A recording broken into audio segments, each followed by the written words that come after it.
Chapter 119, A Dragon Rages. The God's Eye, 298 AC. Jaehaerys Targaryen gazed into the glass candles, watching as the images slowly began to materialize. Surrounding him were his Kingsguard and Jaime, all of them silent observers. While they could see the unfolding scenes, Jaehaerys felt something deeper, an undercurrent of hatred and disgust. Doran Martell viewed him as a disgrace, a dishonor to his house and his sister. Jay could sense the glee radiating from Doran as he struck a deal with the Dark Star, his eagerness palpable as he discussed the potential death of Jaehaerys' wife. To Doran, Margaery was nothing, less than nothing. There was no emotion in his voice when he asked the Dark Star to kill her. It didn't surprise Jaehaerys that Doran felt no remorse about breaking his agreement with Ser Gerald. The prince was a snake, a true one. Jay needed to see more, to uncover what other schemes Doran was plotting. He was determined to put an end to every one of his machinations, and then to Doran himself. Anger surged within him, his temper flaring, threatening to boil over.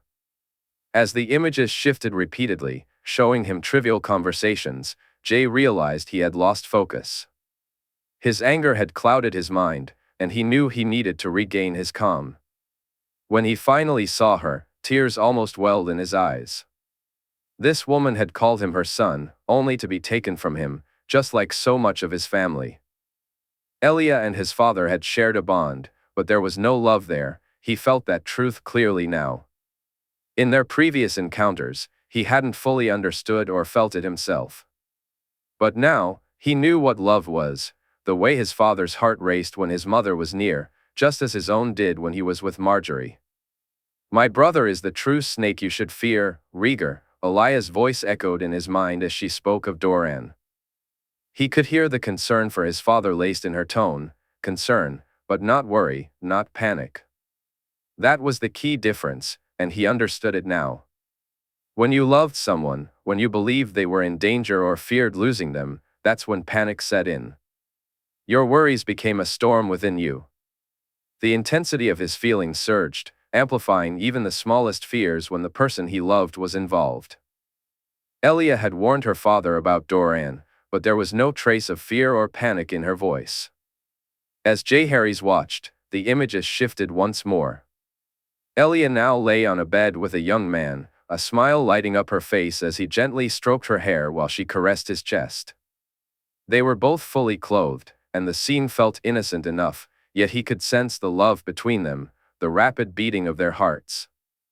They were so young, and it reminded Jaehaerys so much of himself and Margaery that he feared he might lose this precious image. Determined to keep his focus, he pushed Margaery out of his mind and concentrated on what was before him. "You would not die for me?" Elia asked, her smile warm and inviting. Jaehaerys smiled as he listened and watched, feeling their connection. He began to understand who this man was. He had read about him but knew little of his true self. This was the love Elia had lost, the future she had yearned for, which had been cruelly snatched away. Even after that heart-wrenching loss, she would not deny her father the same chance at happiness. Oberyn had once said that Elia was too good for this world, and even if Jaehaerys hadn't agreed at the time, witnessing her now, feeling what she felt, made it painfully clear that he was right. The images changed again, and now the same young man sat with Doran. Jaehaerys felt a wave of contempt, disgust, and hatred radiating from Doran toward this man, feelings that mirrored his own toward Doran. To Doran, this man was simply an obstacle, something to be removed from the game. If this had been a green dream, Jaehaerys would have shouted a warning, urging the man not to drink the offered wine. But this was not a dream, and yelling in a tent full of people at a flickering candle would only invite unnecessary questions, especially given the tensions of the day. Instead, he watched as the man drank, witnessing the light fade from his eyes. Jaehaerys felt his features betraying him, the control he had tried to maintain slipping away. The snarl on his face was unmistakable. When the images finally stopped, he fell back, exhausted, not just from the physical strain, but from the immense effort of suppressing his emotions so he could see clearly. As soon as he felt able, he sprang to his feet, ready to leave. He would burn Dorn to the ground to reach him, set the water gardens ablaze just to watch Doran suffer. Jaime, Arthur, Barristan, and even Loras tried to steady him, but their words fell on deaf ears as Jae pushed past them. It was only when Richard blocked his path that he paused. He couldn't recall what was said during that moment. All he remembered was falling and waking up to find them surrounding him. He looked up at Richard, who wore an apologetic expression, as if he had something to add to what Jae had witnessed but hadn't intervened for fear of what Jae might do. As he listened, the pieces began to come together. The army had not moved. Quentyn was attempting to rally the Dornish forces to meet the Mummer Dragon and the Golden Company. Good luck with that, he thought with a smirk, glancing down at the map. The reach was wide open, the Marcher Lord had ridden off to battle, and Tarly was with him. An army would have free passage to Highgarden, he mused, tracing the map with his fingers. Jae turned to leave the tent, his rage simmering and his focus sharpened. Firstly, I'm going to speak to my sister. Then I intend to spear a snake, Ser Barristan, he declared after issuing orders to Jaime and the others. He made his way to his sister, with Arthur and Loras following closely behind. When he found her, she was resting, though her eyes were wide open. It was clear that physical rest was not what she needed. Leaning against her, he closed his eyes and opened their link. Their conversation was meant for them alone. He's betrayed us worse than we think, Ray. He tried to have Margaery killed, and I believe he'll attempt it again. But his betrayal runs even deeper than that. I saw, little brother. I felt as you felt. My mother, I was happy for Jae. I've seen her that way before, with Egg, with me, and sometimes with father. She was happy too, but not like that. I want to burn him, Ray. I want to fly and burn him. Why? Why would that make me a monster? Is it so wrong for me to feel this way? I want him dead, Jae. He is my kin, but if you ask it of me, I'll burn him for you. I'd never do it, he said aloud, echoing Elia's words. He felt Rhaenix's approval as she pressed against him. He stayed with her for a while before walking back to his tent, a plan forming in his mind. When he arrived, he found Richard had brought his glass candle. He sat down, uncertain of where to start, then cut his hand, letting the blood flow over the candle. He needed to speak to Margaery and Garlan, to prepare them for what might come. But more than that, he needed to know when and where the Dornish army would march. His thoughts flitted between the two as he gazed at the candle.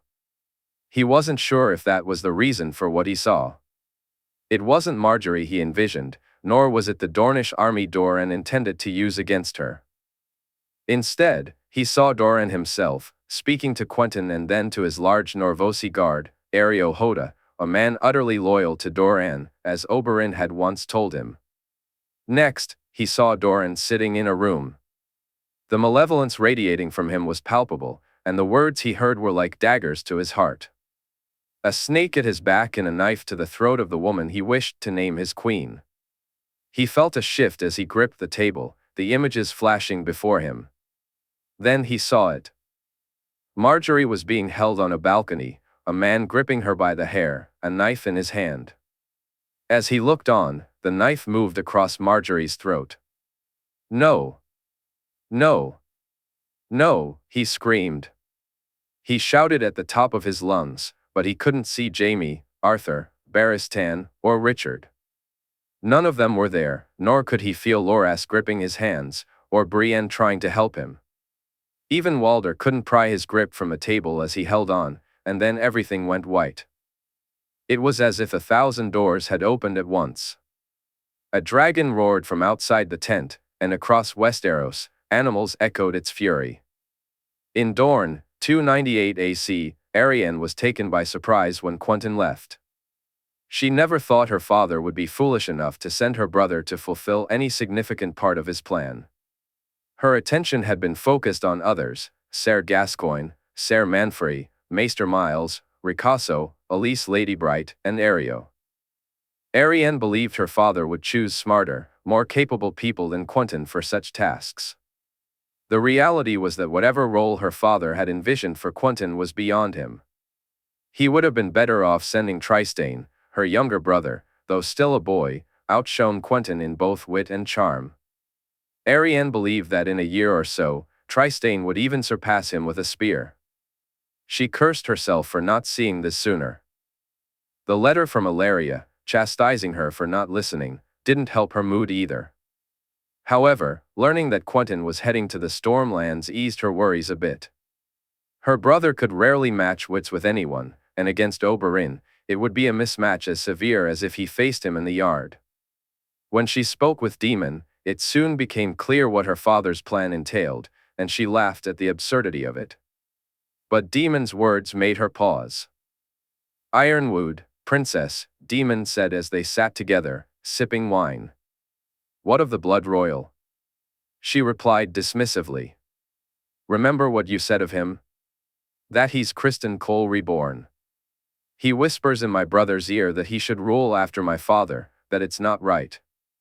Arianne spoke with a practiced ease, her words rolling off her tongue. "For men to kneel to women. That Arianne, especially, is unfit to rule, being the willful wanton that she is." Daemon replied, "Perhaps this is his chance to see it done." She laughed at first, but then noticed the serious expression on his face. "You really think my father would replace me? I think your father wishes you to be a queen, not a princess. What moves would make it so?" Arianne knew he had hoped for her and Jaehaerys to be together. Her heart belonged to Tyrion, and Jaehaerys, along with Margaery, would have been an obstacle to that. Yet, her father had accepted Tyrion's offer, and she had assumed that was the end of it. Was it not? Did he still see her as a queen rather than the princess of Dorne? As she sipped her wine, her thoughts began to wander. Using the Darkstar to kill Margaery would suggest he did, but that plan had come before the match with Tyrion was agreed upon, hadn't it? Had she messed up the timing in her mind? No, Ser Gerald had met with her father before the match was agreed upon, before he knew the truth about Tyrion. Arianne breathed a sigh of relief. She had briefly let her worries about a plot against her love cloud her judgment. Still, her mind raced as she tried to decipher her father's strategy. Quentyn, Ironwood, and perhaps others, could they wrest control of the army from Oberyn? If so, why? To what end? Dorne couldn't dare challenge the might of the dragons or the army that Jae had at his back. Her father would never ally with the falcon and the stag, would he? She shuddered at the thought of Robert's rage, the horror of it as repugnant to her as the man himself. Yet, a more dreadful thought crept into her mind, one that compelled her to drain her glass and refill it quickly. Robert was unwed, his heirs were no longer his heirs. Would her father truly consider marrying her off to the man who had laughed over her cousins' bodies and her aunts? Would Dorne allow such a union? "Princess?" Daemon asked, concern etched on his face when he noticed her expression. "If my father wed me to Robert, how would Dorne react?" she inquired, watching as Daemon burst into laughter. "Please, Daemon, I need to know. Your father would be dragged through the streets for that one. Oberyn would probably lead the charge himself." "Dorne would never accept it, princess," Daemon replied, and Arianne nodded in agreement. He was right, they would not accept it. Oberyn would not, unless... No, Oberyn would see a betrayal like this coming, wouldn't he? "Oberyn, does he trust Anders Ironwood?" she asked. "Of course not. They might be on friendlier terms now, but he would never trust that man," Daemon said. Arianne began to drum her fingers on the table, deep in thought. Daemon was right. Even if they managed to take her uncle out of the equation, which she had no doubt they would fail at, it still wouldn't bring her any closer to the throne. Her father would be better off waiting until she and Tyrion were married. At least then they would have a claim. If he wanted his blood on the throne, all he had to do was wait. Perhaps one day, Arianne thought with a small smile, she and Tyrion's child might be wed to the king of the Seven Kingdoms. But she quickly shook her head, trying to refocus on the matter at hand. "How ready are we to take my father?" she asked. "We're ready. Just give the word, princess, and it shall be done," Daemon assured her. Arianne nodded, but now was not the time. She needed to know more. The next few nights were restless, her dreams were troubled as her mind struggled to decipher her father's plans. Robert was out, he simply wouldn't win. Dornish spears added to his forces would be incinerated under dragon flames, and Dorne itself would burn if her father dared to go against Jae. The dragons were a different matter entirely. Arianne realized that the key to stopping her father's plans was her first objective. It was a game of SUMMARIES, and as she sat up in bed, she understood the strategy involved. She glanced at the empty space beside her, wondering if her lion was now a dragon. A warm smile crossed her lips as she brushed her fingers over the sheets. Standing up, she walked to the window, feeling the cool air refreshing against her bare skin. It helped shake off the last remnants of sleep. After arranging for a warm bath, she prepared for the day ahead. "SUMMARIES," she thought, "I need the board and someone to play against. You have other pieces besides the Dragon Princess. Try moving them sometime," Daemon said mockingly as he defeated her once again. "How do you negate my dragon so easily?" she asked, frustration creeping into her voice. A dragon is strong, and most newcomers to the game think that grants them victory, so they ignore the other pieces. But these, he picked up the rabble, and these, he picked up the spearmen, can win as long as you're not solely focused on killing the king at first. Arianne looked down at the table as Daemon set it up once more. The game she was playing now was very different. The dragon fell quickly, followed soon after by the trebuchet and the catapult. Just when she was on the verge of winning, she saw it. "We need to take my father now. Send a raven to Hellholt and make sure Illyrio and the children are safe. We need to make our move before we have no options left," she insisted, urgency in her tone. "Now, Daemon!" she shouted. The knight dashed from the room, leaving Arianne staring at the board. A king boxed in couldn't give orders, dragons or no. Spears at his back would pierce him, but the knife to his heart would be far more literal. Her father didn't want to kill Jae, he wanted him to do it himself. King's Landing, 298 AC, Renly. When news arrived from the Stormlands, he was stunned. He held no love for Stannis, he was his brother by blood, but not by choice. It hadn't always been that way. He knew he had loved. Renly had only crossed paths with him once, but when Robert appointed him to oversee Storm's End, his brother never forgave him. It was Robert who had chosen to slight Renly, yet it was Renly who faced the brunt of the scorn. As he grappled with the news of Robert's defeat, possibly even his capture or death, Renly found himself deeply unsettled, and it wasn't just the loss of their men that troubled him.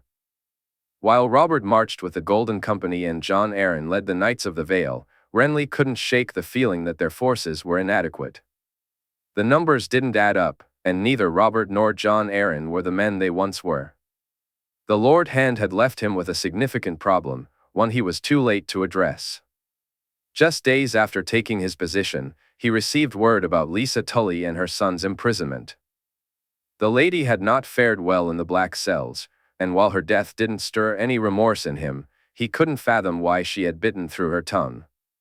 What truly troubled him was the fate of the boy. Gorman had tried his best, but the child had been in the cells too long, and ultimately, they had no choice. The milk of the poppy ended the boy's suffering, but it only deepened Renly's own pain. "My love, you seem troubled," Michael said gently as he approached. "Just thinking about Robert," Renly replied softly, walking back to the bed. "I'm sure his grace will be victorious." "Not my brother, Lysa Tully's boy," Renly said, shaking his head as he began to dress. "It wasn't your fault, Renly. You tried to save him. His death is not on your hands," Michael reassured him. Renly nodded, welcoming the kiss he received, wishing they had more time together. "We need to check our stores," just in case, he said, gently pushing Michael away. You're no fun, Michael pouted, but Renly kissed him deeply before whispering that they would have fun later. He had already confiscated the food in the city, sending the gold cloaks to the Tyrell's stores first. He knew that this would lead to problems, but there was no choice. They couldn't risk running out during a siege, and their own supplies were dangerously low. Than he had hoped. In hindsight, he realized he wouldn't have taken that course of action. The resulting fights and near riots had forced him to divert more and more men to Flea Bottom. They had lost half a dozen gold cloaks and killed more than 4 times that number while trying to maintain order. Even now, there were parts of the city where men wearing the crown's colors dared not tread. The city had to hold, the Red Keep had to stand strong, and it was his duty to ensure that it did. From early on, it became clear to him that he wasn't cut out for this aspect of ruling. It was a realization that had opened his eyes and changed his mind more times than he could count. You could be king, my love. Robert is king. But he has no heirs. Stannis. He had dismissed it at the time as mere pillow talk, but with Stannis either dead or captured, and Robert outnumbered on the battlefield, he could very soon be the last of his house. The thought sent a shiver down his spine as he walked through the Red Keep. Robert had left Ser Preston with him, and the Kingsguard kept close at all times. Yet, the man's presence brought him no sense of safety, nor did it ease any of his fears. Should Robert fall, yes, he would be king, but did he truly want that? What good was a crown if there was no head to wear it? No, if Robert fell, he would surrender the city. He had not taken up arms against the dragon, and perhaps he would keep his lordship. After breaking his fast, he spoke to Arryn Sandegar, the Red Keep's master of arms, telling him they were in a strong position should the worst come to pass. The rest of the day was spent listening to petitions, doing his best with limited supplies and fewer men to attend to the needs of those he could help. Renly understood he could risk alienating the wretches in Flea Bottom far more easily than he could the lords and knights of the realm. I'm so glad that's over, Michael said to him. Renly couldn't agree more as they saw the final lord leave. As he was about to rise from the throne, a commotion at the door caught his attention. Magister, he called out, noticing Illyrio and some of his men struggling to enter, held back by his guards until he ordered them to stand down. Lord Renly, we must speak in private, Illyrio urged, his worried expression making Renly fear the worst, though he had no idea just how dire the situation was. He directed them to the royal apartments, where Illyrio and a young man wearing a silver mask hurried to follow him, along with Michael and Ser Preston. It was quite a sight, especially considering Illyrio's girth, but he kept pace, even if he was out of breath by the time they reached their destination. Once seated, Illyrio wasted no time in delivering the grim news. Robert is dead. Our army has been defeated, and soon the lion and the dragon will be at our door, literally in the second case. A dragon? Renly gasped, shocked. A dragon, Illyrio confirmed. It burned the Golden Company to dust. We barely escaped. The young man in the silver mask merely stared at them, his silver hair catching the light, but Renly's mind was racing with thoughts of what to do next. We must offer terms, surrender. Perhaps it's time for you to leave, Magister.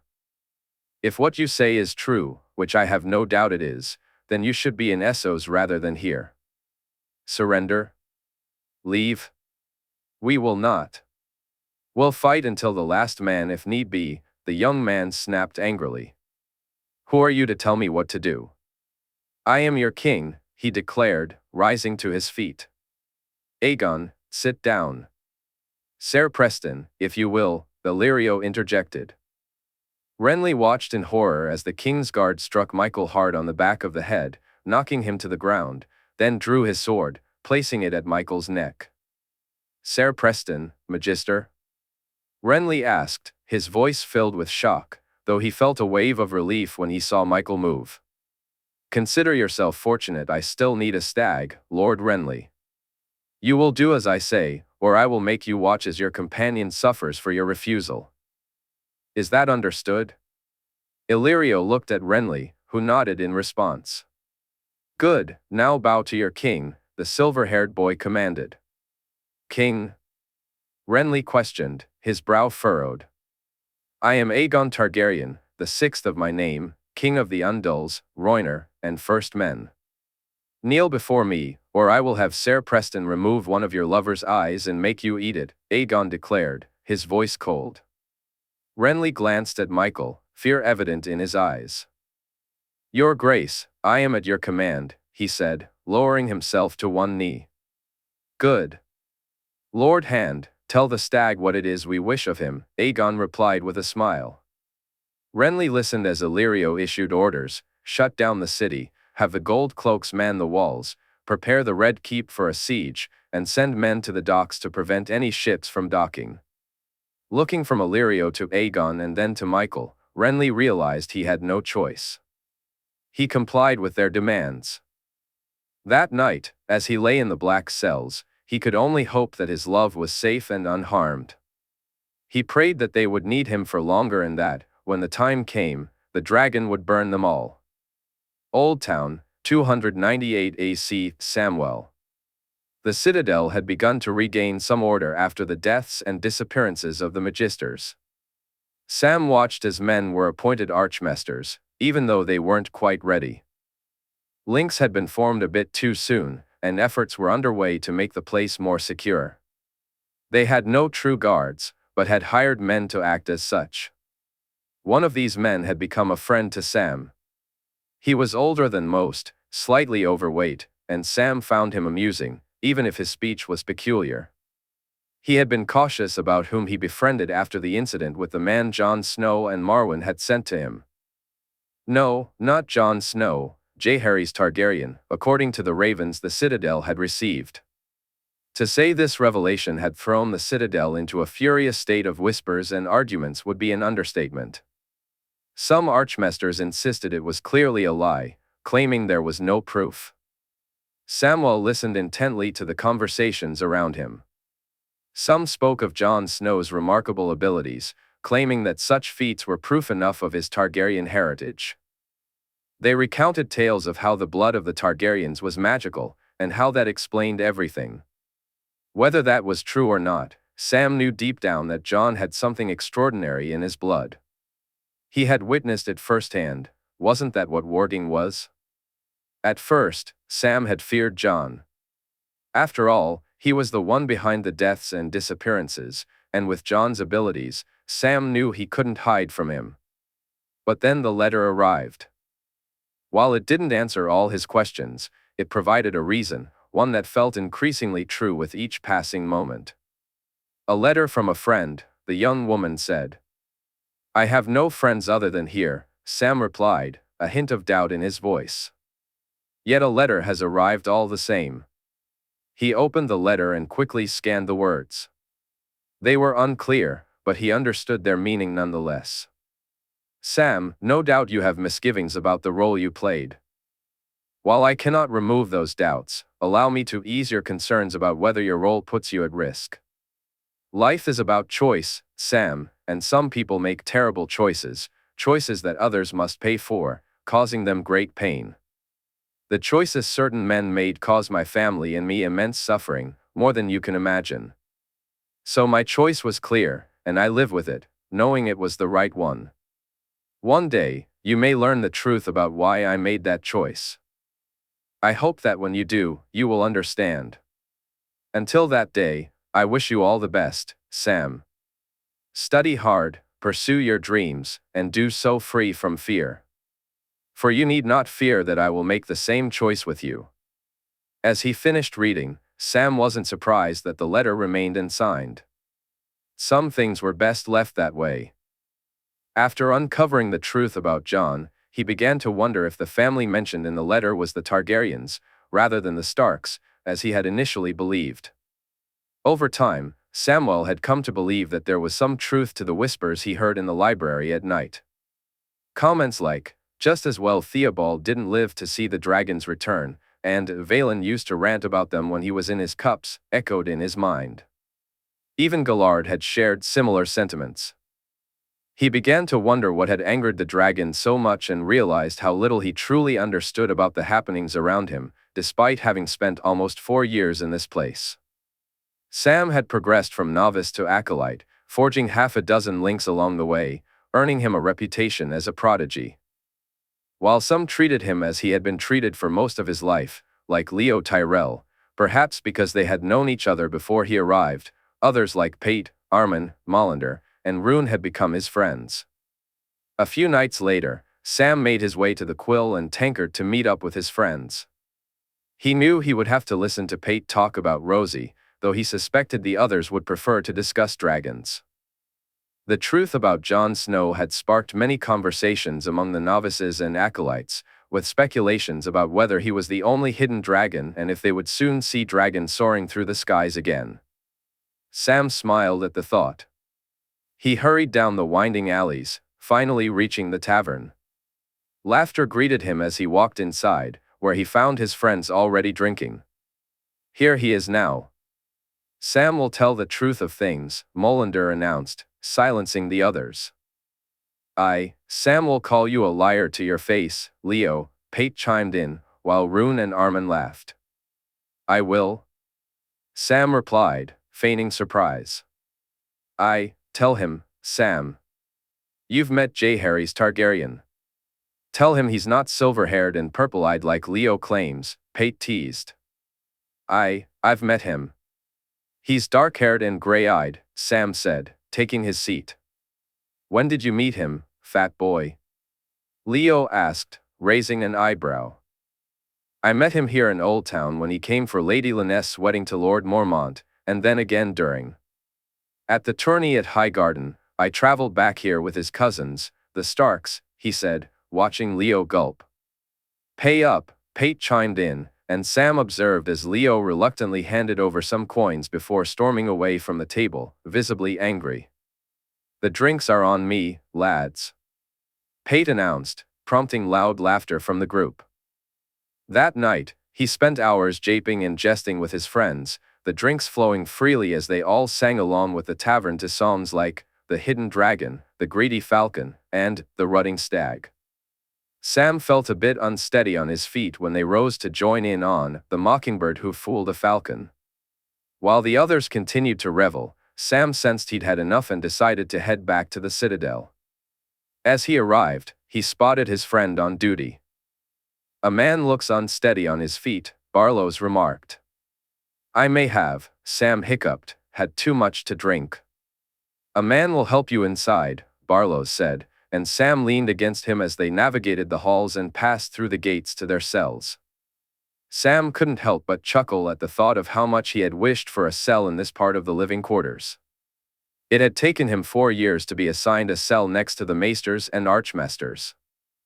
Perhaps being a favorite of Ibro's was the real reason he received this honor instead of someone else. As Barlow's helped him along, Sam overheard the man being questioned about what he was doing there. Given that Barlow's was essentially keeping him from falling over, it should have been obvious, Sam thought, chuckling softly.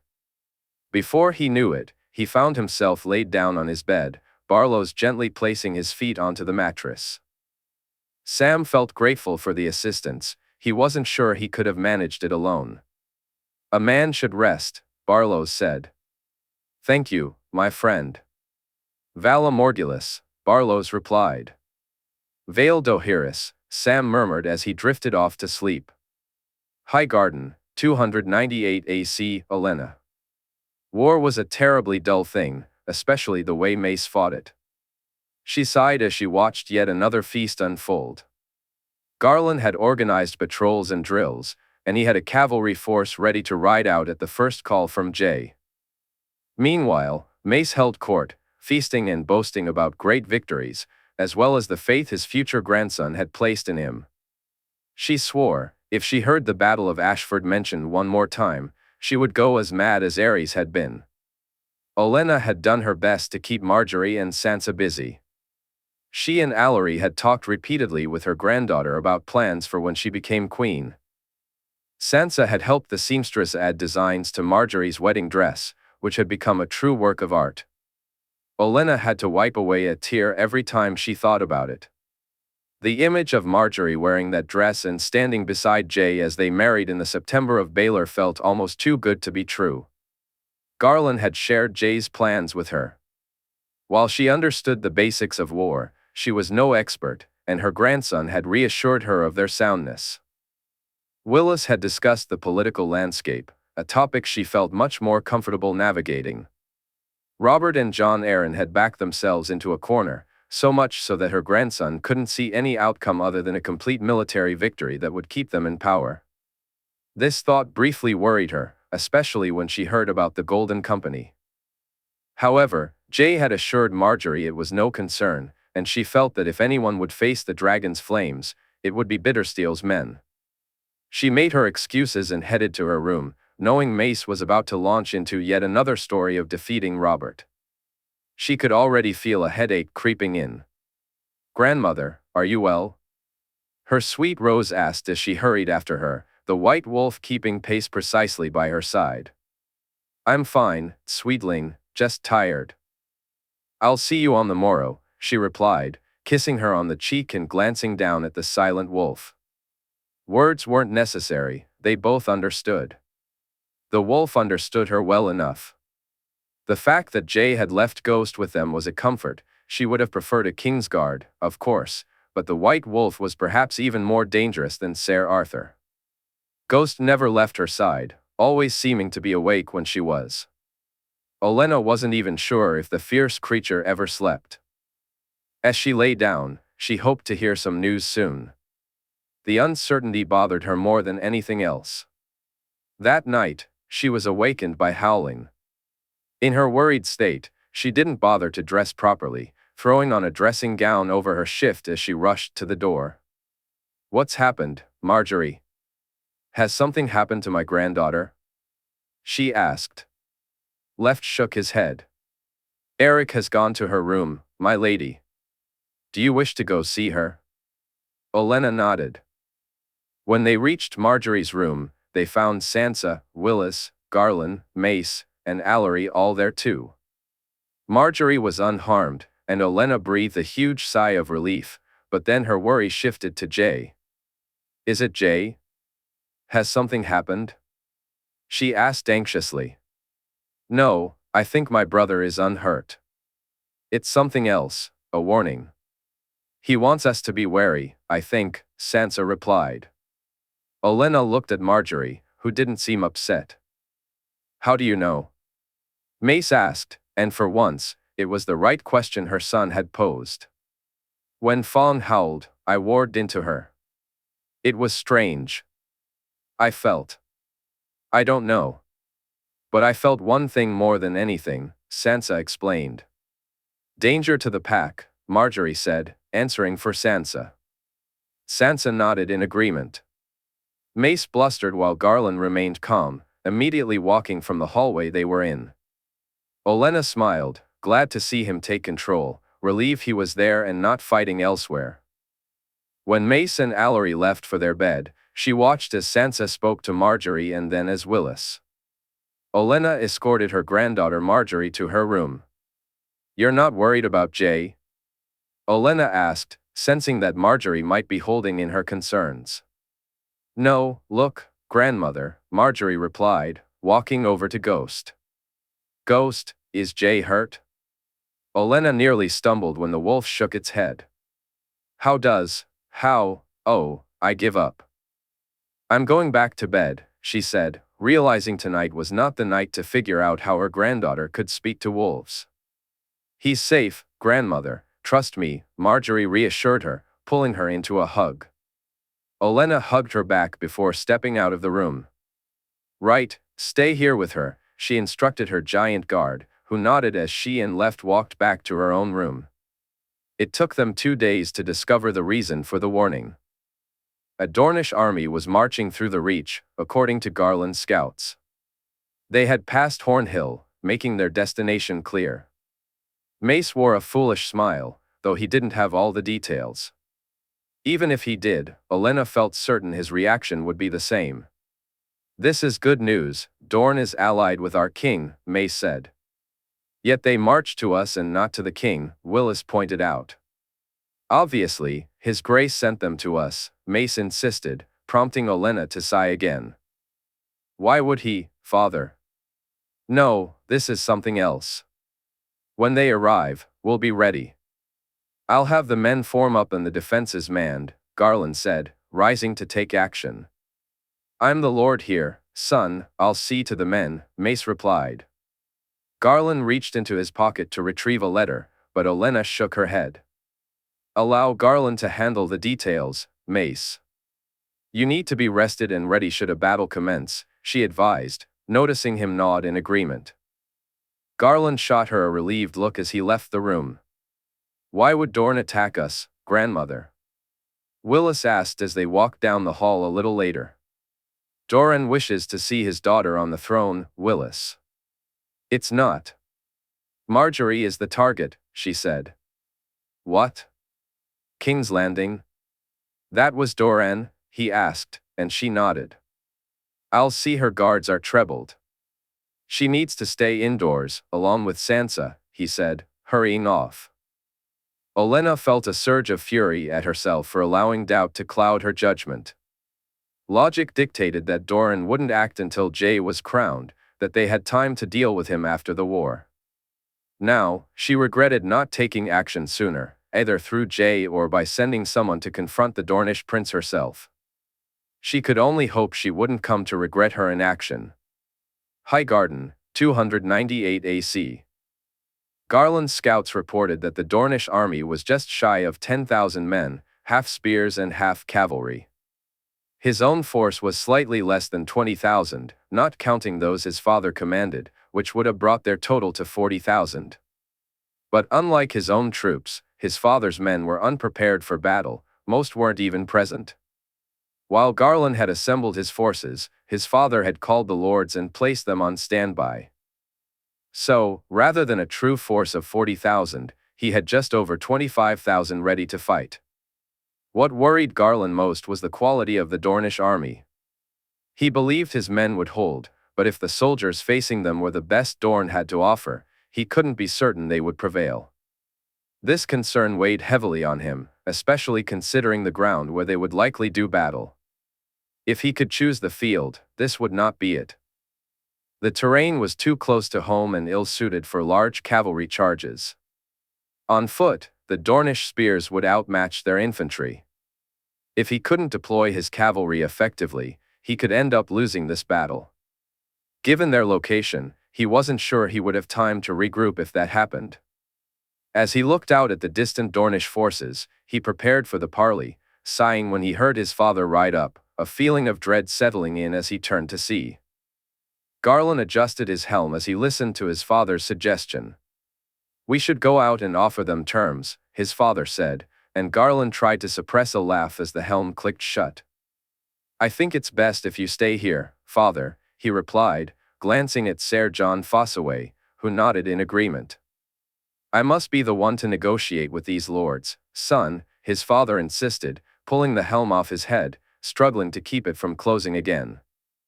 Remember the young dragon, my lord, Lord Crane warned, and Garlan noticed his father's expression pale.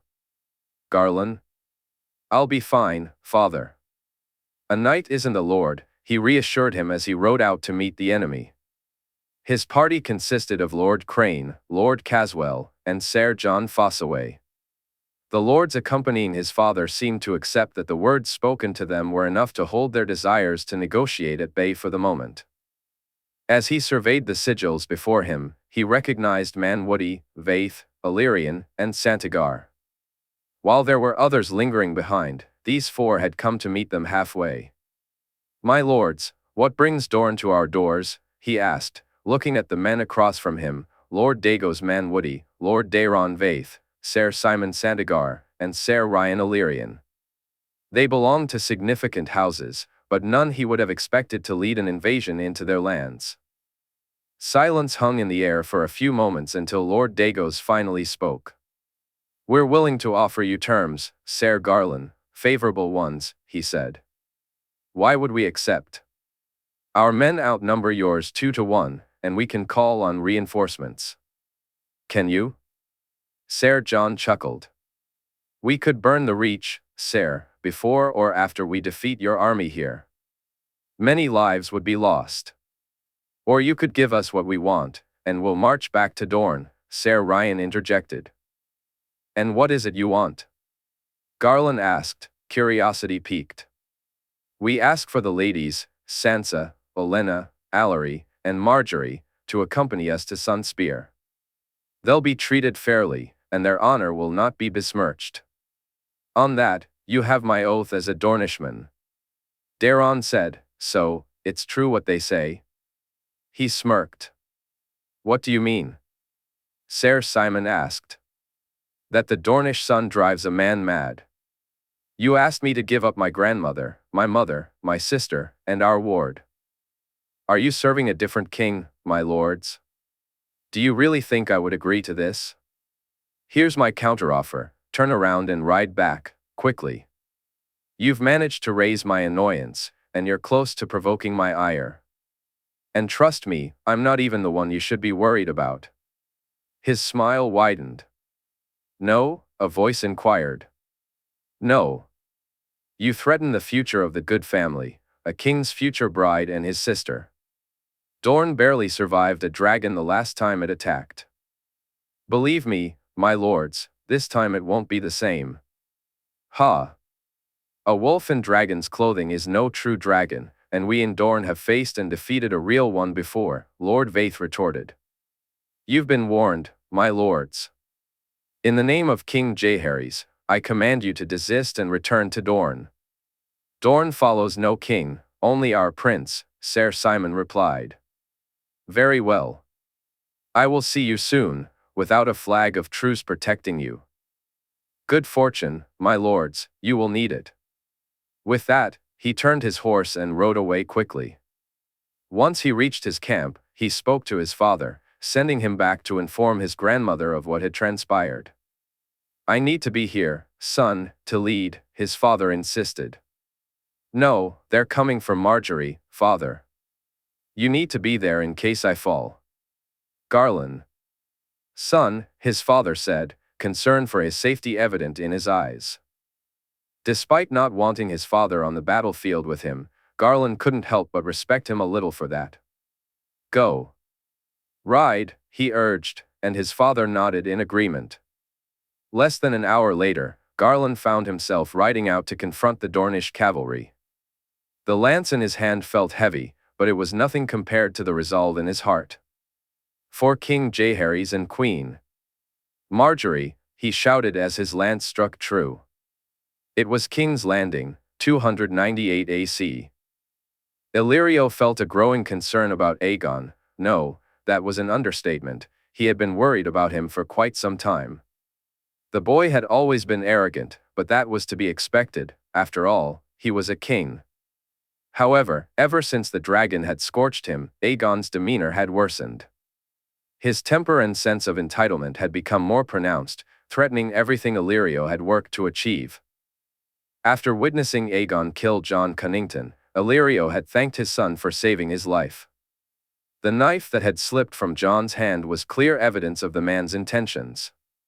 Jon would never have harmed Aegon, but he might have killed Illyrio.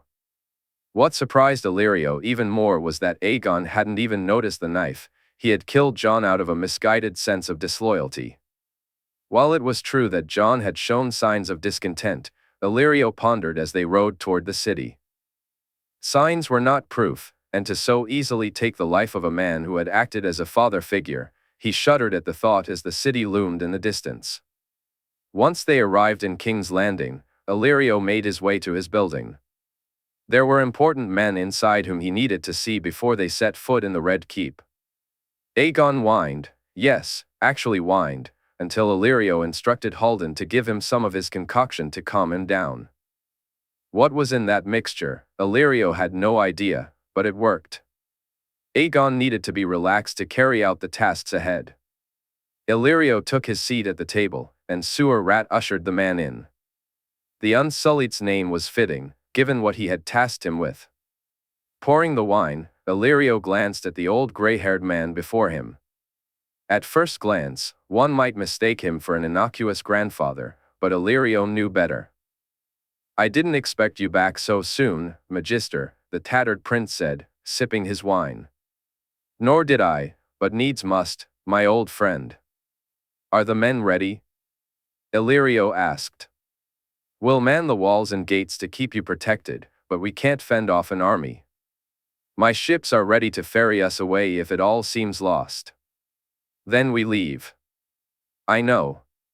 Trust me, old friend, all is not lost yet. The man nodded, and they continued their conversation. Illyrio was pleased to hear that the men had followed his instructions. Unarmed and unnoticed, they had acted as mummers, merchants, and storekeepers, blending seamlessly into their surroundings. He had purchased the windblown for a mere handful of gold. The price the tattered prince demanded was much higher, but what did he care for Pentos when Westeros was within their grasp? After the tattered prince departed, Sewer Rat returned, the unsullied standing straight and attentive. Illyrio admired the man's discipline. He realized now that he had made a mistake. It was these men he should have bought, not the Golden Company. Varys had been wrong about that. Still, his oldest friend's information would bring him victory, ensuring the dragon was brought low and allowing Aegon to claim his rightful throne. You found it all? He asked. This one found it all, Sewer Rat replied. It's as I told you. It is, Sewer Rat confirmed. Good. You brought me some. The man nodded and handed him a jar, prompting a smile from Illyrio as he examined it. Later that day, they made their way to the Red Keep. Renly quickly complied with his orders, and now, with the man in the black cells, there was nothing to do but wait. He allowed Aegon to indulge for the time being. Walking with Septa Lemore, Halden, Duck, and his own guards, they entered the throne room. Illyrio felt a surge of excitement as Aegon stepped up to the throne and took his seat. Your Grace, King's Landing is yours, Illyrio said as he knelt.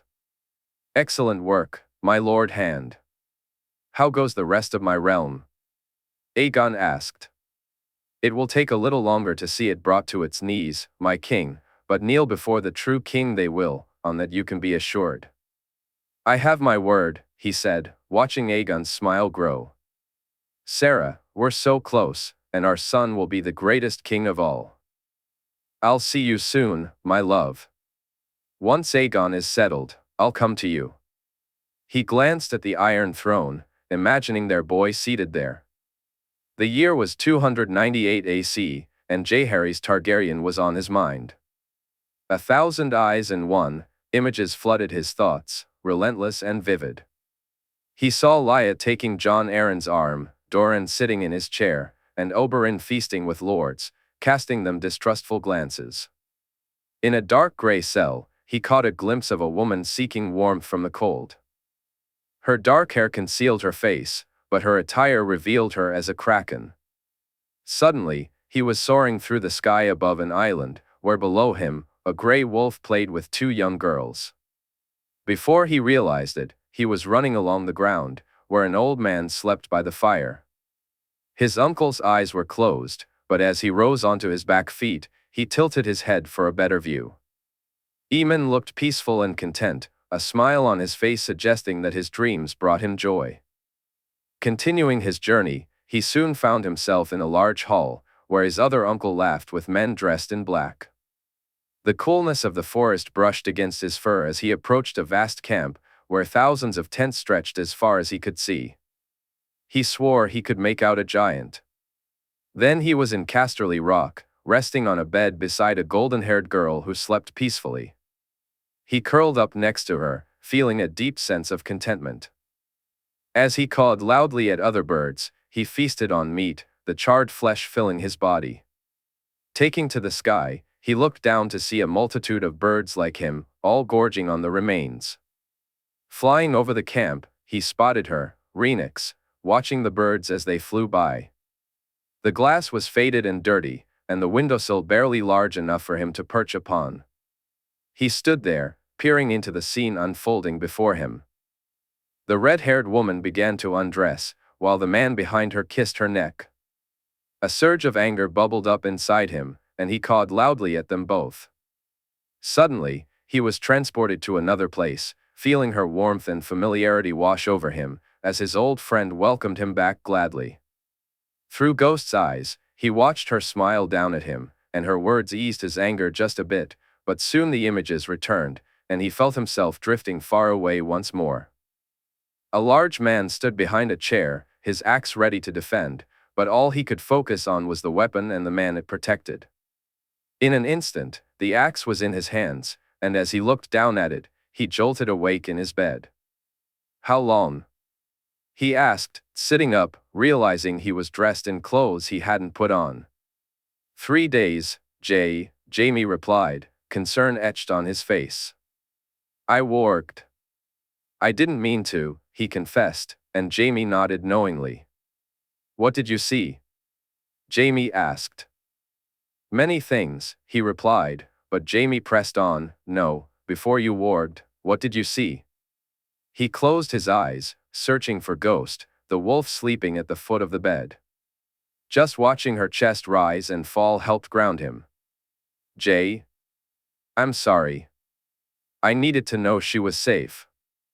I saw her die, Jaime. A man held her on the balcony at Highgarden and cut her throat. I have to go there." He stood up, a headache hitting him as soon as he moved. Jaime handed him a glass of water, and Jay drank it down, noticing the worried look still plastered on Jaime's face. "I'm fine, Jaime. I know it's scary. Trust me, I know. It is what it is, no one can help me with this. I saw her die, and I lost control. It wasn't me going mad or being like my grandfather. I never thought that." "Gods, Jaime said, reaching out to grab him and hold him tight. The comfort of the embrace was something he welcomed. "I worry that people see me, that they know what I did out there on the field. I know what he did, and it haunts me," Jay confessed. "No one thinks that, and if someone did, then they're a bloody fool." "Look at me, Jaime replied, releasing him from the embrace. "I was worried about you, Jaehaerys Targaryen, Jon Snow, the boy I love like my own son. I was concerned that you were going through something I couldn't help with, that you were hurt and I couldn't comfort you. It wasn't about you going mad or being your grandfather's heir. You're nothing like him, Jay, nothing. Do you understand me?" Jay nodded, and Jaime hugged him tightly again before letting him go. "I want to kill him, Jaime. Doran, I want to tear him apart limb by limb. I want to feed him to the dragons, burn him, kill him with my bare hands. Does that not make me a monster? He tried to kill the woman you love. He's the monster, not you, never you. Listen to me carefully, just listen," Jaime said, and Jay nodded. "This power of yours frightens me, not for the reason you think, but because of what it does to you." "No, not that," he said, looking deep into Jay's eyes. "It frightens me because it makes you doubt the goodness in yourself. If anyone else had this power, I'd be terrified, on my oath, I'd be shitting myself." Jay chuckled, relieved to see Jaime join in. "But you having it? I have no fear of it, or of you. I know you, Jay, your heart, your mind," Jaime said, poking him playfully in the forehead, which made Jay smirk. "I trust your judgment, Jay. You should too." They sat in silence for a few moments, and then Jay reached for his clothes. Jaime turned his back to give him some privacy. "Thank you," Jay said, laughing as Jaime mussed his hair. Soon, in the main tent, Jay met with his Kingsguard, Jaime, and the other lords. He noticed some of them looking at him warily. "Forgive me, my lords," he began, "riding a dragon in battle is far more taxing than I expected. I thought it would be just like a normal ride, but it seems to be anything but." His words drew a few chuckles from the group. "Your Grace, what are your orders?" Lord Tarly asked.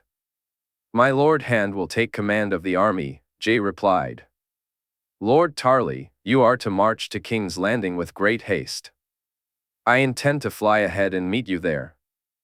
With any luck, Lord Renly will surrender, and this war will be over. Lord Stark? Mathis Rowan inquired.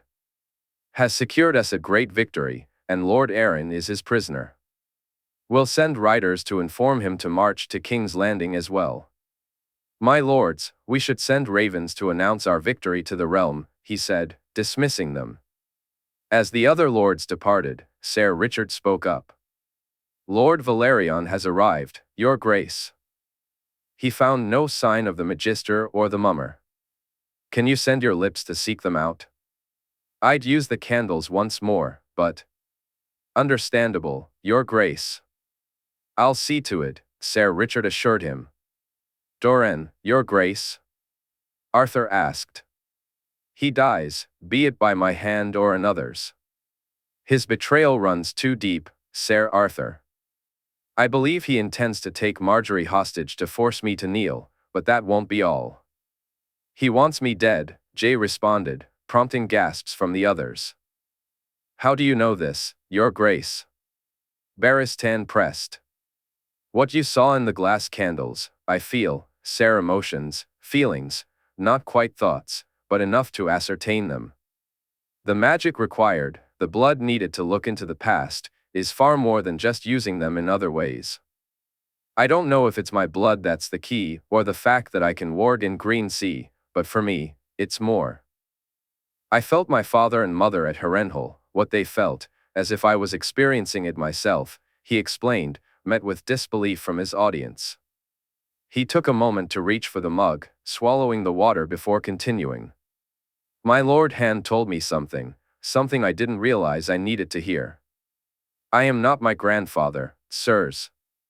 If any of you have the slightest doubt about that, then I'll accept your cloak. I wouldn't ask you to serve me if you don't believe in me. I don't ask you not to question or raise objections, but I will not accept doubt. I have enough of that myself. He looked at each of them, relieved to see no one raise any objections, no one appearing to doubt him. He held his breath as Barristan spoke. I won't deny that what you can do is beyond me, your grace. Any doubt I have comes from not understanding that, not from what I think of you. However, if you feel that's too much doubt, then I'll accept your decision. I do not, Ser. That's just as much as I have myself, he replied with a smirk. We travel to Highgarden, sirs, all of us. Ser Barristan, Ser Walder, you're about to find out what it's like to fly on a dragon. With that, he walked from the tent. After bidding Jaime farewell and speaking to Rhaenix for a moment, Jay couldn't help but smirk as Barristan nervously climbed onto Rhaenix's back. Arthur, Loras, and, unsurprisingly, Walder seemed far more comfortable. Within a heartbeat, they were soaring through the sky. Jay closed his eyes, seeing that Ghost was still lying by Margaery's side. The Battle of the Reach, 298 AC, Garlan discarded his lance and gripped his sword, the blade cutting down through man after man until his horse was taken out from under him.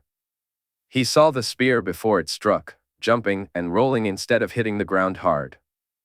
He lost his sword in the process and was forced to throw his knife before his would-be attacker could reach him. As the man fell, Garlan scrambled to retrieve his sword, only to find himself facing another opponent, this one wielding. Garlan advanced cautiously, spear in hand. He stepped back, checking behind him to ensure he was safe from a surprise attack. Once he felt secure, he focused on the man before him. The first strike was easily blocked, and Garlan prepared for the second. When it came, he forced the spear down and slipped inside the man's guard. With a swift motion, he drove his elbow into the Dornishman's arm, making him drop the spear. Spinning away, Garlan swung his sword in a smooth arc, nearly severing the man's head from his shoulders. Turning to glance back, he spotted cavalry charging toward him. For a fleeting moment, he felt relief, thinking they were his allies. But as he looked closer, he recognized the Dornish sigils on their banners and realized his fate was sealed. He closed his eyes and envisioned Leonette, nodding as he opened them, readying his sword. Death was inevitable, all he could do was face it with a smile, and that's exactly what he did. A wave of heat washed over him before he even saw the flames engulf the horses. As he focused, he noticed the flames had formed a barrier. Suddenly, a dragon landed beside him, letting out a mighty roar. The sound of weapons clattering to the ground followed, and cheers erupted when the dragon roared again. Garlan approached the beast, joining some of his men. "Your Grace, I appreciate the assistance, but I had it under control," he said, catching a snort from his brother behind the king. "Loras, Walder, make sure Ser Garlan accepts the Dornish surrender," the king commanded. As his brother and the giant man wielding an axe joined him, Garlan watched the dragon take off, soaring toward Highgarden. Meanwhile, Lord Daeron Vaith watched in horror as the Reach cavalry surged through their ranks as if they weren't even there. His own line held firm, but it wouldn't matter if the Reach men managed to regroup, the day would belong to them. He ordered his own cavalry to form up, leading from the front as they prepared for the next wave. As they moved out to the field, he scanned the horizon, deciding where to charge. Suddenly, he spotted him and couldn't believe his luck. "There. We ride there," he shouted, pointing at Garlan Tyrell. "It's just one man, my lord," his captain shouted back. "It's the bloody gallant. Let him feel Dornish steel." The charge began slowly, but as they reached full speed, he felt excitement surge through him, even stirring something deep within. Blood and war had always thrilled him, but it had been years since he'd felt this rush. As they galloped forward, he fully embraced the exhilaration, but then, something changed. It was as if the warmth of the Reach was suddenly enveloped by an even hotter sun, reminiscent of a summer's day in Dorne. However, when he looked up, he realized this wasn't sunlight, it was fire, and fire burns. The wall of flame grew ever closer. He tried to rein in his horse, and some of the men beside him managed to do so. But he wasn't so fortunate. As the steel of his armor began to scorch him, he looked up to see a dragon soaring overhead. It was the last thing he ever saw. Ser Jon Fossaway had shared bread with Dornishmen, crossed swords with them in tournaments, and even had drinks with the Red Viper himself. But these were different, poorer sorts, and he wondered if the true Dornish army had ridden with Oberyn, leaving these behind. Or perhaps this was the real truth of Dorne, they simply weren't that formidable. He soon discovered how wrong he was as he faced Ser Ryan's men. The first charge broke through, but the second faltered. He glanced back at his own men, Casewells, Cranes, and Tyrells, colliding against a shield wall that refused to yield. When his horse stumbled, he found himself no more than 20 feet from that wall, and he and those around him knew they were finished. Yet, there was fear in the Dornishman's eyes, and he couldn't fathom why. "Ser Jon. Ser Jon, look!" Lord Laurent exclaimed. "Lord Laurent," he said, reluctant to turn his head. Then he saw the wall of flames and heard the deafening roar. He had never seen the dragon in the air, so he could only imagine what it looked like as it soared by. But witnessing it on the ground was beyond anything he could have ever believed. Had he not been here himself, he would have sworn people were lying about its size. The only thing he could compare it to was one of those pinnacle ships the Lannisters used. It dwarfed everything around it, and when it roared, the earth beneath his feet shook. As he turned back to face the shield wall in front of him, he struggled to suppress a laugh when the spears and shields hit the ground. He fought to hold back his amusement as Ser Ryan approached him, the man's expression a stark contrast to how it had been when Ser Jon rode to meet him. The proud knight quickly took a knee. "Ser Jon, I yield. I accept your yield. Your surrender can be made to the king." "I do hope his dragon isn't hungry, sir," he replied, unable to stifle a laugh at the bewildered faces looking back at him. Meanwhile, Sansa had no idea how they had gotten in, but chaos erupted around the keep as guards fought men clad in the same armor. She, Willis, and Fawn, accompanied by their own guards, navigated through the turmoil of the keep, Willis holding her hand as his cane rattled against the ground. She had no idea where they were headed or where Margaery and the others were. It was Fawn who had alerted them, the wolf growling at the men they encountered in the garden. Sansa glanced from Fawn to the men, and when Fawn lunged at the nearest one, she realized they were not allies. They had lost all but 2 of their guards in the ensuing chaos as they made their way through the keep. Now, as they faced the men blocking their path, Sansa wondered if they had enough strength to fight them off. "We need to turn back," Willis said. "Where?" she asked. Sansa didn't get a chance to respond as the 2 guards accompanying them soon fell, leaving her and Willis facing 3 men. As Fawn lunged at 2 of them, one of the men approached, sword drawn and a smug smile on his face. Sansa quickly unsheathed the small knife she carried, but the look the man gave her was almost dismissive. The glance he shot at Willis was even more contemptuous. "You should limp away from here, cripple," the man sneered. "We only want the girl." "I have no quarrel with you." Willis stood his ground. "I'd beg to differ. If you want her, you're going to have to kill me." Sansa admired his bravery but couldn't bear the thought of him getting hurt. "Willis," she whispered. Just then, the man lunged toward them, but before she could react, she heard rather than saw him collapse to the floor. Her eyes had been fixed on the sword in his hand, not his face. Looking up, she saw Willis pulling the long, thin blade from the man's throat. With a swift motion, he slid the weapon back into his cane, twisting the top to lock it in place. Sansa longed to embrace him right then and there, overwhelmed with gratitude, but she knew this wasn't the time. "Come, we need to move," Willis said, reaching for her hand once more. As she turned to see Fawn dispatching the last man ahead of them, she followed his lead. Willis guided her into an empty room, the heavy doors closing behind them with a thud. He locked them securely, and in that moment, Sansa surrendered to her desire for a hug, feeling grateful for his presence as he held her tightly for what felt like an eternity. Olenna. Left and right moved like a single unit, more cohesive than just 2 men. Sansa watched in awe as they effortlessly cut down their enemies. Left provided backup for right, neither man giving any quarter. No one was trusted unless they were known personally, and even then, they were sent on their way. Sansa couldn't fathom how these intruders had infiltrated her guards, but for now, she would trust no one else but the 2 men standing before her to protect her. They fought on, and finally, they reached her granddaughter's room.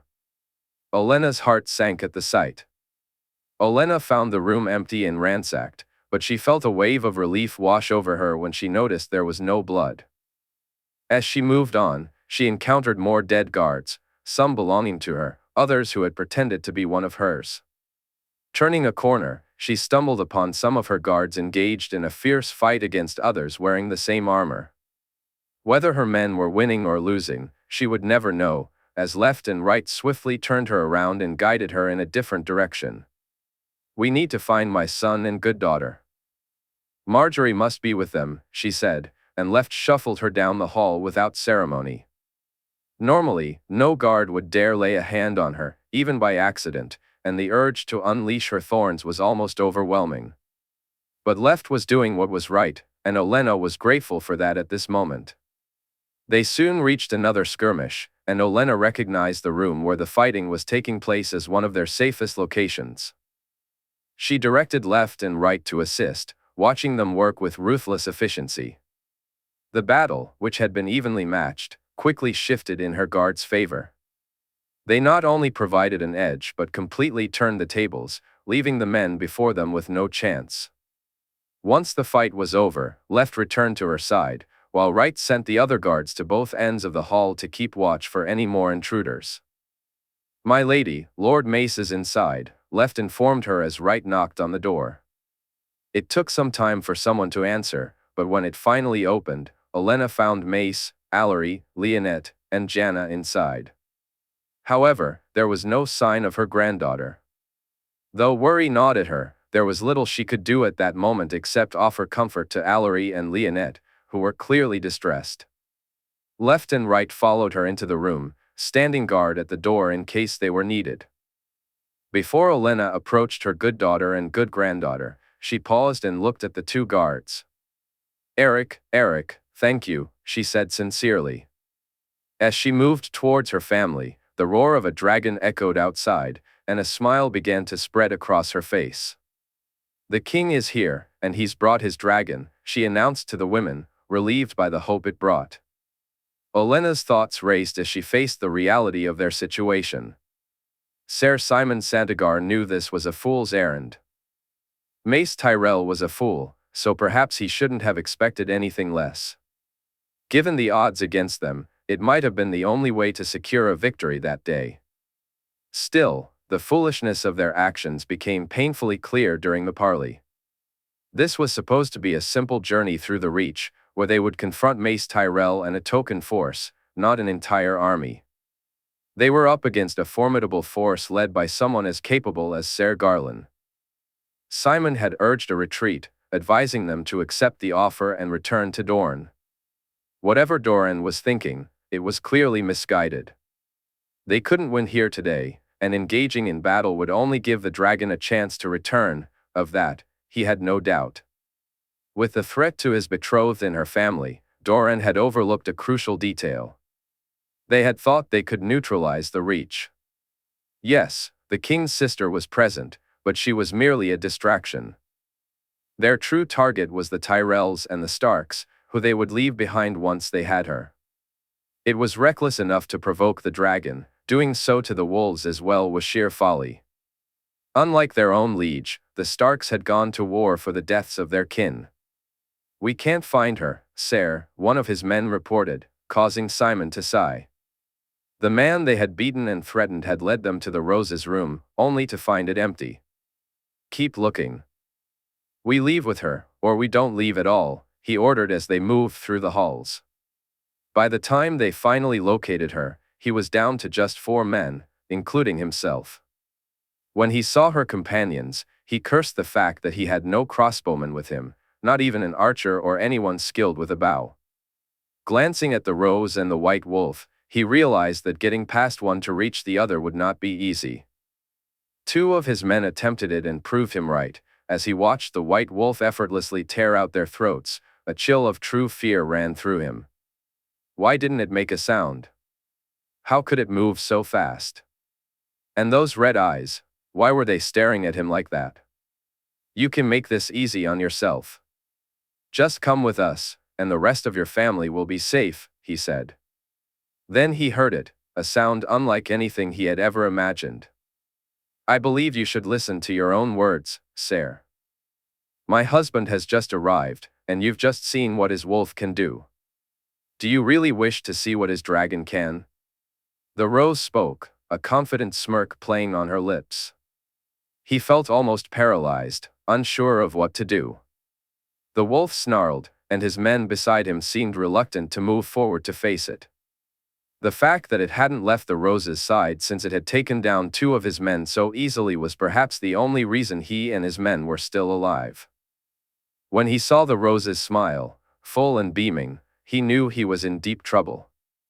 As he turned around, the reality of his situation hit him hard.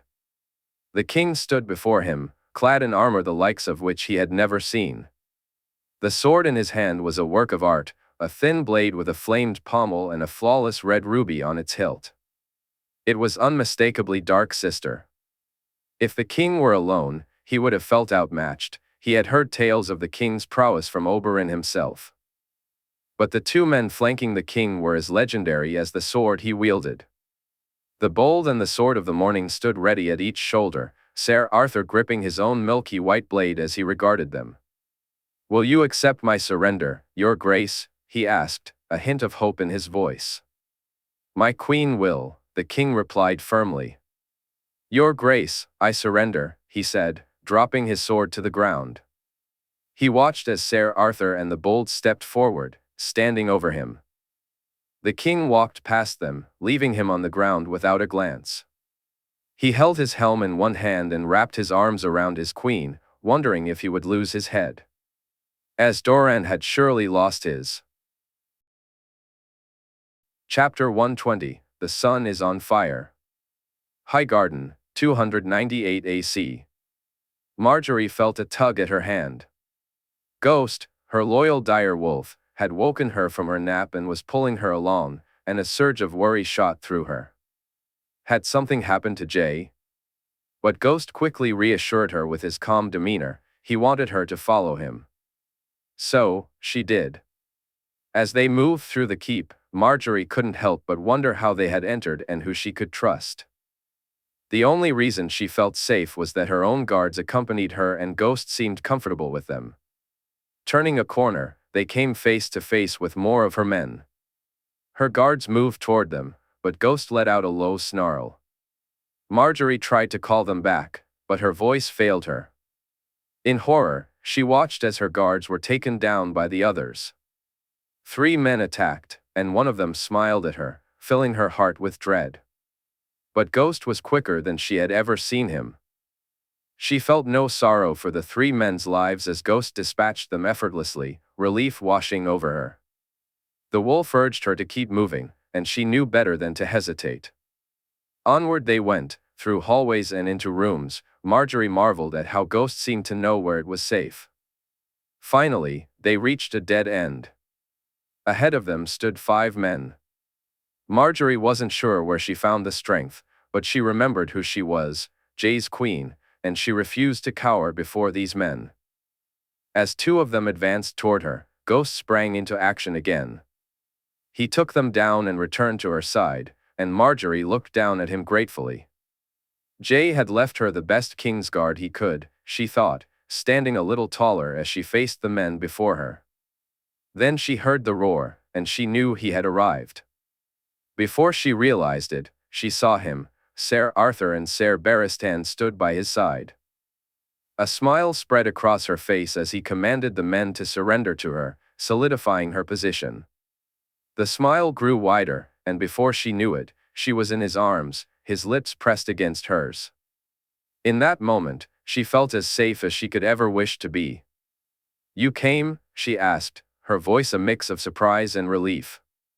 "For you, always," he replied, and she felt butterflies dance in her chest as he looked her over, almost as if he were checking for any marks on her body.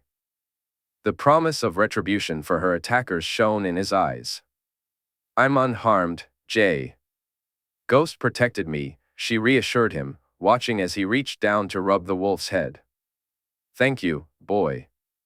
"Thank you for everything," Jae said, his voice filled with gratitude. Though she longed to speak to him, she needed to know about her family, the war, and the battle raging outside her home. "Jae, is it over?" she asked, her heart pounding. "Garlan is accepting the surrender of the Dornish army. Loras and Walder are with him. Sansa is with Fong and Willis, they're unharmed.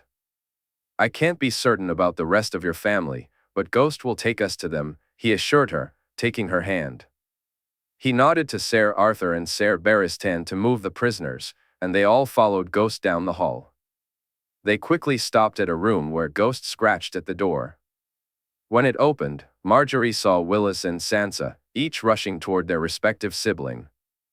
"Are you hurt?" she asked Willis, needing to be sure he was okay. She smiled as she heard Jae ask the same of Sansa.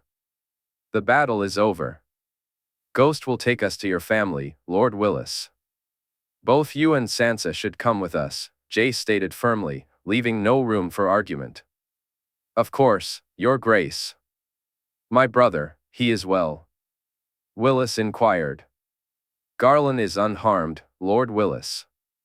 He's with Loras and Ser Walder," Margaery replied, and Willis nodded in relief. She quickly accepted Jae's offered hand once more, and they began to move again. Jae paused when Ghost did, or when Fawn growled, nodding to Barristan as they went. Margaery watched as the Kingsguard moved alongside both wolves, the men in perfect harmony with their fierce companions. The path ahead was soon cleared, allowing them to move on. "You may wish to close your eyes," Jae suggested to Margaery and Sansa, but both of them shook their heads. After all, these men had attacked her home, and in her eyes, they deserved everything they had received. As they reached the hall where she assumed her family awaited, Margaery noticed men lined up against them. The wolves, however, seemed untroubled by the sight, and when she glanced at Jae, she saw that he wasn't worried either. Even the presence of the king didn't seem to faze them. With determination, she and Willis stepped forward, and the men parted to let them through. In an instant, she was enveloped in her mother's arms, quickly followed by her grandmother's embrace. Her mother shifted from her to Willis, who, despite looking embarrassed, welcomed the affection. As Jay recounted the events outside, Margaery noticed her grandmother relax, then suddenly tense again. She pondered this shift but was soon drawn back to Jay as he spoke. "What do you mean you're going outside?" she asked, her voice a mix of anger and concern. "We need to find out who is on our side and who isn't. Ser Barristan and Ghost will stay here. I'll take Fawn with me, along with Ser Arthur, and as we move, we'll pick up more loyal men," Jay explained. "You can't do that," she insisted, noticing both Sansa and, surprisingly, Ser Arthur nodding in agreement. "I have to. I need to know you're safe and that the threat is gone. I need to see it for myself, Margaery, not rely on someone else's word," he said, his eyes pleading with her to understand. She did, but she wasn't about to let him leave her for danger. "It's not safe, Jay. You're the king, you can't risk yourself like this," she replied, shaking her head. "I won't take unnecessary risks, but I'll take even fewer with you in mind. Trust me. If I sense anything more dangerous than what I've faced to get here, then Ser Arthur has my permission to knock me unconscious and drag me back if necessary." Margaery's heart ached as she looked at Jay. "Please, Jay, don't do this. For me," she pleaded. His gaze softened as he finally understood the worry etched on her face. "As my queen commands," he replied gently, pulling her into his arms. She knew that if she looked up, she'd find relief reflected in Sansa's and her grandmother's eyes. Both Ser Arthur and Ser Barristan nodded in her direction and took their positions in the room, ready to respond if needed. A couple of hours later, Garlan, Loras, and Ser Walder arrived. Margaery rushed to her brothers, relieved to see they were unharmed. Jay settled in the corner and motioned for Ser Barristan and Ser Walder to join him. They spoke softly, and then the two knights, along with Ghost and 3 men Garlan had brought back, left the room. Ghost sniffed at the newcomers before they departed. Margaery could only guess where Jay had sent them, but given his relaxed posture with his eyes closed, she suspected he was in communion with the White Wolf alongside them. Garlan explained that he had taken several lords and knights into custody, and his men were keeping watch over the remaining Dornish army. Finally, Jay stood and walked over to them, appearing to have completed whatever he had set out to do. They arranged for food to be brought, though Margaery had little appetite, and it seemed many others felt the same. Garlan, the Kingsguard, and some of the other guards managed to eat, and Margaery envied their ability to do so. "How are you feeling, Marge?" "Truly?" Jay asked as she sat beside him, the plate of food before her untouched. "I was unafraid, Jay. I don't know why. Ghost was beside me, and I knew he wouldn't let me be harmed, but I was unafraid. It was different. The attack in King's Landing felt different," she admitted. "I'm sorry, my love. I'm sorry I've put you at risk. I swear I'll make him pay for this." "I'll see him dead," Jay vowed, and she nodded, knowing he would do whatever it took. Just as he said, the resolve in his voice, the determination in his posture, and the anger in his eyes all conveyed the same message. "Let's not speak of it until tomorrow. I just want to be with my husband," she said. He reached out, took her hand, and gently raised it to his lips, kissing it softly. "As I want to be with my wife," he replied. In Highgarden, 298 AC, Jaehaerys Targaryen felt palpable relief at arriving on time. Yet, as he walked with Margaery to her room, his thoughts drifted away from that relief. Instead, he focused on her calmness, her poise, and how she had held her ground against men who tried to take her from him. When she mentioned the attack in King's Landing, it only fueled his determination to make Doran pay. Though her strength made him proud, it didn't lessen his hatred for Doran.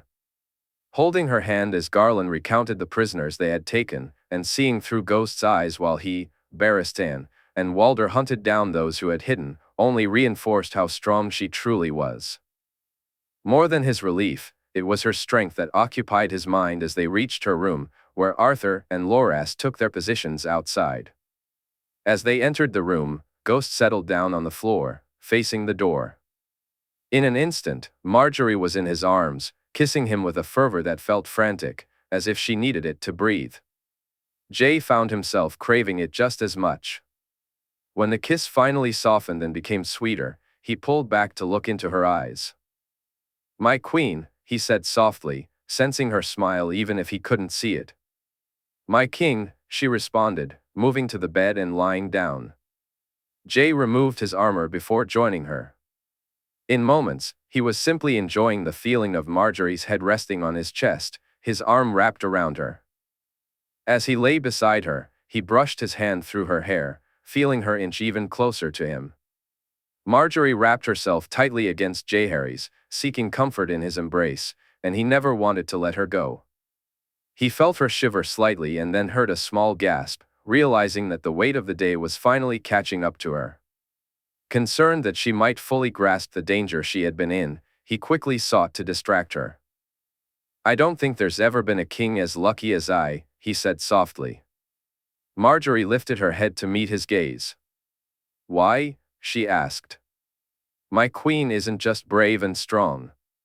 She's not only loving and caring, or smart and beautiful," he continued, noticing a blush creeping onto her cheeks. "She's fierce too, and not afraid to tell her king when he's being a fool." He chuckled, and Margaery responded with a lopsided grin, her worries momentarily forgotten. "Perhaps my dear husband will try not to be so foolish in the future," she teased, mixing jest with sincerity. Jaehaerys looked at her, pretending to ponder deeply, watching her with silence for a moment. Just as he sensed she was about to say something, he shook his head. "No, there's no fun in that. Besides, I like it when my wife puts me in my place. I enjoy when she shows her thorns," he said, smiling. "Jaehaerys Targaryen, I do not have thorns," she replied, feigning indignation. "Maybe it's time for your grandmother to abdicate, my queen of thorns," he said, his smile widening. But just as quickly, it was replaced by laughter. For a man who had trained with the best swordsmen in the land and sparred with Jaime and Arthur almost every day, one would think he could dodge a pillow aimed at his head. Yet, after failing to evade the first one, he certainly should have ducked the second. But over and over, she struck him with her pillow, her laughter ringing out, while Ghost looked on, bemused by the playful scene. Before turning his head away from them, he likely thought they had both gone mad. "Jay!" She squealed as he snatched the pillow from her and threatened to hit her back. Her laughter grew louder when he dropped the pillow and grabbed her instead, tickling her until she squirmed from side to side, her legs kicking out as she tried to escape. "Jay, please!" She squealed between fits of laughter, tears streaming down her cheeks until he finally relented. Leaning on the bed, he watched her catch her breath, Margaery inhaling deeply as she looked up at him, her smile bright and unwavering. He leaned down and kissed her softly before rolling back over. Margaery settled back on his chest, taking his arm and wrapping it around her once more. She lay contentedly, holding his hand in hers while he brushed her hair with his free hand. "You should sleep," he suggested after a few moments. "I don't know if I can," she replied, though her voice held no trace of fear or worry. "I won't go anywhere, Marge. I'll be right here, I swear it," he reassured her, and she nodded in response. "I don't think I'm tired enough." "I mean, I am, but I just don't feel tired enough to sleep," she admitted. "How about a song?" he proposed, and when she nodded, he began to sing. "Come, my love, I'll tell you a tale of a boy and girl and their love story. And how he loved her, oh, so much. And all the charms she did possess. Now this did happen once upon a time, when things were not so complex. And how he worshipped the ground she walked on. When he looked in her eyes, he became obsessed. My love is like a storybook story. But it's as real as the feelings I feel. My love is like a storybook story. But it's as real as the feelings I feel. It's as real as the feelings I feel. This love was stronger than the powers so dark a prince could have within his keeping. His spells to weave and steal a heart. Within her breast, but only sleeping. My love is like a storybook story. But it's as real. As I feel these emotions, my love is like a storybook tale, yet it's as real as the feelings I have for you. He said, don't you know I love you so much? I would lay my heart at the foot of your dress. She replied, don't you know that storybook loves always have a happy ending? Then he swept her up, just like in the stories, and on his stallion, they rode away. My love is like a storybook tale, but it's as real as the feelings I have for you. He felt her shudder against him, heard the sniffles as she cried. Turning slowly to look at her, Jae noticed that despite her tears, Margaery was smiling broadly. That's so beautiful, Jae. Did your father write it for your mother? She asked. He shook his head. No, I wrote it for my wife, he replied, and her tears fell heavier as she kissed him repeatedly. Sleep, my love, please, he said after a few moments. She nodded. I love you, Jae, she said, and he kissed her forehead. I love you too, Margaery. While Margaery slept, Jae remained awake. Instead, he closed his eyes, seeking the doors he needed to find. He had questions to answer and the rest of the night to uncover them. But as he closed his eyes, something strange occurred. It was as if he found himself in a large keep, surrounded by doors everywhere. As he opened them, he discovered he was inside various animals he had not warred into, or had he? He was a rat in King's Landing, scurrying across the floor, witnessing Illyrio and the Mummer's dragon dining in what he assumed were the royal apartments. Next, he was soaring over Winterfell, the keep below him quiet in the darkness, with men standing guard at the walls. Over and over, he entered door after door. He became a gull on Dragonstone, a dragon named Balerion, a mule on a mountain pass in the Vale, and a horse in the Riverlands. 1,000 eyes. That was all he could think of as he finally shut them out and began to wonder what exactly he had done. Feeling Margaery snuggled tightly against him, he decided to push those thoughts aside for now. There would be time to worry about it later. Right now, he had other things on his agenda, and so he shifted against her and drifted off to sleep. Morning. He felt her lips on his as she kissed him again, and he opened his eyes to look at her. I could get used to being woken like this, he said, hearing her giggle in response. Are you leaving today? She asked. He shook his head. Tomorrow will do. I'd wish for another night with my wife. Then he noticed she had been up and dressed for some time. Did you sneak out of the room, or were your handmaidens in here? He asked, raising an eyebrow. They were here, and so was grandmother. You slept through them all, she said, smirking. Gods, he said, sitting up. Your grandmother was most pleased to see you still dressed, Margaery replied cheekily. Margaery, he said, and her smile widened. As were my brothers. Margaery. And father and mother. Margaery, he repeated, and she broke into laughter, only stopping when there was a knock at the door and Sansa entered. Jae got up from the bed and walked over to his sister, hugging her tightly and asking if she was well. I am. Lord Willis and Fawn made sure I was protected, Jae. Then I am indebted to them both, he said, kissing her cheek and brushing aside her slip of the name. It would take some getting used to, but in private, it made no difference. He walked to the door and found Walder and Barristan on duty, while Loras and Arthur had gone to rest. Leaving his armor for now, he, Margaery, and Sansa headed to break their fast. They were soon joined by Garlan, Willis, and Mace, while Olenna and Allery were nowhere to be seen. After they finished eating, he asked them to join him, and Jay found himself in a large room, waiting for everyone to arrive. Margaery was by his side. Ser Barristan and Loras will be staying here when I leave, Marge, along with Ghost, he said, glancing around as they waited for the others. You're the king, Jay. You're in a war.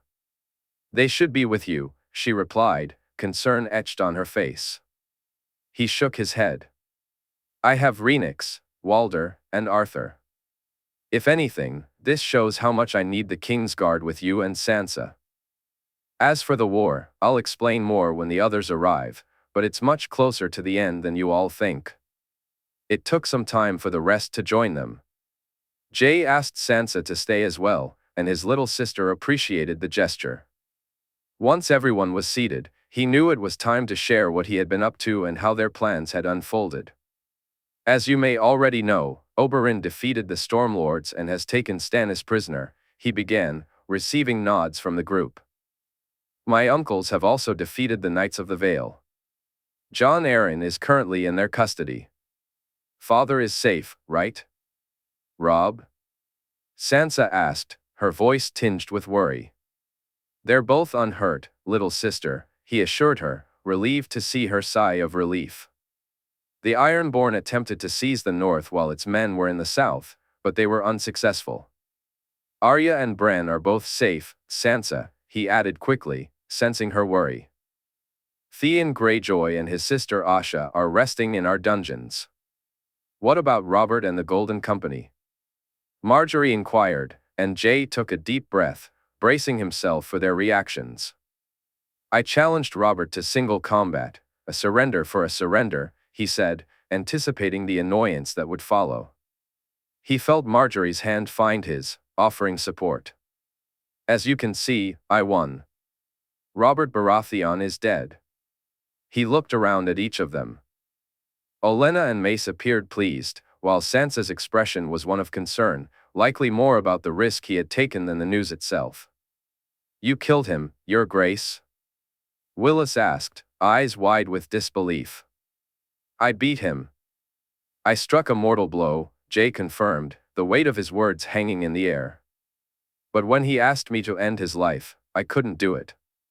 Ser Arthur executed him in my name, he said, noticing some nods of understanding around the room. Why not, Your Grace? Mace inquired. Cursed is the kinslayer, Lord Tyrell, and my family cannot afford to be cursed more than it already has been, he replied, receiving more nods in agreement. So the Golden Company surrendered? Olenna asked. No, my lady. It turns out they have a new king, a boy claiming to be my brother, Aegon, he said, his anger evident. But Aegon died, Allery interjected. Could he have? Is it possible? Willis asked, a hint of disbelief in his voice. My brother is dead, my lord, of that, there is no doubt. This boy is nothing short of a mummer. He already tried to pass himself off as my brother to my aunt. I had assumed he was still in Essos, but something must have happened, perhaps involving her dragons, he mused. Your Grace? Willis prompted. What you're about to see, don't let it alarm you, he warned, requesting a candle be brought to him. He plunged his hand into the flame, feeling Margaery grip his other hand tightly, her anxiety clear as he brought the flame closer to his chin. By the gods, Olenna gasped, while Willis wrapped his arm around a clearly distressed Sansa. A dragon doesn't fear the flames, my lady. The boy claiming to be my brother is burned, half his face, maybe more, I can't tell since he wears a mask. Rhaenix knows he's not Aegon, I know he's not Aegon. If he were, I'd give up my throne to him without a second thought, he said, feeling Margaery squeeze his hand once more in a gesture of support. Then how? Who? Olenna pressed. Given who he's backed by, I think that's obvious. Who do the Golden Company follow? He asked. Blackfires, Margaery replied from beside him. So now you have to face a Blackfire and the Golden Company, Your Grace? Garlan asked. Jae couldn't tell if he was eager for more battles or simply stating a fact. The Golden Company is no more, he said simply. Jae? Margaery asked, her concern evident. After Robert's death, the leaders of the Golden Company refused to honor his terms. They told me they served another king, so a parley was called. At the end of that parley, they tried to kill me, he explained, feeling Margaery's hand squeeze his tightly. How, Your Grace? Garlan inquired. An arrow. Thankfully, my armor was strong. Unfortunately for them, they woke the dragon, both the one in me and the one in Rhaenix. Claiming to be our brother was bad enough, but then to try and kill me? Rhaenix and I would not let that go. So rather than follow the plan my uncle had for Lygaron, the Golden Company instead faced a field of fire. In Highgarden, 298 AC, Olenna listened intently as the king spoke of ending the Golden Company and the devastation he had unleashed upon them. A smile crept across her face. A king needed to be ruthless and willing to do terrible things. It shouldn't be his usual course of action, but people needed to know he could. Having dragons and not using them to instill fear made them pointless. Jaehaerys was a dragon, and he needed to embrace that nature. Hearing him do so filled her with a sense of ease, something she desperately needed after the events of the previous night. She had barely slept, her worry that her inaction could have led to the ruin of her house weighing heavily on her mind. If the dragon hadn't arrived when it did, who knew how many of her family members would still be alive this morning? Olenna struggled to keep up with the conversation, her thoughts drifting to Doran and what the king might do to him. When I leave on the morrow, Ser Barristan and Ser Loras will stay here. From now on, Margaery will have a Kingsguard with her at all times. Sansa, I'd ask you to stay close to Margaery too, so Ser Barristan and Ser Loras can watch over you as well, Jaehaerys said. Olenna let out a huge sigh of relief. Dorn, Your Grace? Garlan asked. Oberyn and my cousins are with me. I'm not certain about Prince Trystane, but given his age, I doubt his father involved him in his plans. As for Prince Quentyn, he's with Oberyn right now, plotting to stab me in the back. What do you intend to do about him, Your Grace? Willis inquired. Quentyn will be allowed to take the black. Doran will die, the king replied simply, and Olenna exhaled again, feeling reassured. Good. He has tried to kill my granddaughter twice now. I should have dealt with him the first time, she said, catching the king's glare. Out, all of you. Lady Olenna, you stay, Jaehaerys commanded loudly. Jae? Margaery said from beside him. You too, Margaery, he said, his voice softening. Margaery glanced at her son, her daughter, her grandsons, and saw Sansa nodding as she turned back to the king. In that moment, he was no longer Jae, Jon, or even Jaehaerys, he was simply the king. She could see him holding back his temper, and the thought of what he might unleash once he let it go frightened her a bit. Once everyone had left the room, the king stood and began to pace, while Margaery watched him with concern. When did you find out? He asked. I worked it out not long after the attack, she replied, and Margaery's eyes widened in shock. And you kept it from me? He demanded. We felt it was best, she explained. He nearly shouted. A few of the other ladies and I discussed it. We thought it would be better to wait until after the war. We never dreamed Doran would actually act before then. Did it not occur to you that the man who tried to kill my wife might try again? We increased the guards, she said defensively. And a lot of. Good that did you, the king said. Who? Olenna replied, trying to buy herself some time to think. Don't play games with me, not now. Trust me, my lady, I am in no mood for such, the king said, and once again, she could see how hard he was working to keep his temper in check. Myself, Lady Jenna, Lady Ashera, Lady Daisy, and my good daughter, he continued. This was in King's Landing, after the attack. He asked, and she nodded. Jay, I'm sure my grandmother only wished to protect you, Margaery said. Me? What about you? Your grandmother and the rest of those who knew are lucky you were unhurt. Had you been? Olenna looked at him and didn't need to hear him finish. Jay. No, Margaery. They held back information from me, vital information. Had I known then, I could have predicted this, predicted him. So no, don't defend her, or them, he said. Margaery looked between him and Olenna, then nodded. If you ever keep information from me again, my lady, even under the assumption that it protects me, if you for a moment keep it from me, then I'll forget I'm married to your granddaughter. Do I make myself clear? Your Grace, I. Do I make myself clear, Lady Olenna? The king said firmly. You do, Your Grace. I apologize for not telling you sooner. For now, I don't accept it, the king said, walking to the door.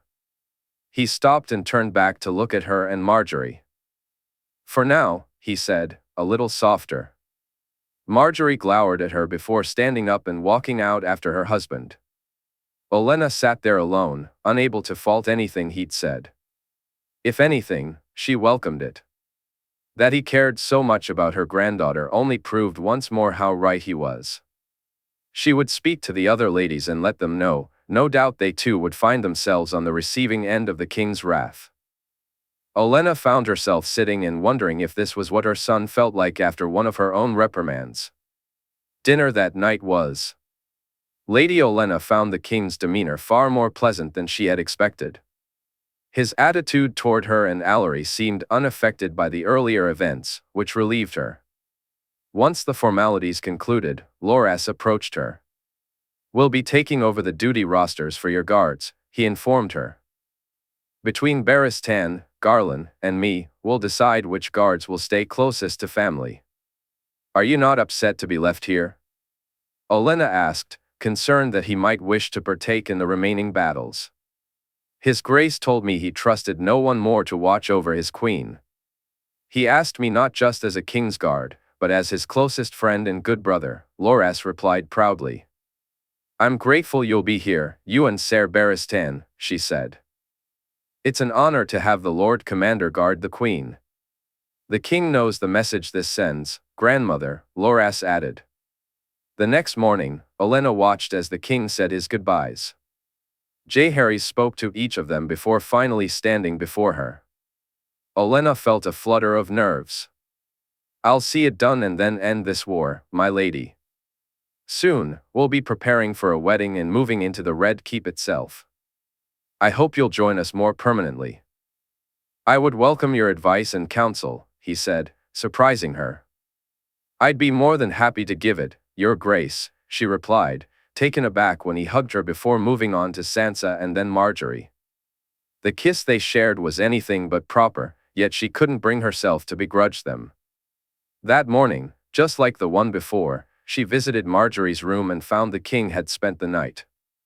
As before, he had slept fully dressed. Watching Ser Arthur and Ser Walder climb onto the dragon's back, she closed her eyes and whispered a small prayer. She prayed for a swift resolution, for his good fortune, and she asked the gods to keep him safe. Once they took flight, Margaery approached her, revealing her own concern and distress. Olenna did her best to comfort Margaery, but she knew she was a poor substitute for the man who had just left. She glanced at Ser Barristan and Loras, nodding as they turned to walk back into the keep. The two Kingsguard followed closely behind, their hands resting on their swords, and Olenna welcomed the sense of security they provided. What do you think he'll do to Prince Doran, Margaery? She asked, though she was fairly certain of the answer. He'll bring him fire and blood, grandmother, Margaery replied firmly. A shudder ran down Olenna's spine as she wondered just how far the king would go. In the Riverlands, 298 AC, word reached Littlefinger that the Northern Army had begun to march away. The Vale had fallen, and Jon Arryn was now a prisoner. He had even heard that Ned Stark was now wielding a Valyrian steel blade, and he cursed Lynn for fighting instead of coming to him. Sitting in his solar, Littlefinger stared at the open books in front of him, calculating the numbers. His coin in King's Landing was lost to him. His assets there were either to be consumed by the new king or by his own workers. The account in the Iron Bank would keep him comfortable, but in Essos, he would be little more than a pauper to the Magisters. The simple truth was that despite all his schemes, plans, and plots he had spent years developing, the end result was minimal. It had taken coin to make his moves, and he had spent a lot, assuming that more would come. Even when Illyrio had entered his life, granting him access to more resources, he had used most of it to further his interests in the Vale. Running one long-term plot was costly, running two was damn expensive. Yet, apart from the woman sleeping in the other room, he had not come close to the dream he had cherished all his life. Now, if anything, that dream was turning into a nightmare. "My lord, your meal," a girl said, and he nodded, allowing her to place it on the table. "Is my wife still asleep?" he asked. The girl nodded and quickly left the room, well aware that those who worked for him knew better than to incur his displeasure. As he ate, he realized he had little appetite. The food served more as a distraction than a necessity. His life had ultimately come down to the desires of two sisters. One wanted him more than anything in this world, while the other had captured his heart the moment he laid eyes on her. He had tried to repel one and encourage the other, yet fate had turned against him, leaving him frustrated for so many years. Now, recovering from the injury inflicted by the wild wolf, he had begun to make plans. When she came to him at his weakest, he envisioned a time when everyone who had denied, belittled, or held him down would cower at his feet. Lysa was easy to manipulate. Her love for him was unconditional. As distasteful as it was, he did what he needed to secure her loyalty. Kat, on the other hand, was far more challenging. The distance between them, her marriage to Ned Stark, her father's influence, and her potential contributions required much more careful consideration. Edmure was useless, which worked to his advantage.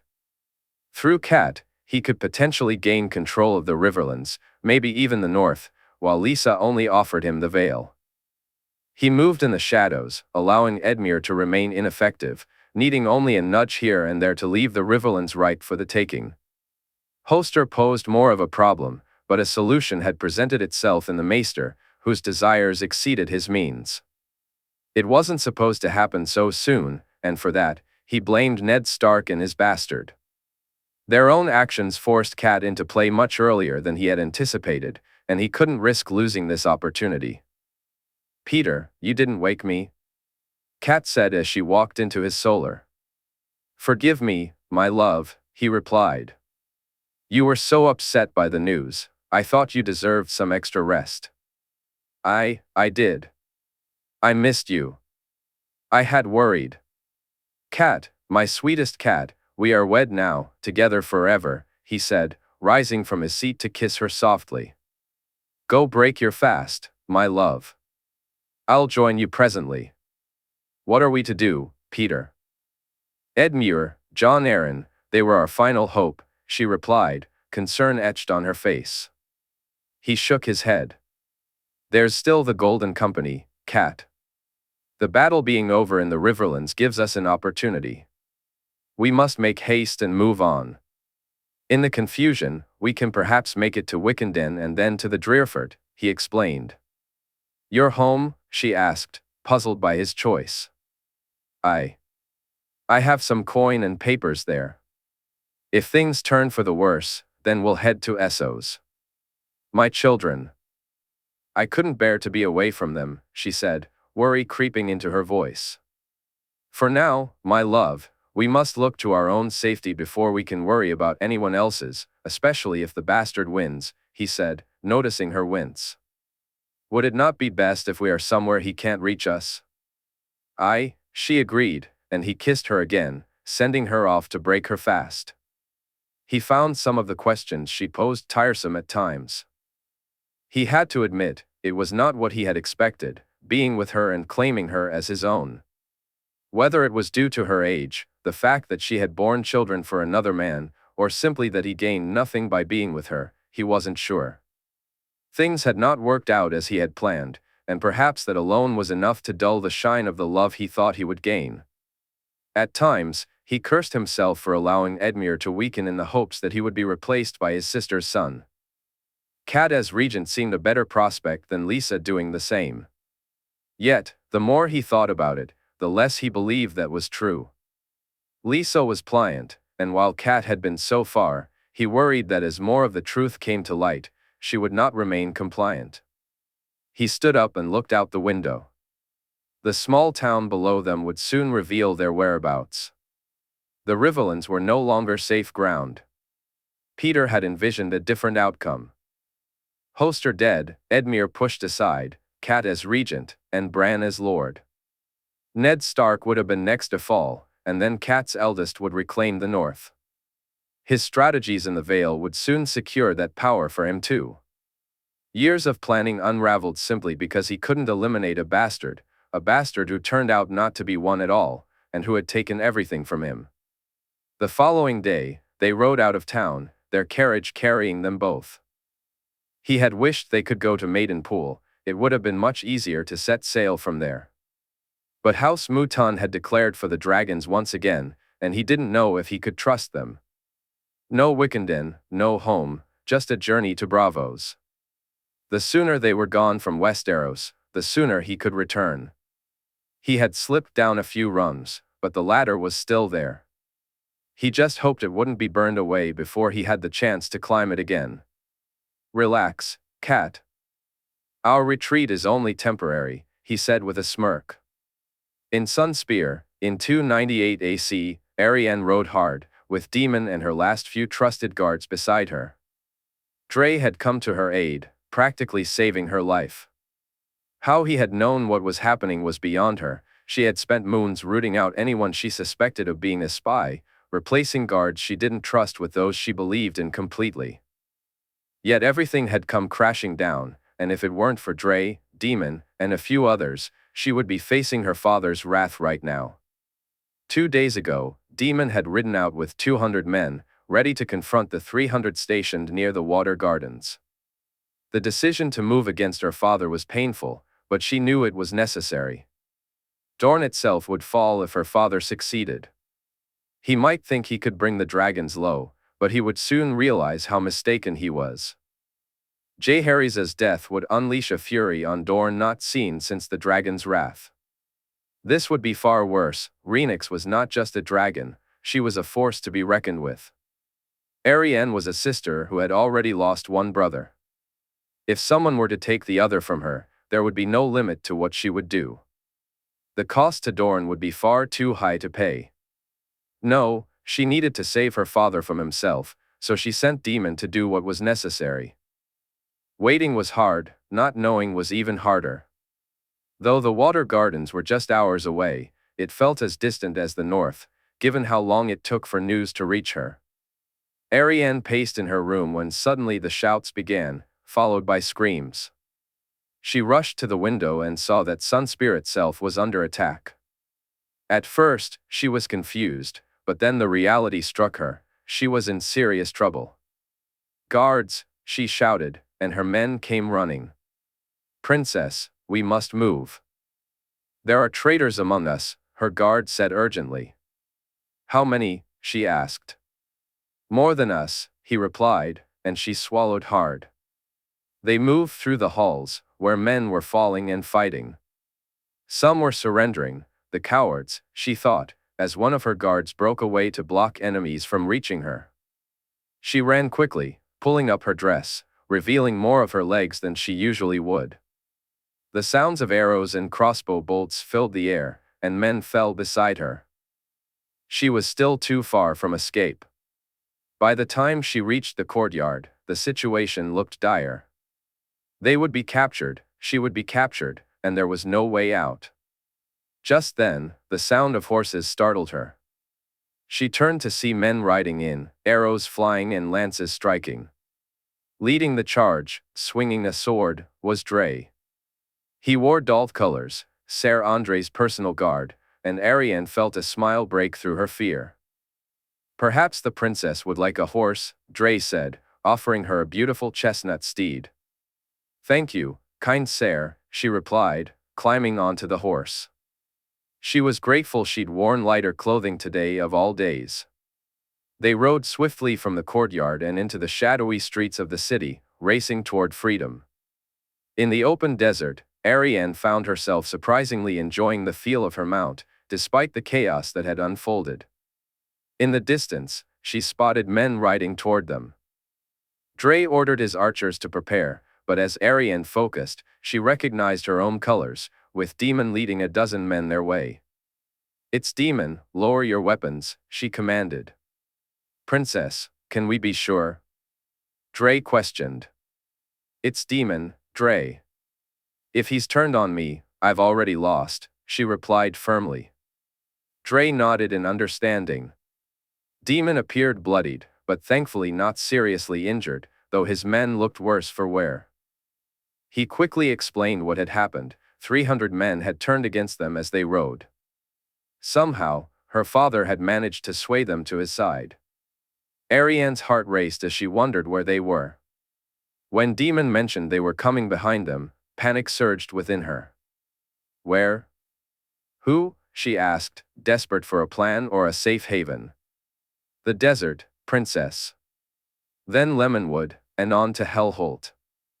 We need to get word to Oberyn, and no one can do it better than Illyrio," Demon said, with Dre nodding in agreement. "Tyrion and Jaehaerys too. It'll take a dragon now to bring my father to heel," she added. But they had ridden hard, and it seemed they had lost their pursuers, at least, that's what they thought. When they turned back toward Lemonwood, the reality of their situation hit them hard. For nearly a day, they had been chased, and Arianne had hoped they might lose their attackers in the sands. Just when it seemed they might have succeeded, she caught sight of the others and realized they were in deep trouble. Looking back, she saw the men pursuing her. Glancing ahead, she spotted those closing in from the front. They were outnumbered at least 4-1, with no advantage over either group. She turned to Demon and Dre, then to the 2 surviving members of her guard. The thought of seeing them fall was unbearable. She pulled up her horse and urged them to do the same. "It's over." "I thank you both," she said softly. "Princess, we could," Demon started, but she shook her head, cutting him off. "I won't let you fall. You all deserve better." The guard in front of her was the first to arrive, and she recognized Illyrio leading them, his axe in hand and relief on his face. Arianne knew that the Norvosi cared for her, he always had. She had been his little princess while growing up. But that wouldn't change anything here. He was acting on her father's orders, and there was nothing she could say or do to sway him.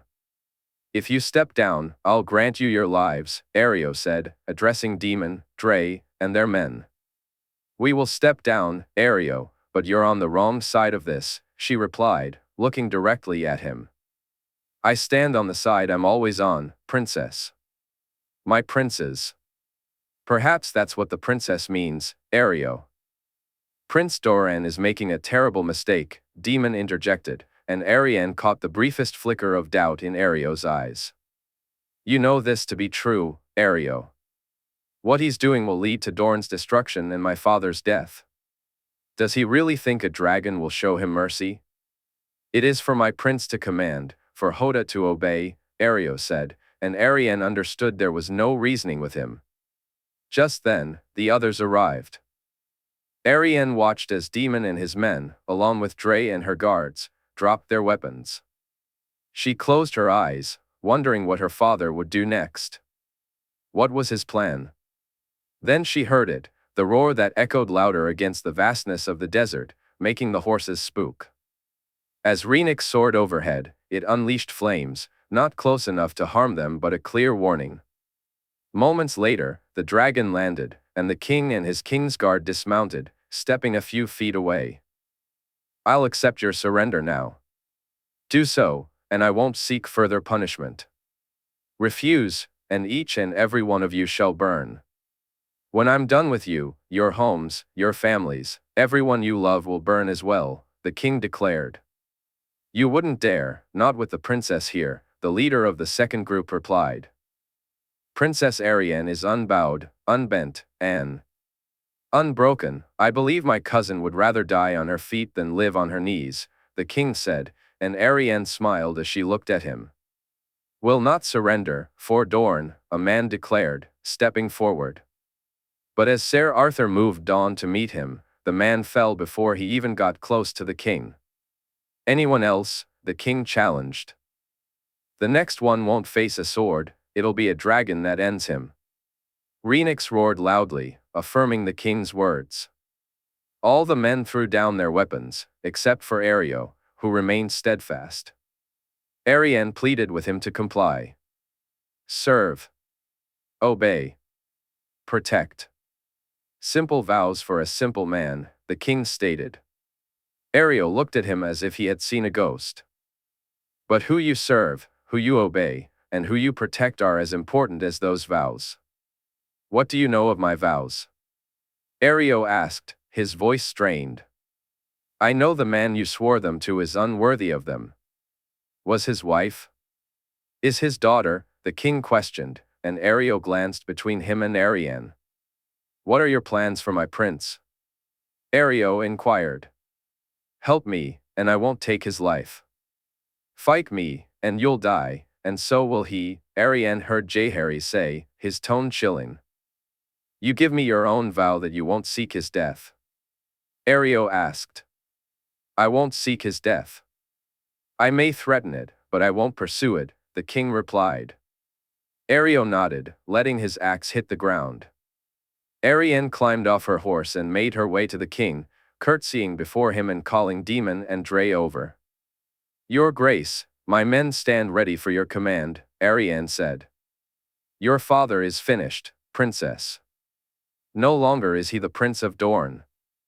The only reason I won't take his head is because you are kin. That he is kin is the only reason Rhaenix won't burn the water gardens to the ground with him inside. What would you have done with him, Your Grace? Arianne asked, her voice steady despite the tension in the air. Grace? She asked, her voice tinged with worry. Ser Arthur tells me that Gaston Grey is where traitors to Dorne are sent, the king replied, shocking her. For the realm at large, let it be known that your father was sent there. Sent as a traitor to Dorne and to me. After a few moons, you may find somewhere more suitable for him to end his days, but he must be seen to be taken there, and it must be known he was. Arianne nodded, absorbing his words. You intend to go to the water gardens? She asked. I intend for you to be taken there as these men's prisoner, allowing your father to confirm what I already know. Ser Demon, strip the prince's men and dress your own in their armor. Illyrio Hodo will return with you, princess. I'll arrive not long after, the king said, turning away. Arianne watched as he spoke to the dragon, Rhaenix, who made her displeasure clear. As harsh as the sentence was, it could have been much worse, and Arianne found comfort in that. At least her father would live. It took them a day and a half to ride to the water gardens. When she was finally brought to see her father, he had the gall to smile at her. A brief worry flickered through her mind that Illyrio might give the game away, but knowing her father would survive, and understanding the consequences of not complying with the king's wishes, she felt reassured. Illyrio played his part as well as could be expected. Did you really think I hadn't planned for every outcome? That I wouldn't know your mind? Her father asked. I thought my father still retained his senses. What are you thinking? Do you really believe Dorne won't burn when you pull on a dragon's tail? She replied, her tone sharp. He laughed, a sound that echoed in the tense air. Dragons are irrelevant. I've taken steps to remove them from the board, steps to see you crowned Queen of the Seven Kingdoms, even if I fall afterward. Steps?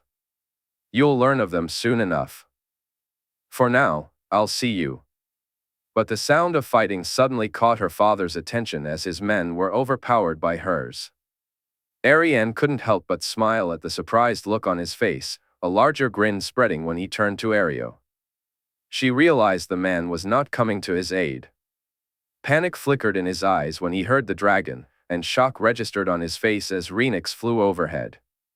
You would sell me out to a bastard king? He asked. You sold yourself. Be grateful this king values family more than you do, she replied, glancing toward the king, Ser Arthur, and the giant man approaching her father. In the water gardens of 298 AC, Jaehaerys Targaryen had fumed, plotted, discarded ideas, and finally settled on a course of action as he flew toward Dorne, Sunspear, the water gardens, and eventually, the desert. It had taken all his strength to calm Rhaenix the night before when she overheard him speaking to Ser Arthur. They had rested by the Scourge, and Arthur had explained what Gaston Grey meant to the Dornish, suggesting that perhaps it would suffice publicly, at least. You're not letting him go. I mean it, Jay. I don't care, he cannot live after what he's done. And yet, I wouldn't want you to hurt your uncle either, Ray. He's your blood. You're my blood. You are all the family I have left. Tyrion, Daenerys, Sherera, Oberyn and his children, Doran and his. You're not alone, Ray. You're all I have of father, Jay. You're my brother, my blood. The others are kin, you alone are my blood.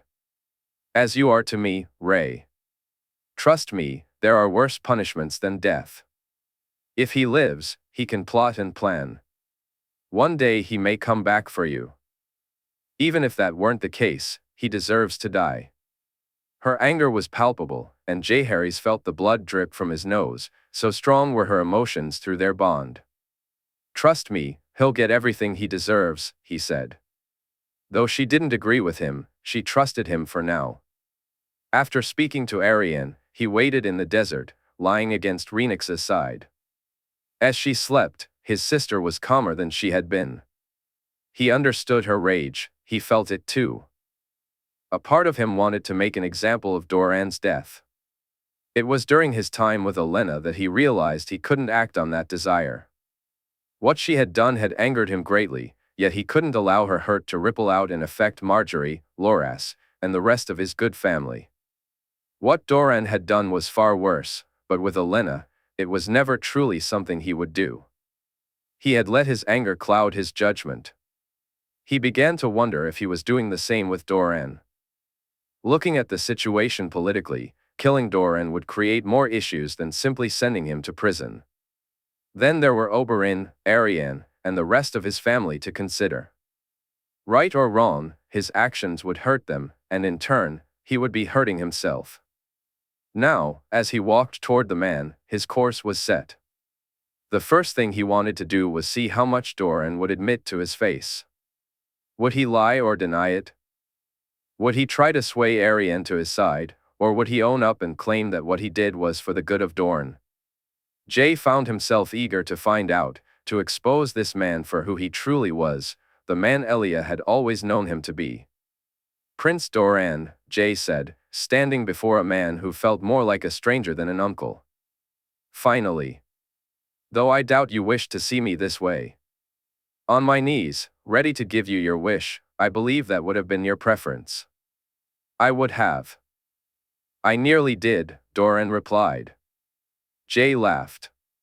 Did you indeed? I believe you've spent too much time playing Syvas, Doran. Had you just asked, I would have given you a game to show you just how far out of your depth you truly are. I made the moves the board allowed, Doran spat. I own the board, Jay shot back. So, do you wish to? Go first. Tell your daughter the moves you made, and I'll tell you how they were countered, he said.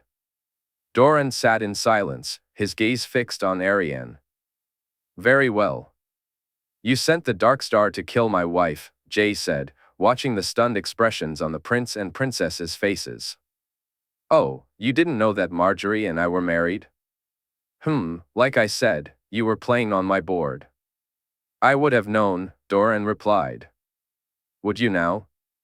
Is your network better than mine? Let's put that to the test, shall we? Illyrio Mopatis and the boy claiming to be my brother. He glanced at Arianne, who looked at him expectantly as Jay nodded in agreement. The true king, my true nephew, Doran asserted. Jay laughed. Do you know anything about Targaryens, Doran? Truly. About fire? Aye. A dragon cannot burn. I've seen this mummer. His scarred face may be hidden under a mask, but I smelled the burned flesh. So tell me, is he still my brother, your nephew? Aye, it matters not. Arianne would be queen. So that's what he offered you. A decent prize, I concur, but one your daughter wants nothing to do with. Arianne will be Princess of Dorne, is Princess of Dorne, and will marry my uncle, as both of them wish and you agreed to. Only because I didn't know that Aegon lives, Doran said, shaking his head. Jae glared at him angrily, and Rhaenix roared. My brother died at the mountain's hands. Trust me, there is no one who wishes it were not so more than me. This disgrace is an insult to his name, to his mother's name, and to Dorne. Yet truthfully, you care little about any of that. Your sister named me her son, and still, you seek your will and not hers. You are not my nephew, Doran said disdainfully. On that, we can agree. I am Oberyn's, though. Elia had at least one brother who cared for what she wanted. Speak about my sister, Jae urged. Your sister, whom you loved so much, who you only wished happiness for, and who you would have never hurt? Jae replied, his voice laced with sarcasm. My father loved my aunt, Arianne said, her tone defensive. Did he? Tell her about Ser Garrison, Jae pressed, watching Doran pale. Father? Arianne asked, confusion etching her features. Tell her, Jae insisted. How do you know? Doran's voice softened, a hint of fear creeping in. I told you, you're playing on my board. But fine, since you won't, allow me. Your aunt was in love with Ser Garrison Fowler, truly and with all her heart. But in some people's eyes, duty beats love, and Elia chose hers, even though it broke her heart. After my brother was born and she could bear no more children, after enduring Ares day after day, my father and Elia came to an arrangement. Aegon would be king and keep his place in line. If my father found someone, then they would part ways, Elia to live her life with her love, and my father with his. Lies, Doran shouted, his face contorting with anger. Is it? Tell your daughter what you did to Ser Garrison. I. Doran faltered. You poisoned him, took him from her. Even after that, she still sought to see my father happy. Your sister deserved a better brother than you. Father? Arianne's voice trembled. Read this, Jae said, handing her the letter Elia had written. He watched as she read, tears streaming down her cheeks. The anger in her gaze when she looked back at Doran showed she believed her aunt's words, not his. I did what needed to be done, Doran said, wilting under her stare. Aye, but for whom? Not for your sister, and not for Dorne. Would you like to know how badly you messed up? How far your plans went awry? Jae asked, a smirk forming on his lips. What do you mean? Doran asked, alarmed. Your son will take the black for his part in your treason, as will the treasonous lords you brought to your side, Ironwood and the others, all of them. Your Grace, please, Arianne implored. Your brother planned to imprison your uncle, kill him if need be. Do you think Oberyn would have gone peacefully? Jae asked Arianne, who shook her head in response. Yet Quentyn planned to move against him all the same. I cannot be merciful when it comes to treason, so he takes the black. Your wife's life hangs in the balance. Do you think my plans relied only on Quentyn? Doran said with a smirk. Again, you forget whose board you're playing on. Your second army has been defeated. Lord Vaith is dead, and Lord Manwoody, Ser Simon Sandegar, and Ser Ryan O'Ryan are presently in the dungeons of Highgarden. Arianne gasped, her shock evident, while Doran wore a bewildered expression. You still have to beat the Golden Company, Doran said. Jae laughed once more. Do I? Do you want to know what lies beneath bitter steel, Prince Doran? I can tell you because I burned it all away, and beneath it lies only burned flesh and charred bones.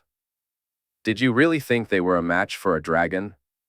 This isn't Sivas, my prince. This is real life, and here, you're no match for me. Here, it's my board too. He nodded as Doran was taken away, the guards ready to escort him back to Sunspear and onward to Gaston Grey. Turning, he looked at Arianne and saw her upset.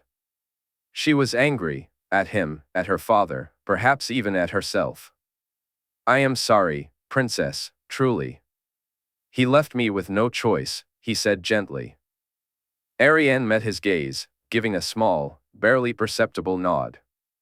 I thank you for his life, your grace. Despite it all, he's still my father. Perhaps it's time to reach out to your mother, princess, he suggested, and she offered him a soft smile. May I get the chance to plead for my brother, your grace? Perhaps when cooler heads prevail? Perhaps. As it is now, I have one final step to take before the realm is at peace. Do you need anything here? He asked. She shook her head. As they walked from the water gardens, he turned to Arthur, noticing the tension in the air. The knight looked around the place, sadness etched on his face. Sir Arthur. I used to come here as a boy, he replied. Oberyn, Elia, Ashera, and I, Doran was older, but I felt he loved his sister. I do not know what happened to him, my king. Ambition can be a boon or a curse, Arthur. Trust me, I know. You should have killed him, Arthur said, surprising him. He is her father, Oberyn's brother. His life is not mine to take, but the gods are watching. With that, they were soon on Rhaenix's back, soaring into the sky. They landed a short distance from Ghost Hill. The Sea of Dorne and the Stormlands could wait until tomorrow. After sharing a meal and instructing Arthur and Walder to rest, reminding them they had a long day ahead and that Rhaenix would keep them safe, Jae moved over to lie beside his sister, closing his eyes. This time, the door he sought was much more specific. He didn't knock or wait for an invitation, he kicked it open and made himself at home. Words were like wind, you let them flow, allowing people to feel the breeze. If it was just right, they would welcome it as if it were summer, not the cold winds of winter. Sometimes, though, what was left unsaid was the most important, the thoughts unspoken. He had promised not to kill Doran, and he wouldn't. No, Doran would eventually bring about his own downfall. Until then, Jae would endure and see it through. Your grace, your nose, Walder said when he woke him the next morning, pointing out the blood trickling from it. I'm well, it's just a nosebleed, Jae replied. Though Walder looked at him suspiciously, he chose to say no more. After breaking his fast, they were flying again, heading to Oberyn and then on to King's Landing.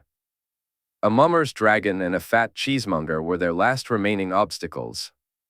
He felt Rhaenix beneath him, his sister eager to see the mummer dead, and Jae smiled, knowing they were closer to their goal. Doran would get his wish soon enough. It was Dorne, 298 AC, and everything had come crashing down around him. He had no idea why or how it had happened. He felt outplayed, bewildered by the fact that this boy shouldn't have known so much. Were there spies among his ranks? He doubted it. His moves hadn't been countered until the very end, and who would allow their opponent to advance so far? Whatever had transpired, whatever had led to his defeat, revealed one undeniable truth: he had underestimated the dragon. Doran should have asked to meet him, should have gauged the boy before plotting his strategy. Surely, the boy would have come to see him if he'd asked, but he hadn't. Instead, he had relied on the impressions of others. Was that where he had gone wrong? Perhaps, or perhaps not. Either way, it left him in this predicament. It didn't surprise him that Arianne had wasted no time organizing the ship. The king had made his wishes explicitly clear. As he watched Sunspear fade into the distance, he tried not to dwell on the fact that he had felt on the verge of victory that very morning. The men with him, the ship's destination, and his daughter's words echoed in his mind, highlighting just how monumental his defeat had been. The boy, however, had made a terrible mistake, one he would not live to regret. You don't allow a snake a second bite, and Doran would not be out of the game for long. Now that he understood who he was up against, his moves would soon be tailored to his opponent, and this time he would leave nothing to chance. "Do you need anything, my prince?" André Dalt asked. "No, I'll rest for the night." "Thank you, Sir André," Doran replied as the man helped him to bed. The fires raged. Sunspear burned first, and he looked on as Arianne, Trystane, and Quentyn were consumed, their flesh falling from their bones, their screams piercing the night sky. The Shadow City was next, with people running in a panic, but the flames were faster, the dragon offering no respite. The keeps soon followed, Hellholt among them. He watched as Oberyn and his children, Illyrio and her father burned, crying out for mercy. Doran struggled to move, but the chains held him fast. The dragon roared overhead, its sounds only interrupted by the voice of the man behind him. "You did this. Every life lost, every keep destroyed, you did this," Jaehaerys said as they soared through the skies. For days, Doran hadn't slept, and the dragon never ceased its onslaught. Ghost Hill, the Tor, God's Grace, Ironwood, Will, Skirich, Blackmont, one keep after another fell, one life after another was extinguished. Men, women, children, the dragon was indiscriminate, unleashing flame after flame. The stench of burning flesh filled the air, making him gag, yet still, the dragon flew on.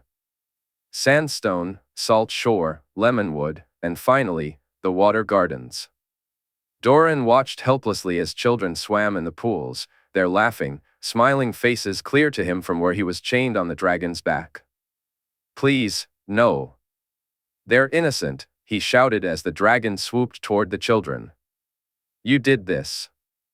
"Dracarys," Jaehaerys commanded, and the dragon unleashed its flames once more. Screams of terror filled the air as the familiar stench returned to him. Finally, the dragon landed. His chains were removed, and he was dragged from its back. His legs, rendered useless, couldn't brace him as he was thrown into the pit. He felt himself falling, then hitting the ground. The sounds around him soon became clear, snakes and manticores swarmed over his body. He screamed, looking up to see Jaehaerys smiling down at him. "Behold the last living person in Dorne, the last of the Rhoynar, the man who cost Dorne everything. Goodbye, my prince, I bid you farewell." "Aegon and Visenya stopped too soon, you should have realized I would not," Jaehaerys said, stepping away. Doran felt the snakes begin to bite and the manticores sting. He looked up and saw Arianne crying. "Why, father, why?" he asked, shaking. Doran turned his head and gestured for her to go away, only to open his eyes and see Oberyn kneeling beside him, cradling his youngest child. "All of them. Because of you, I lost all of them," Oberyn cried out in anguish. Doran's heart sank as he saw his sister standing over him, a spear clutched in her hand. "For my love," Elia said softly, and then she hurled the spear. Doran watched in horror as it pierced deep into his heart, Elia's smile haunting him as his vision began to fade. The next morning, Dre found Doran lying half in and half out of the bed. There were no marks or wounds on him, but the sheer terror etched on his face left Dre puzzled about what had transpired. Something had frightened him to death, and Dre dreaded to think what that might be.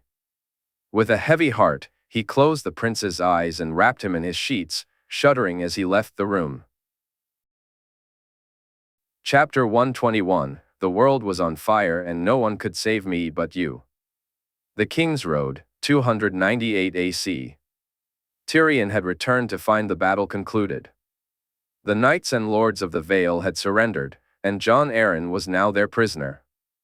A swell of pride filled him, they had accomplished their mission with minimal loss of life. Their own side had suffered fewer than 500 injuries and fewer than 100 deaths. In contrast, the Vale had endured much heavier losses, almost 2,000 dead, with less than half of those due to dragon fire, and around 2,000 more injured. In total, they had accepted the surrender of nearly 14,000 men, knights, lords, and common soldiers, all needing to be organized. That alone posed a significant challenge, one he knew would require careful consideration. So, when Gerion arrived, relief washed over him. Seeing his uncle safe and sound eased the growing doubt and worry that had settled in the pit of his stomach. "Nephew," Gerion called as he rode toward him. Tyrion stood beside Lygaron, stroking the dragon's neck. "It's good to see you safe and well, uncle," Tyrion replied with a smile. You too, Tyrion." "It's done?" Gerion asked, and Tyrion nodded. "We won, yes. Jon Arryn is our prisoner, among many others." Apparently, the Honorable Falcon tried to kill Ned Stark after surrendering, Tyrion explained, noting Gerion's scowl.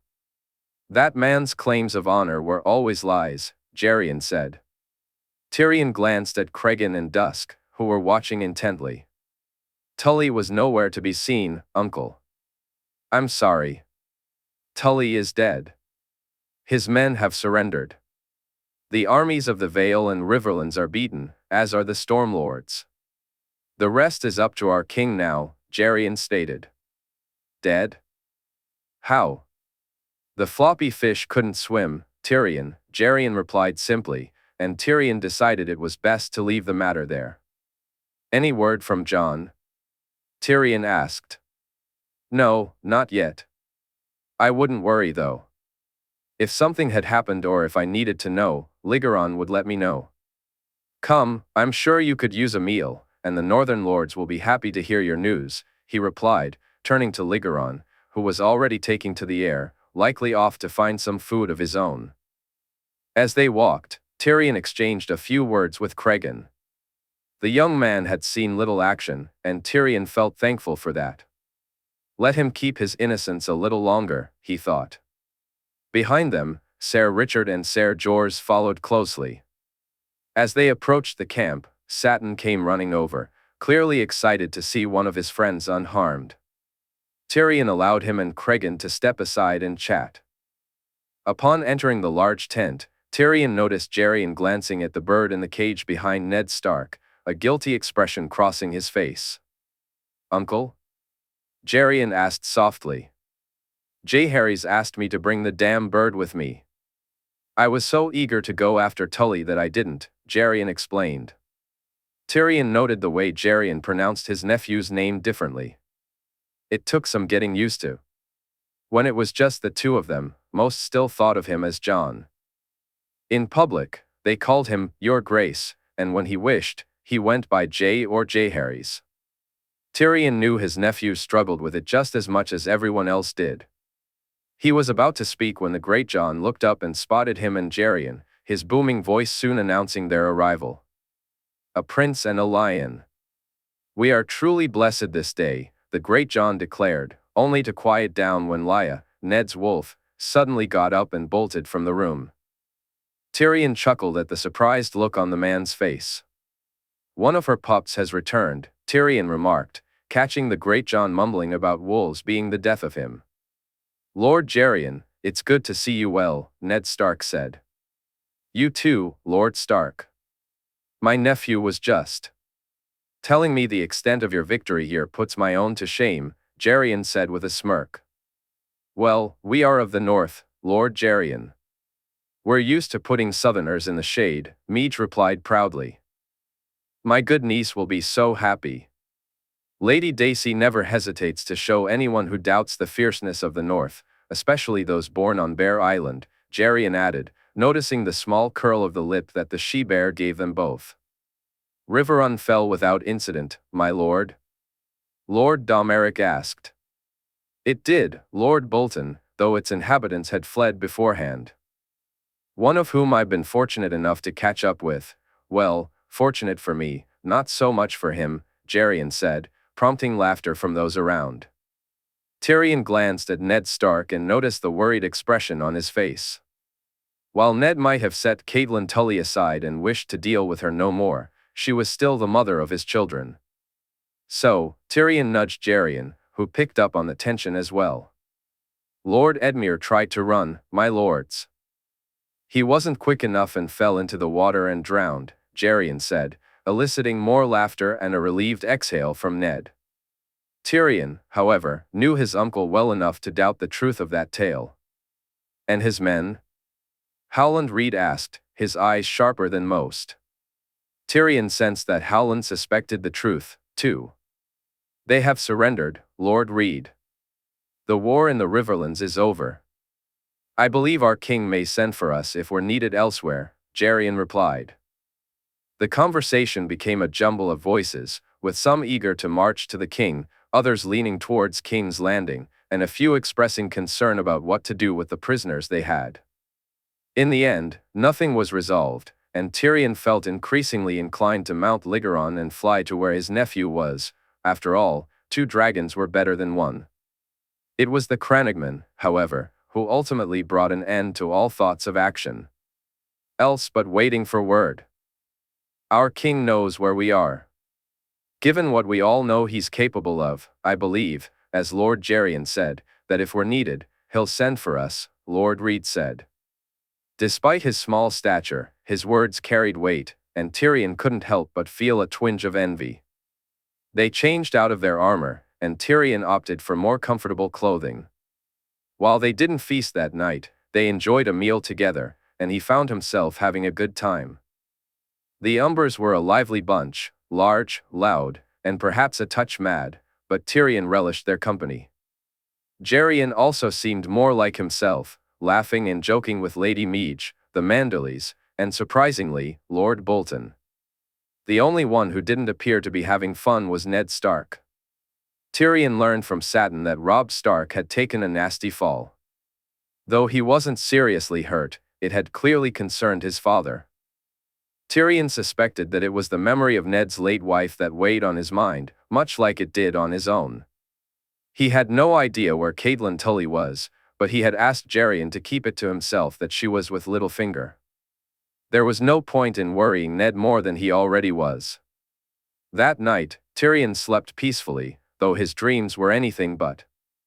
Her face, her smile, her body consumed his thoughts. When he woke the next morning, he found himself increasingly eager for the war to end, wondering how soon they could be wed and what life in Dorne would be like. Such thoughts distracted him throughout the day. For the next few days, he focused on figuring out how to move the prisoners and what force to leave guarding them. While he was deep in thought in his tent, he heard the news. Satin rushed in, excitement evident in his voice. "My lord, riders from the king," Satin announced.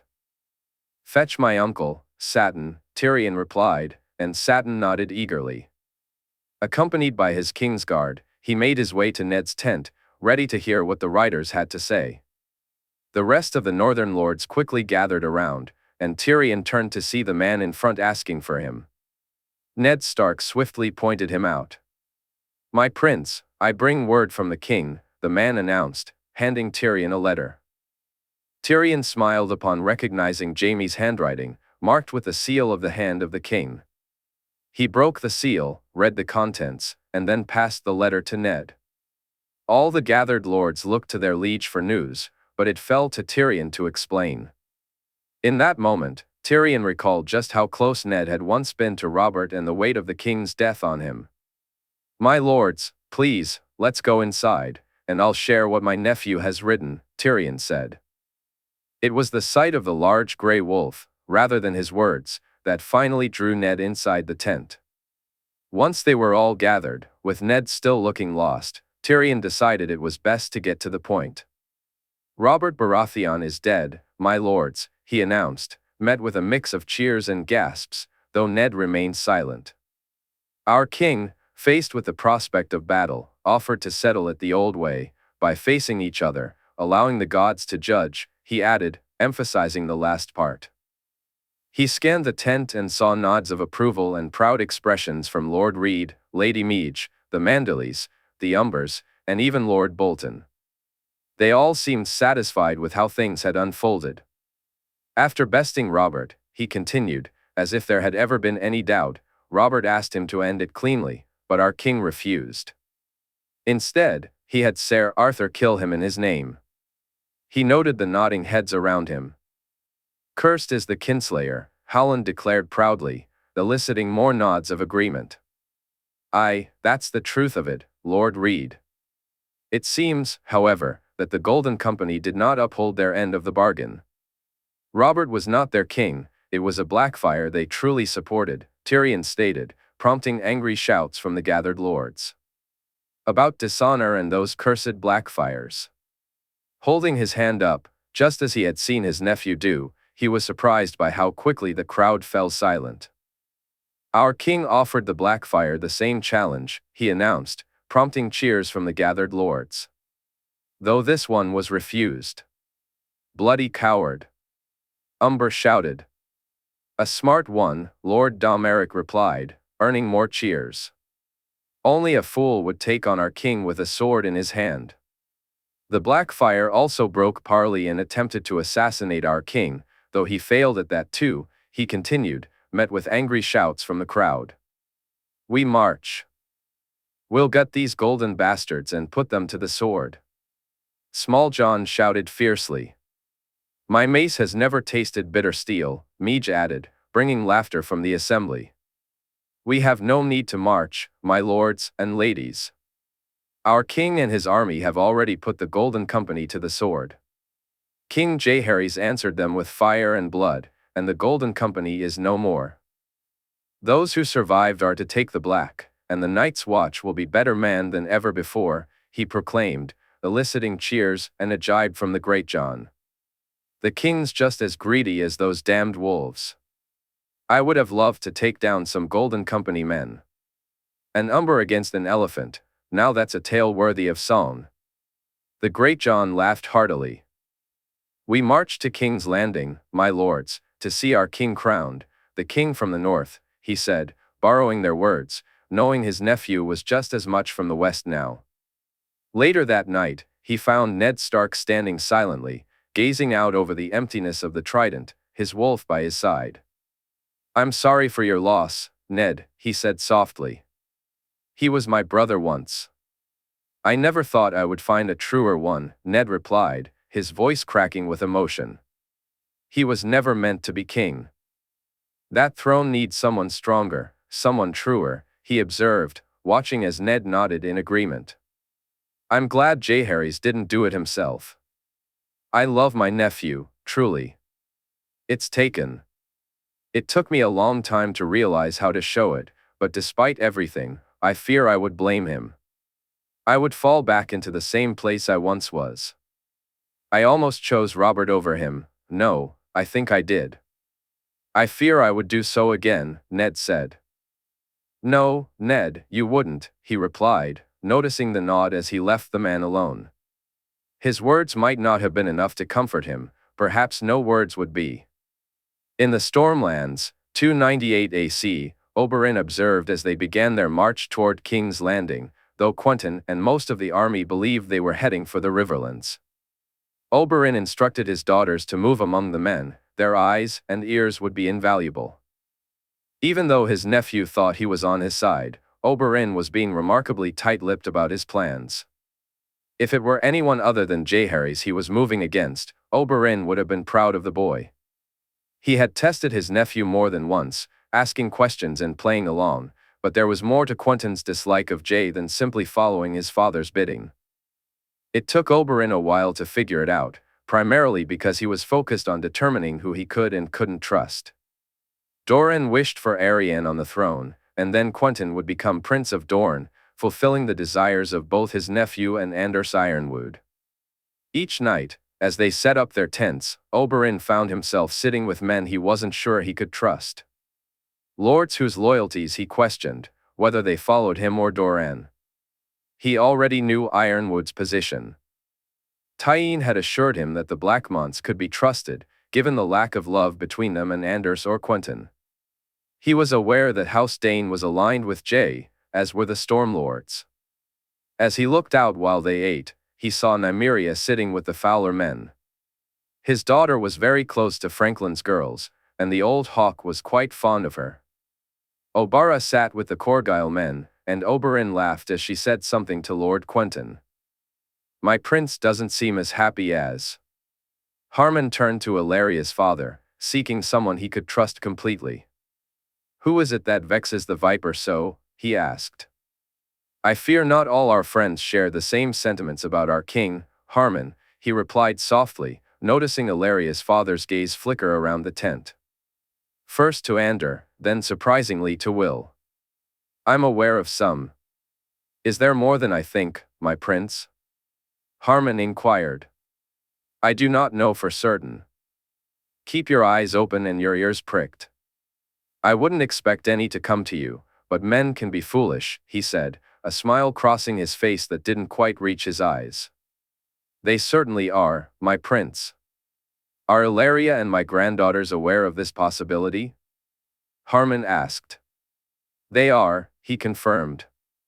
Then I'm sure they and Ulwick have taken the necessary precautions. Come, drink. There are still friends among us, Harmon chuckled. And those who aren't will soon realize the recklessness of their mistake. By the time they reached Kingswood, he felt more certain. Fowler, Dane, Euler, Blackmont, Corgoyle, he had just over half the men under his command, while Quentyn could summon the other half.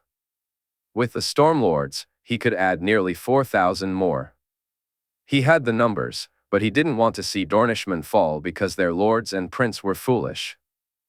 Oberyn planned to take Quentyn, Will, and Ironwood, along with their lords, knights, and heirs. He just needed to find the perfect moment. As they arrived at Haystack Hall, the Castellan sent out men for a parley, fearing they had come to sack the place. Oberyn would have laughed at the absurdity if not for Quentyn's response.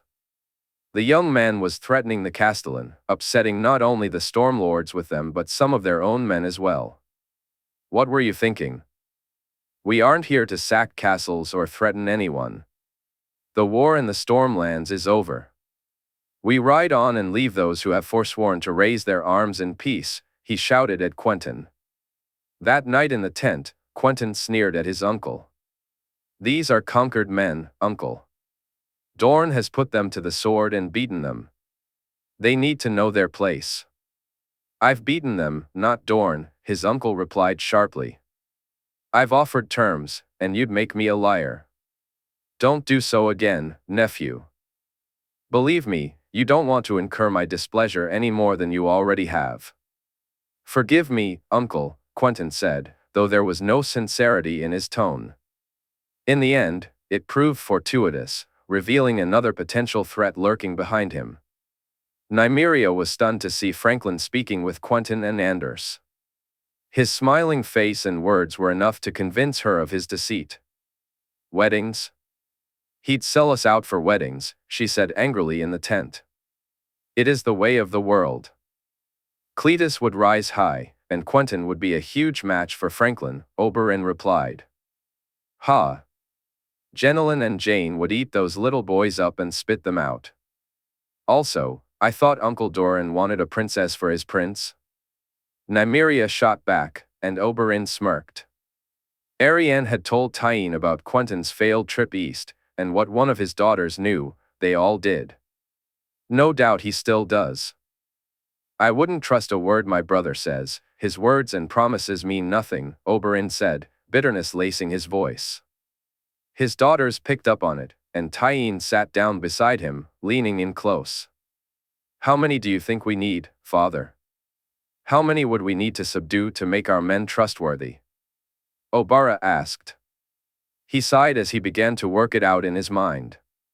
Anders, Cletus, Archibald, Jaehaerys, Quentyn himself, Franklin, and half a dozen of his knights, Will, and more than 10 of his own. All in all, perhaps 50 men would do it, though figuring out how to gather them would be a problem. No more than 50. Though, truth be told, we could. Perhaps we should do it with 10, he said, noticing Obara's smile in response. We should take them tonight or tomorrow, his oldest daughter suggested, but he shook his head. We're still unaware of their plans. We'll march to the Golden Company and join them, but what else do they have in mind for the dragons? He asked his daughters, only to be met with silence as they shook their heads. The chirping of a bird caught his attention. We keep working. I'll speak to Quentyn and see if he'll give me more. If not, we'll plan to take them. Be careful, my children. We will, father, Nym replied, and Oberyn smiled when Tyene kissed his cheek. His youngest daughters were still overly affectionate. Nym and Obara, especially his oldest, were more reserved in their displays of affection, but Tyene was still a little girl at heart. Once he was sure they had left and were out of earshot, he moved to the cage, looking down to see the bird tilting its head his way. "Are you in there, nephew?" he asked, smiling as the bird chirped in response. "I almost have it all. We marched to King's Landing as you wished. I'll see you there." The bird cawed and shook its head. "I'll see you before." He pressed, and the chirp rang out once more. Oberyn smiled again, looking forward to seeing Jay. The fact that he was coming had to mean good news, he hoped.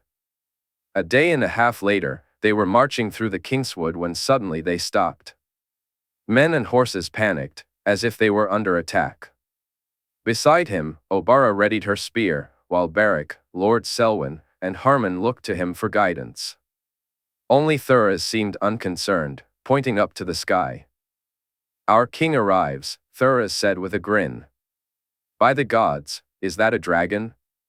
Selwyn exclaimed, though it was unclear who he was addressing. Oberyn and his daughters all looked up, and Rhaenix appeared magnificent. As she flew over them, the sheer size and majesty of her almost brought a tear to his eye. Oberyn's heart ached at the thought of his niece. No, this was not the life he envisioned for her. She should have been dancing, fending off suitors, and sharing laughter with her sisters. Rhaenys and his daughters should have been closer than sisters, her radiant smile lighting up any room, drawing admiration and envy from everyone around her. That joyful life had been stolen from her, and now this was all that remained. Yet, even in this new reality, she would always be regarded with awe and wonder. Her beauty was different, but just as powerful and genuine. No one would ever harm her again. The sound of approaching riders pulled him from his thoughts. Rhaenix had vanished from sight, likely having found a place to land. Oberyn turned to see Quentyn and his companions, their faces etched with worry. Cletus's expression mirrored that of his father, wherever he might be. Was that the king's dragon? Quentyn asked, his concern palpable. Obara erupted into laughter. No, cousin, that's just another random dragon. They're everywhere now, don't you know? Nymeria chimed in, earning a glare from Quentyn. Why is he here, uncle? Quentyn pressed, his worry intensifying. Let's go ask him, shall we? I'm sure you fine men would all like to meet a dragon. After all, what's the worst that could happen? Oberyn replied, noticing Jaehaerys and Archibald gulp nervously. Beric, Ned Dane, and Thuras expressed their desire to join him, while Selwyn and Tristan shook their heads, Oberyn smiling at their unease. They were allies, they had nothing to fear from his niece and nephew, unlike the others riding with them. Quentyn and his men whimpered as they rode, and soon they reached a clearing. Rhaenix's head snapped around, her eyes locking onto them with a familiar warning, tread carefully, or you might end up bitten. Jay stood nearby, flanked by two of his Kingsguard. Ser Walder gripped his axe, while Ser Arthur held Dawn at the ready, both prepared for whatever might come next. Oberyn watched as his nephew signaled for everyone to put their weapons away. He couldn't help but admire Jay's impressive armor, the black plate gleamed in the light, its intricate swirls marking it as Valyrian steel. At Jay's hip hung a slender sword, its ruby hilt and flamed pommel unmistakable to any swordsman who laid eyes on it. Dismounting, Oberyn approached Jay, and together they knelt. Your Grace, Oberyn said, glancing at his nephew. Rise, uncle, Jay replied. Just then, Oberyn pulled him into a warm embrace. It might not have been a kingly gesture, but Jay welcomed it nonetheless.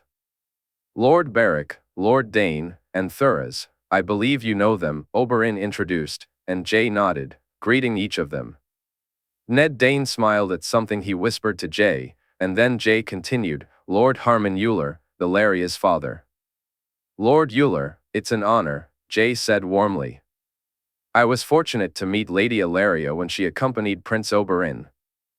Like the prince himself, she is someone I'm grateful to call family, and it's a privilege to have her in my life. She truly is a remarkable woman, my lord. It's a pleasure to meet her father. Oberyn could see the smile spreading across Harmon's face. You honor me greatly, your grace, Harmon replied. Cousins, Jay said, his smile genuine as he greeted each of his girls. Tyene chuckled at something he whispered to her. Ser Jaehaerys Drinkwater, Ser Cletus Ironwood, Ser Archibald Ironwood, Ser William Wells, your grace, Jay continued, introducing the knights. Good sirs, they responded. Your grace, they added in unison. And finally, my brother's son, Prince Quentyn Martell, Jay said, turning to see the forced smile on Quentyn's face. Oberyn noticed that Jay's own smile appeared much more sincere. Cousin, it's so good to finally meet you, Jay said. You too, Quentyn replied. Your grace, Quentyn replied. I've been looking forward to meeting you and your brother, as well as your father, for quite some time. I've had the pleasure of meeting Princess Arianne. Perhaps once I've settled in, we can have a conversation. Jay's eagerness was evident, though he didn't seem angry. I'd like that, your grace. Good. We should head back to the others. No doubt they fear my dragon has eaten you all, Jay joked. Just then, as if on cue, Rhaenix roared before soaring into the sky. Hungry though she is, it's a different kind of meat she craves. Oberyn glanced at him as they walked, nodding in acknowledgement. He wondered if Jay had a plan beyond just coming to see him, though he welcomed the visit nonetheless. Dragonstone, 298 AC, Dany had sailed past Tyrosh and onto Cape Wrath. Davos took her in a small boat to land close to his home, allowing her and Shaerra to spend time with the dragons while he and his son spoke to his family. If it had been anyone else but Ser Davos, she would have refused, worried that word of her arrival would spread before she was on friendly ground. But Davos had given her his word, and Shireen and Celis had vouched for his honesty. Sandor and later Melisandre did the same, which only reinforced her decision to accept his help. As Davos walked away, leaving them alone on the cliffs, Dany waited with Shaerra for her children to come to her. She had seen them briefly in Tyrosh and flown with them over the water. Though she loved those moments, it felt like an eternity since she had last touched them and felt their weight against her. Shireen had asked to see them, and while Dany had allowed it in Tyrosh, she would not do so here. Even Missy and Melisandre were left on the ships. Dany came to the shore with Sandor, Belwas, and some of the guards assigned to her. Roderick seemed pleased to be among them. In Westeros once more, Dany felt a surge of joy as she gazed at her dragons. Even Sandoric seemed happier than he had in a long time, her wild son more eager to fly west than Elegon or Regal. I'm so happy to see you, my children, she said softly, moving toward Elegon and Sandorix. She could hear Shaerra telling Regal how much she had missed him too. With excitement bubbling inside her, she quickly climbed up Elegon's wing. The thrill of soaring through the skies once more, and seeing the land of her birth, filled her with exhilaration. Fly, Elegon, she commanded. The dragons took to the air, and soon they were gliding over the stormlands. Below, they passed two keeps, one was larger, which she assumed was Rain House, based on what Davos had mentioned about his own being more modest. They crossed Shipbreaker Bay and soon found themselves flying high above Storm's End, the stronghold of the usurper's family. Shaerra had shared stories about House Baratheon, revealing more than Dany had ever known, and the betrayal stung even deeper.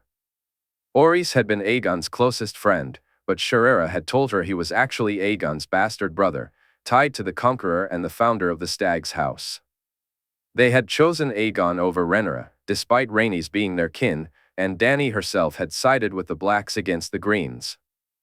Lord Lionel had fought for Duncan the Tall, and although he rebelled when Prince Duncan married another instead of his daughter, their houses had eventually reconciled. This made Robert's grandmother her twice great-aunt, yet in the end, it had all amounted to nothing. Ambition, desire, and the whispered words of their enemies had swayed a house that should have been the most loyal to her. But remember, Rhaenyra had said, House Velaryon is the only house we can ever trust completely, princess. The old, the brave, the true, no house is more loyal and worthy than they. As Lygaron made her way back to the shore, she looked forward to meeting them. Knowing there was one house she would never have to fear, a house that she and her nephew could always rely on, filled her with gratitude. They might have their dragons again, and the thought of going against them would deter most. Yet, she understood that men were men, and oaths in Westeros could be fickle. The knowledge that one house would always stand beside theirs was a blessing she intended to see rewarded.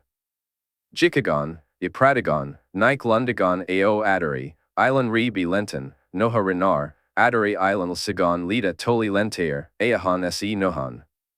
She spoke gently, Go, eat, I'll see you soon. We're almost home, my children. Soon, we'll be with more family, yours and mine. Lygaron trilled in response, while Sandorix let out a sound that showed he was happy too. Not long after the dragons had taken to the sky, Ser Davos returned. The war in the Stormlands was over, the Dornish army had claimed victory and moved on. The knight seemed relieved that his lord was still alive, held as a prisoner rather than executed, and Dany knew that news would please Shireen when he told her. However, she wondered if her nephew was planning to kill him after the war or if he was being too lenient with the enemies of their house. Would it not be best to kill him, she asked Sandor and Rhaenyra that night. There are other ways, Dany, Rhaenyra replied. He could sentence him to take the black, hold a trial, or even grant him a pardon. Sandor snorted. He won't pardon him. He may not kill him, but he certainly won't pardon him. Why not kill him? Dany asked, curiosity evident in her voice. It serves no purpose, Sandor explained. Stannis was trapped behind his walls during the rebellion. He never had the chance to raise arms against your father or brother. Yes, he declared for his own cause, but he never got the opportunity to march. He was still a traitor, she said angrily. Aye, but by that token, so was anyone who marched, Dany. If you don't blame those who raised their blades, then you can't blame those who did not, Rhaenyra replied. Who says I don't blame them all? Dany shot back, and Sandor smirked. I may hate most of those bastards, but you can't remove them all. Your nephew is riding with Lannisters and Starks. Do we blame Jaime Lannister for what Tywin did? For what my brother did? Sandor asked. Dany knew Sandor had taken the news of his brother's death hard. It wasn't just the loss of the man, he had been furious when Melisandre had told him. While he had welcomed the man who killed his brother, he had reason for that, something Dany completely understood. If anyone had the right to feel that way, it was a Martell. Sandor had been angered that it had not been him who delivered the blow. As for the Lannisters, Dany was unsure how to feel. Viserys had said that Jaime Lannister killed her father, and no one denied it. Yet, by all accounts, he was her nephew's most loyal man. Dany knew what her father was like, Sandor had told her many times during their early days together. Yet he was still her father, and she would need to look Jaime Lannister in the eye to determine if he was true. The more she thought about it, the more she felt the need to speak to her nephew. Her understanding of the situation was clouded by distance and lack of context.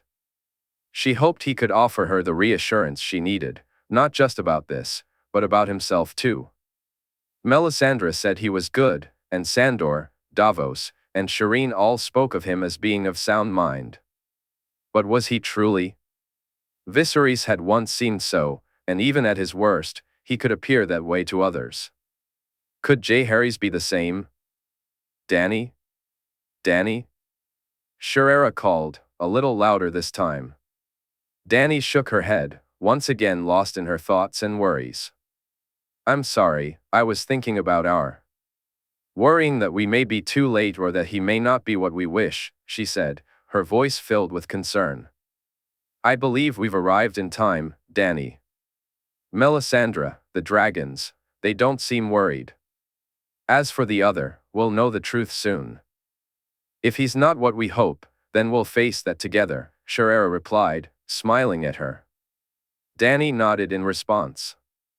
"We could always just send him after him," Sandor suggested, pointing to Strong Belwas. The man was sleeping while sitting up, an empty plate in front of him, sauce still smeared across his face. Despite her worries, Dany found herself laughing, and Sandor smirked as he glanced at Jaehaerys. When she went to bed that night, it was with fewer worries than she had felt earlier. It took them another 2 days to reach Dragonstone. Dany stood on deck, her eyes fixed on the island as soon as it came into view.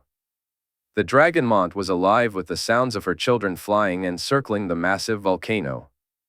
It felt like an eternity until she finally saw the docks, with ships bearing the sigil of her house alongside those of the Lords of the Narrow Sea. The seahorse of House Velaryon stood out prominently among them, though some others were unfamiliar to her. Frustration washed over her as she realized there was no place for them to dock, but soon Davos appeared beside them in a boat.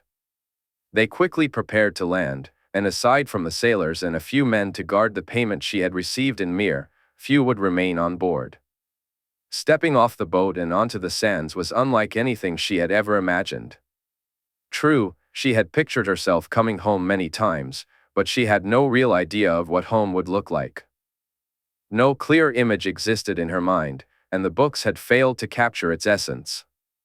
She moved across the sand, kneeling down with tears in her eyes as she scooped up the grains, letting them slide through her fingers. When she heard the Unsullied standing to attention, she felt the weight of her journey settle around her. Dany felt the presence of Sandor and Belwas beside her as she noticed men approaching. One of them was silver-haired and dressed in black. For a brief moment, she thought he might be her nephew, and her heart raced. But then she remembered that Jaehaerys had dark hair, leaving her to wonder who this man was. "Princess Daenerys, Princess Jaehaerys, welcome to Dragonstone," the silver-haired man said, clearly familiar with them both. "Forgive me, my lord," Dany replied, puzzled. "No lord, princess. I am Oberyn Waters, brother to Lord Montfort Velaryon, and a loyal supporter of our king and his family," he said with a smile. Dany offered him her hand, and he kissed it before doing the same for Jaehaerys. Dany noticed the look he shot at Sandor and then at Ser Davos. "My nephew?" she asked. "Is busy winning this war, princess. Perhaps you prefer to have this discussion in the keep rather than on the beach. No doubt you wish to see your family home once more," Oberyn suggested. But before she could respond, Sandor stepped forward.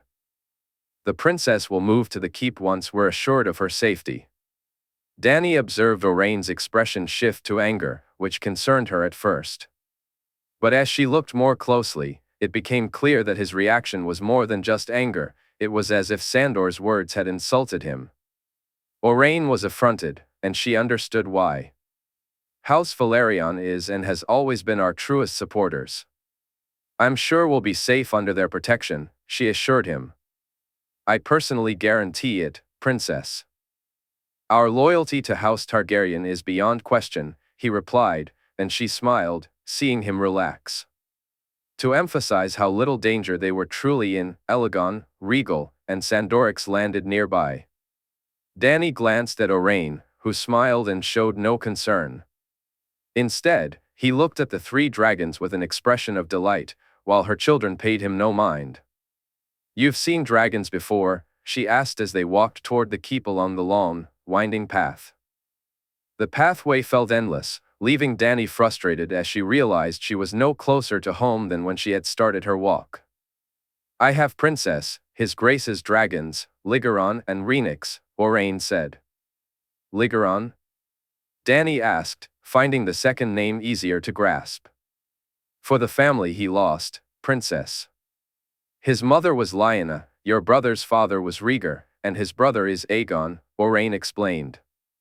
Dany nodded in understanding. I thought Rhaenix was named for my brother, just as I named Rhaegal for him, she said. Oberyn shook his head. It's for his sister, Rhaenys. A smile spread across Dany's face, knowing somehow that this was her nephew's dragon, just as Aegon's was hers. When she finally reached the great doors of the keep, she stepped forward and walked inside, taking in the banners bearing the three-headed dragon and the portraits of her family that adorned the walls. Behind her, she heard Davos and Shireen mention how much this place had changed. Oberyn left them to arrange rooms, and Dany felt an irresistible pull to move forward. Rhaenyra and Sandor quickly fell into step beside her as she strolled through the halls until she reached a door and stepped inside. The room was large, and as she approached the bed, tears began to flow. This was the place where she had been born, where her mother had lost her life. She felt arms wrap around her and looked up to see her aunt, offering comfort as Dany cried against her chest.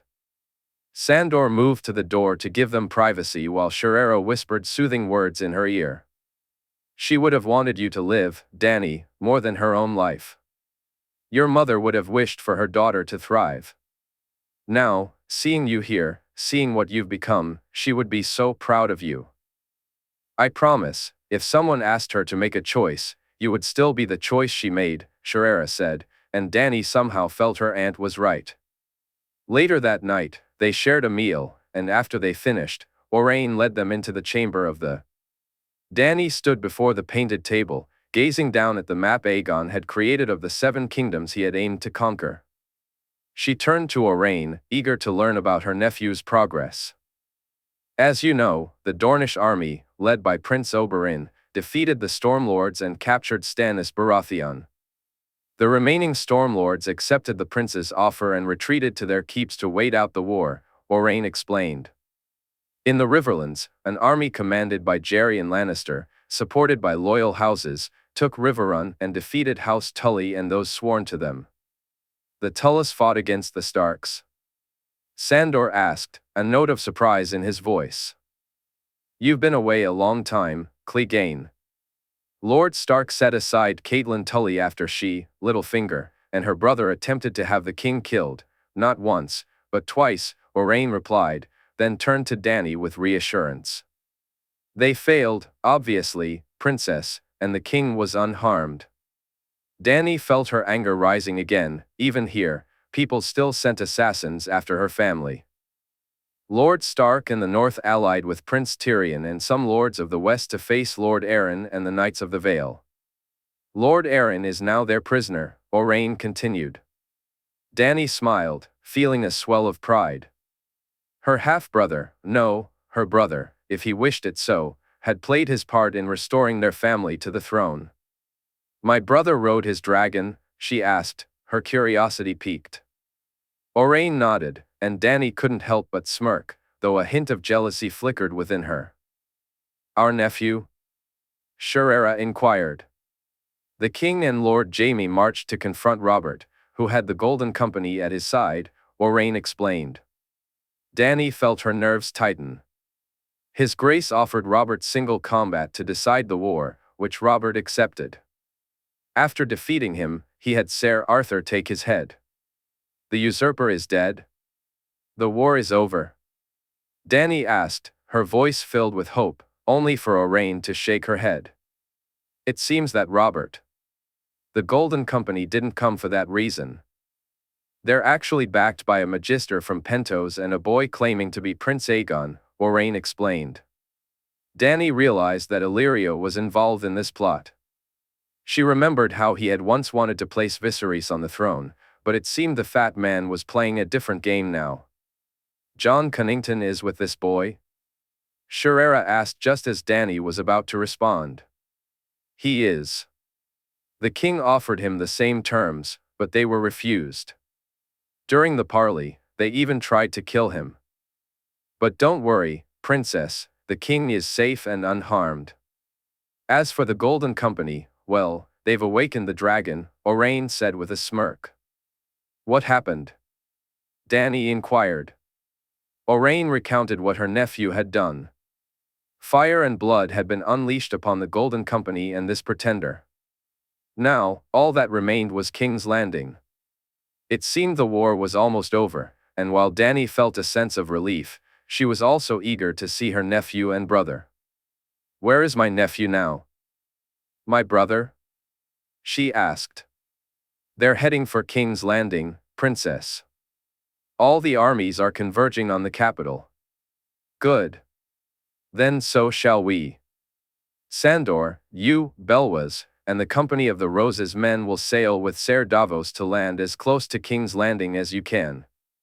Tomorrow, my aunt and I will fly to meet with our family," she declared, standing up and striding out of the room, eager for the night to end and the dawn to arrive.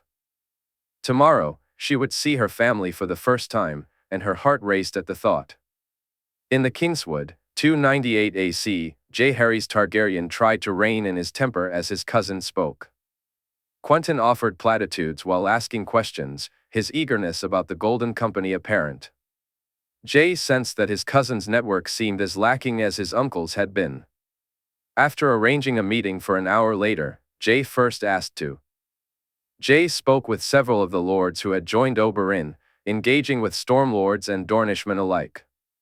He observed as Oberyn and his cousin subtly nodded or winked, signaling who could be trusted.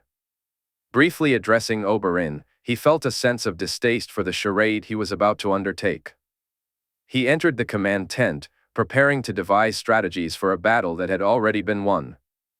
Before him lay a map of the Crownlands and Riverlands, with Jae moving pieces around to indicate the locations of various armies, all in an effort to paint a large target on his own back. Once he was ready, he began outlining the role he envisioned for the Dornishmen. "The Golden Company marches to face Lord Jaime's army here," he pointed to the map. "I had hoped my uncle Eddard would have finished with his own battle, but I've received no word and fear he's bogged down. While I would have liked to go to him, I must win this battle or we are lost," he said, shaking his head in concern. "What is it you wish of us, Your Grace?" Oberyn inquired. Jae laid out the plan. The Dornish army would swoop in once Jaime and his men engaged with the Golden Company, their arrival shifting the battle in their favor. He explained that he couldn't use the dragons due to how it would be perceived, noticing Quentyn's smirk at that remark. However, he promised to use them to drive the enemy where they wanted them, catching some nervous glances from Lord Will and Lord Ironwood. "So there you have it, my lords. We march on the morrow," he concluded, watching them nod in agreement. Lying to the Stormlords was not something he relished, but he needed them all to be invested, and the target he presented would be too tempting to resist. He had left his flanks open. If they approached him from the side instead of targeting the Golden Company, it would be a massacre. Of course, without an actual battle to partake in, that wouldn't happen.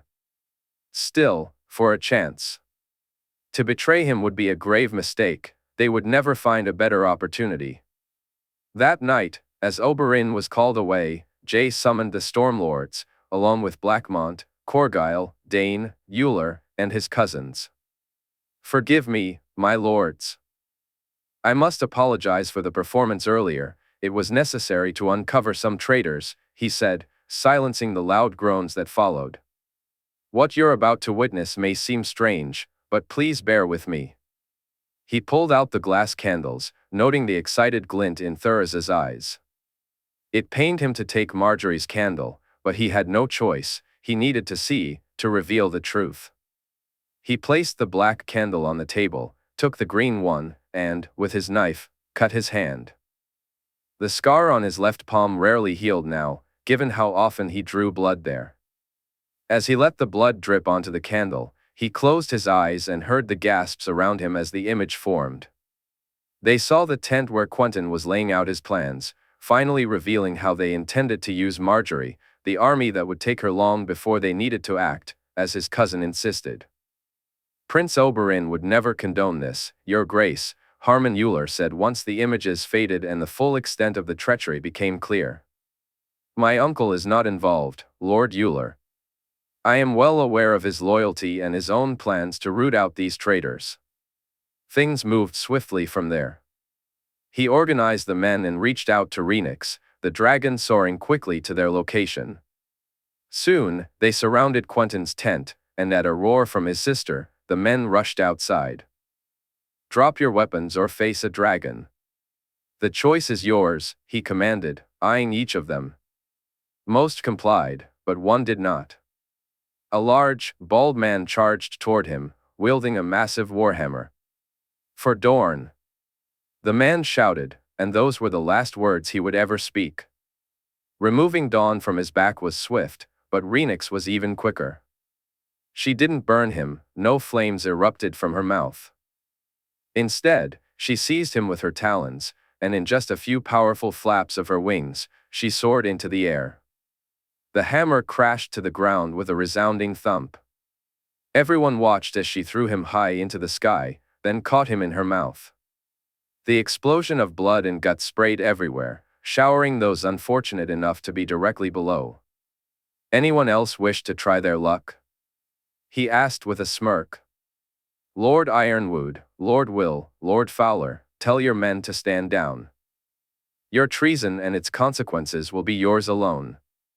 Refuse, and when I leave here, I'll fly to your keeps. I won't return until they lie in ruins, and you are the last of your line. Only then will I take your heads."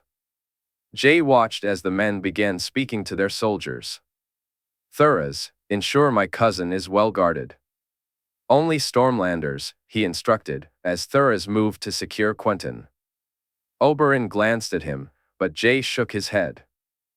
"The rest of you will face judgment tomorrow," he said, turning to walk away, with Arthur and Walder following closely behind.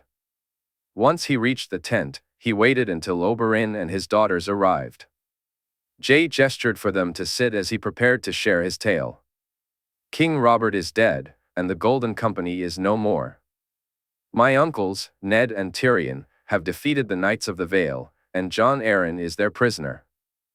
Edmure Tully is dead, but one more enemy remains." "You lied?" Nymeria asked, a smirk on her face. "I had to. I needed them to reveal their hand. I know you've been working on rooting them out, uncle, but I needed to act more quickly. I must fly to King's Landing and prepare to deal with the mummer within. But before that, I have more troubling news to share." "Doran?" Oberyn asked, and Jae nodded in response. "He sent an army to seize Highgarden, intending to capture Margaery and use her to bring me low. You know what he planned and the deal he made. Arianne is safe and unharmed, by the way," he added, preempting the question he knew was coming. "She tried to confront him, but he was prepared. When I arrived, she was being chased through the desert by her father's men. Ser Demon and Ser Andre Dalt were with her."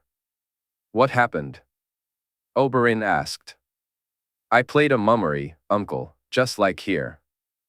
I let him think he had won before we took the Water Gardens. He confirmed everything, and one more thing, Ser Garrison Fowler," he said softly. "He killed him," Oberyn replied, realization dawning on his face. "He did. Ser Garrison was the one Elia mentioned in her letter, the love she lost, the man she had planned to spend her life with if things had not gone so wrong," he said, closing his eyes for a moment before continuing. "I ordered him to be sent to Gaston Grey, uncle. It must be made clear that he will pay for his treason.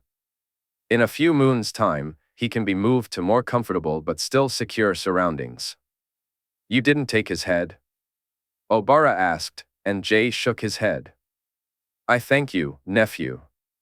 I wouldn't have been able to do it if it were anyone other than my brother, but I appreciate your restraint," Oberyn said. "What about Quentyn?" Tyene inquired. "He will take the black.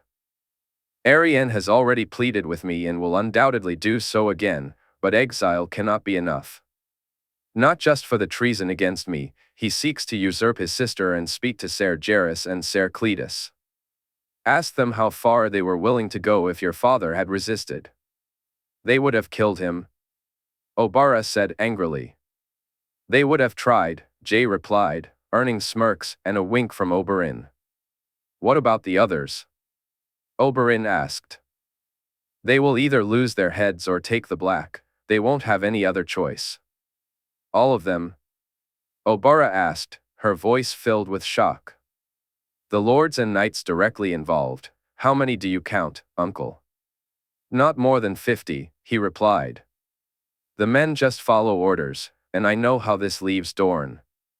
I wish there was another way, but maybe it's for the best. When Tyrion and Aerianne are married, at least those she rules over will be loyal. He requested a moment alone with his uncle, and once his cousins left, he turned to Oberyn. Oberyn looked tired, though it was hard to tell whether it was from physical exhaustion or emotional strain. I am sorry, uncle, truly. I wanted them to be family, like you and Illyrio, he said, and Oberyn smiled at him. You, Aerianne, Trystane, my girls, my niece, and my future grandnieces and nephews are family, Jay. I'm comforted by that, Oberyn replied. I need you with me in King's Landing, uncle. When I take my throne, I need your counsel and advice. I'd name you to my council if you'd accept any role you wish, he asked nervously. I've always wanted to be in charge of laws, nephew.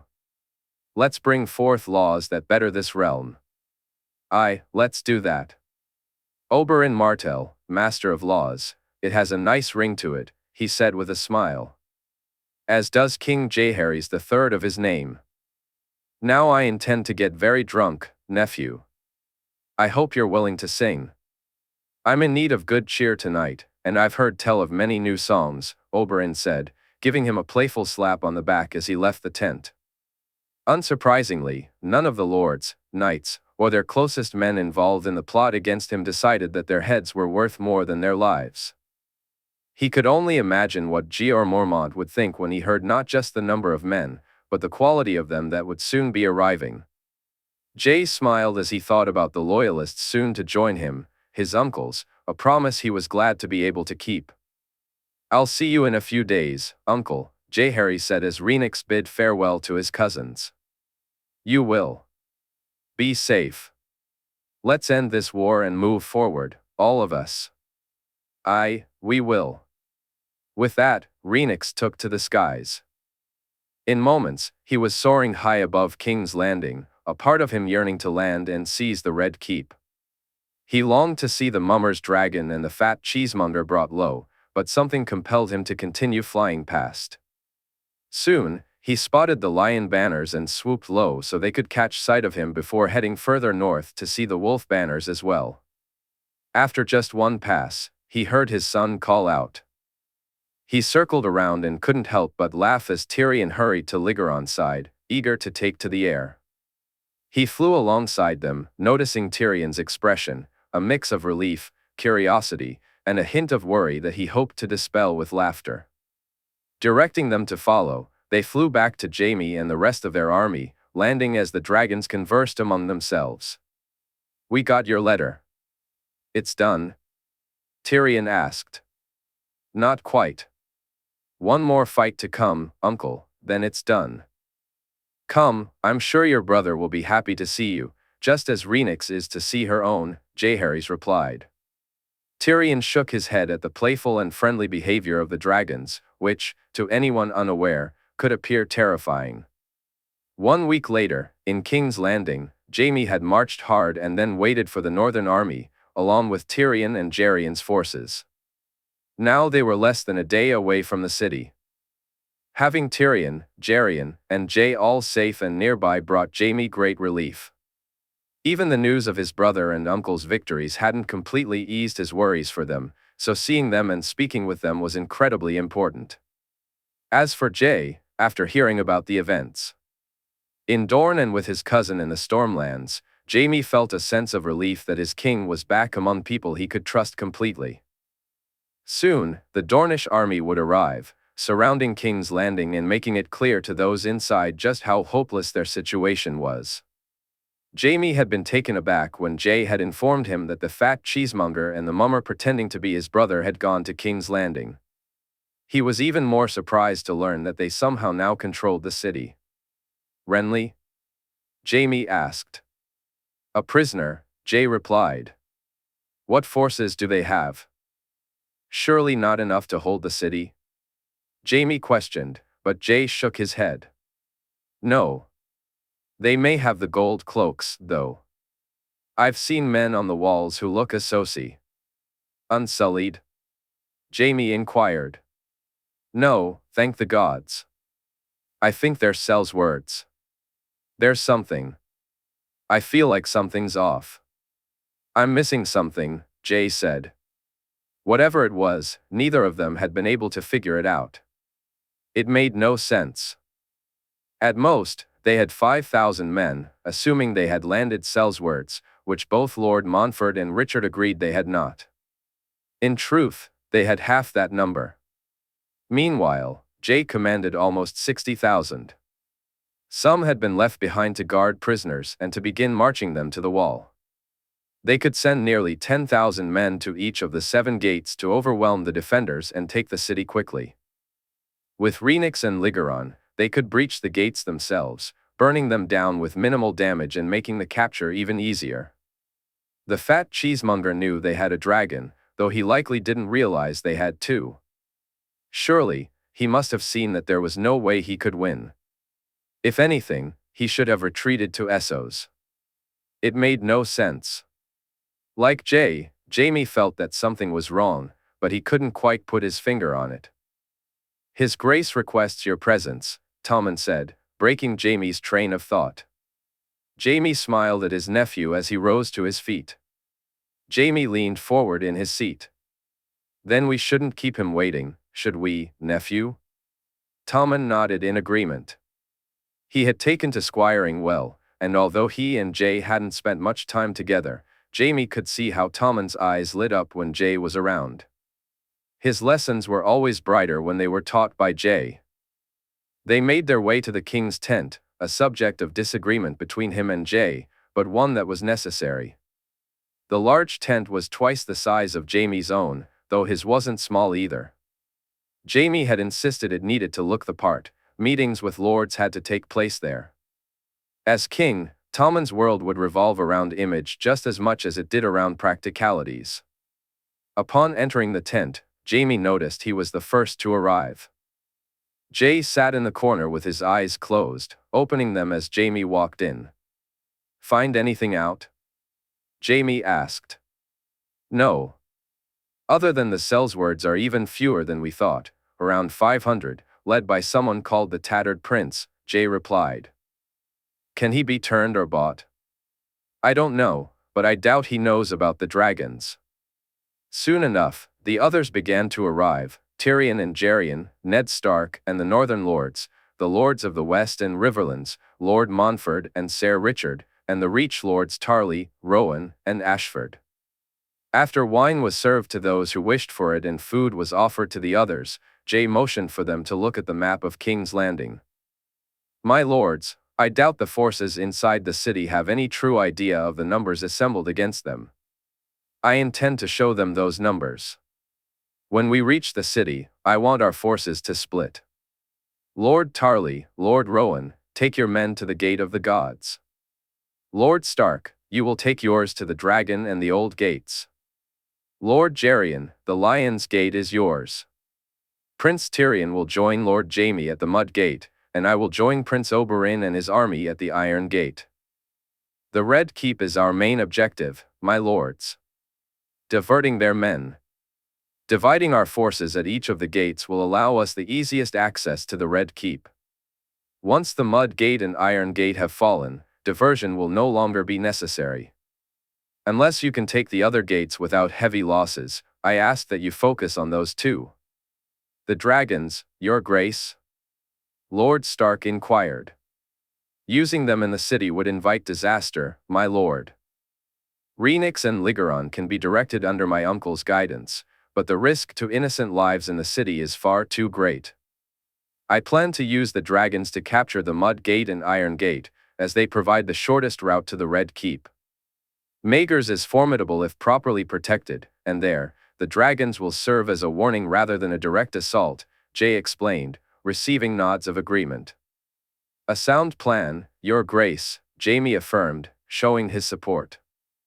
Let's hope so, Lord Hand, Jae replied. Prince Oberyn should arrive later today, and tomorrow we will parley. Illyrio and the mummer will be given one chance to leave. After that, each of you knows your duties. Parley, your grace. After what happened at the God's Eye, is that wise?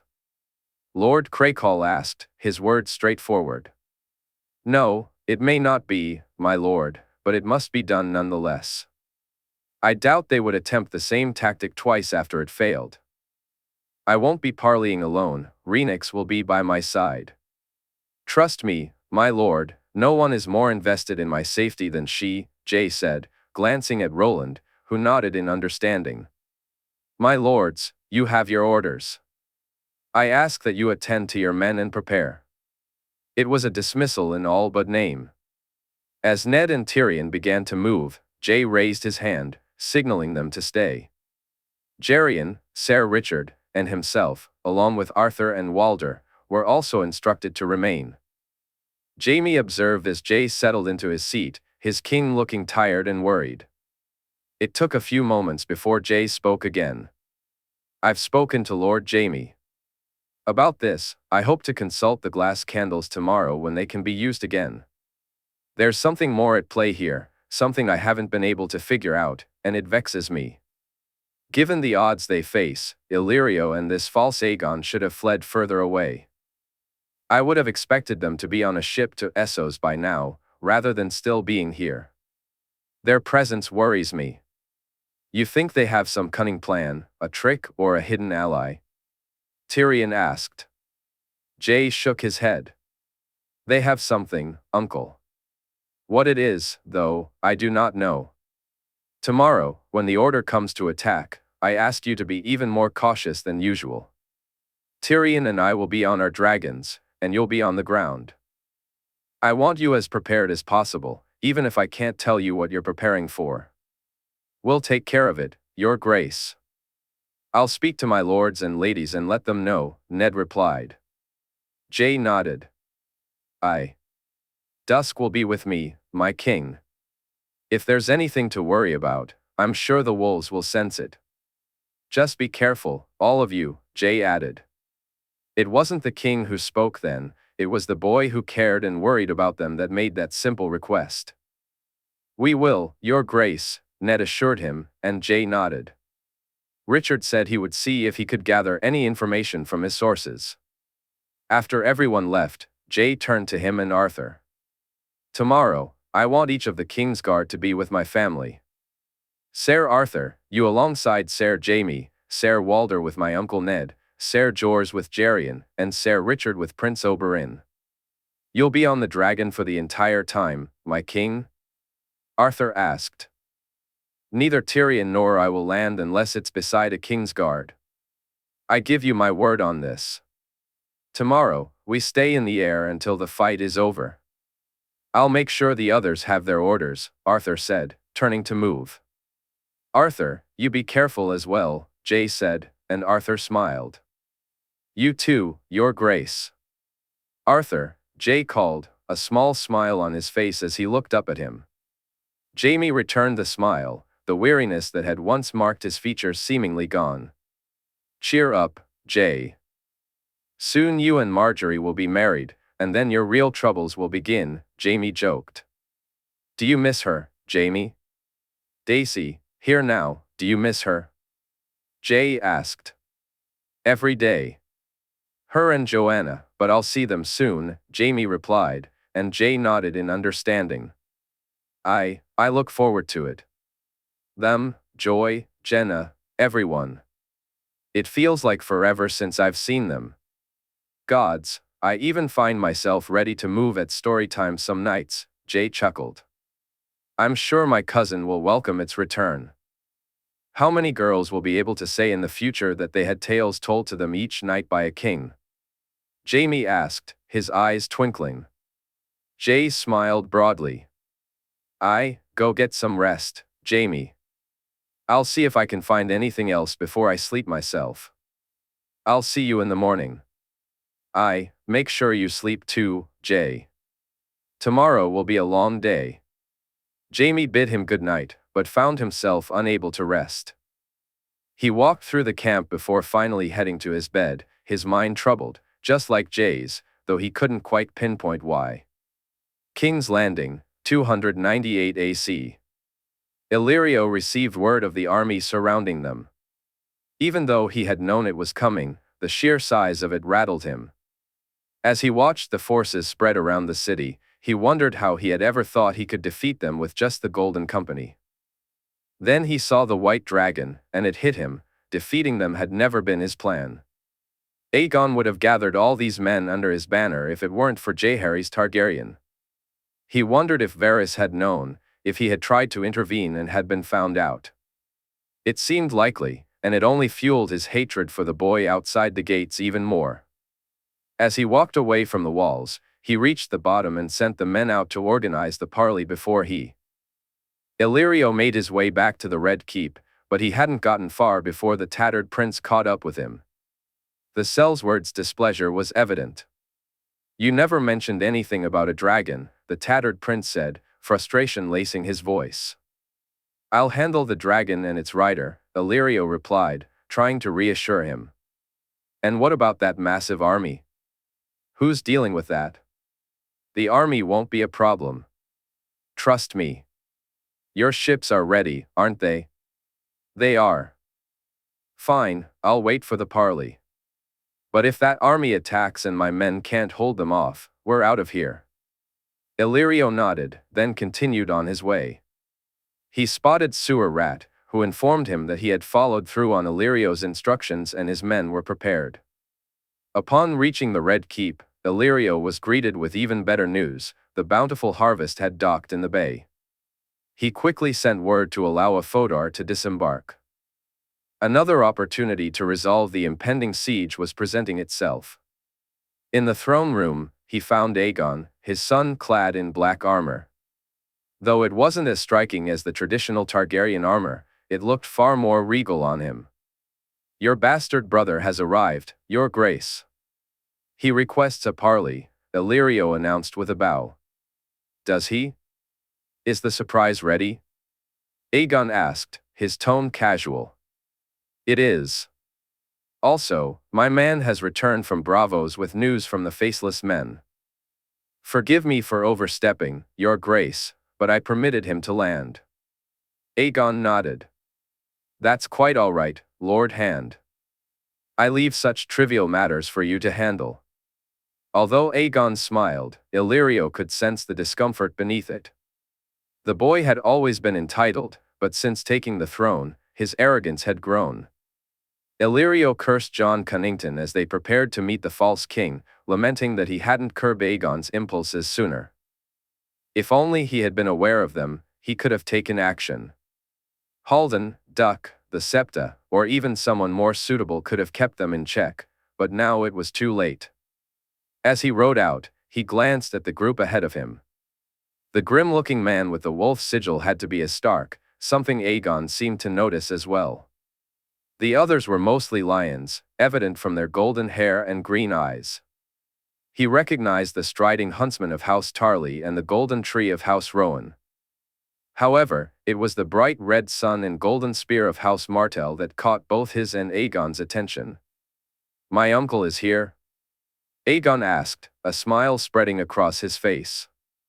"It seems so, Your Grace," Illyrio replied.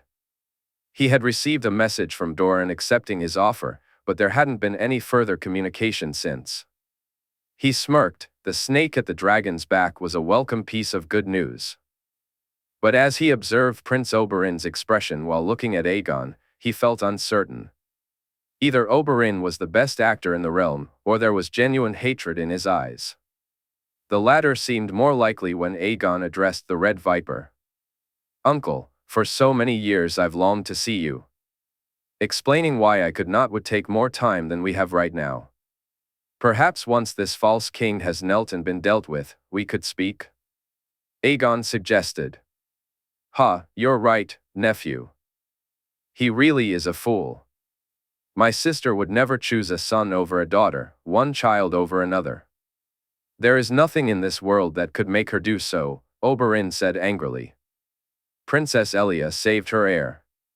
"Aegon is," Illyrio began, only for Aegon to interrupt. Dead. My uncle speaks the truth. Any man who knew Princess Elia would understand this. So enough of this mummery. Despite the advice of my counsel and my own feelings, I'm willing to make you one final offer. Go. Leave. Take your ships and sail back to Essos. I will not follow, and I will not seek you out. I give you my word on that. Stay here, and that job someone did on his. Illyrio pointed at Aegon, his voice dripping with disdain.